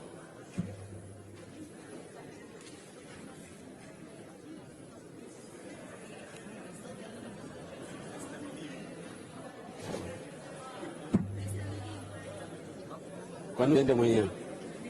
Esther Midimu, njoo. Kwa niaba ya Mheshimiwa Happiness Logiko.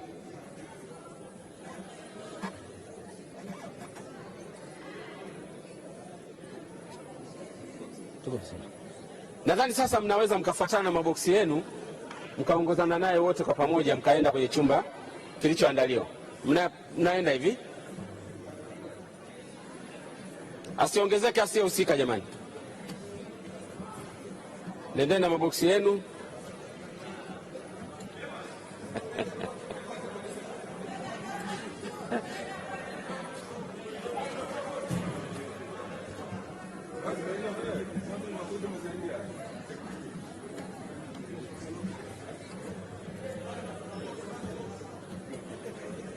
Basi waheshimiwa, sasa wakati wa kihesabu, na itachukua muda mrefu, na kupenda dakika chache, nataka kunyoosha miguu kidogo, anataka kupata kikombe cha chai.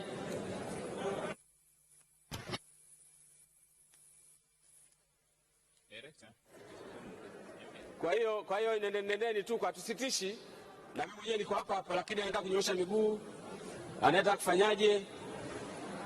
Nadhani tutumie kama dakika 20 hivi, afu wote turudi hapa.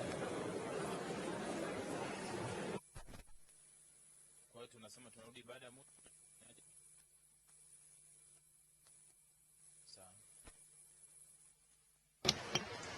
Mtazamaji wa Bunge TV, kama ulivyosikia maelezo kutoka kwa Spika wa Bunge la Jamhuri ya Muungano wa Tanzania Mheshimiwa Job Ndugai, ni kwamba tunasitisha matangazo ya moja kwa moja kwa takriban dakika 20 baada ya wabunge kupiga kura kwa wagombea ambao wanawania nafasi za ujumbe katika Bunge la Afrika ya Mashariki. Kwa hiyo kinachosubiriwa hivi sasa ni kura kuhesabiwa na hatimaye kufahamu kati ya wagombea 17 waliobaki, maana walikuwa wagombea 18 na mmoja akajitoa na Spika wa Bunge akaridhia. Kwa hiyo kati ya wagombea 17 tunasubiri tufahamu wagombea 9 ambao watashinda na kuwa wajumbe rasmi na kwenda kuiwakilisha Tanzania katika Bunge la Afrika ya Mashariki. Basi hatuna la ziada kwa sasa. Tutarejea baada ya zoezi la kuhesabu kura kukamilika na kufahamu ni akina nani ambao wamechaguliwa kuwa wajumbe katika Bunge la Afrika Mashariki. Mimi ni Edward Kondela, kwa niaba ya wenzangu wote ninakutakia mapumziko mema kwa muda, na baadaye tutarejea kwa ajili ya kufahamu ni akina nani ambao wamechaguliwa kuwa wajumbe katika Bunge la Afrika ya Mashariki.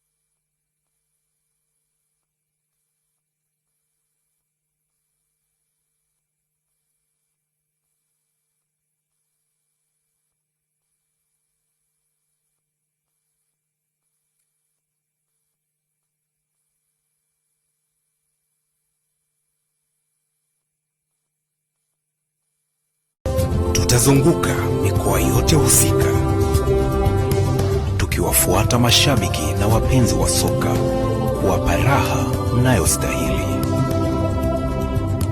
tukiwa na uhakika wa kuwasilisha kilicho bora katika hadhi ya kimataifa.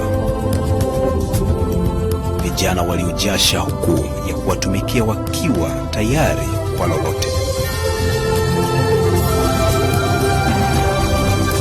Timu 16 kuonyeshana ubabe ni katika msimu mpya wa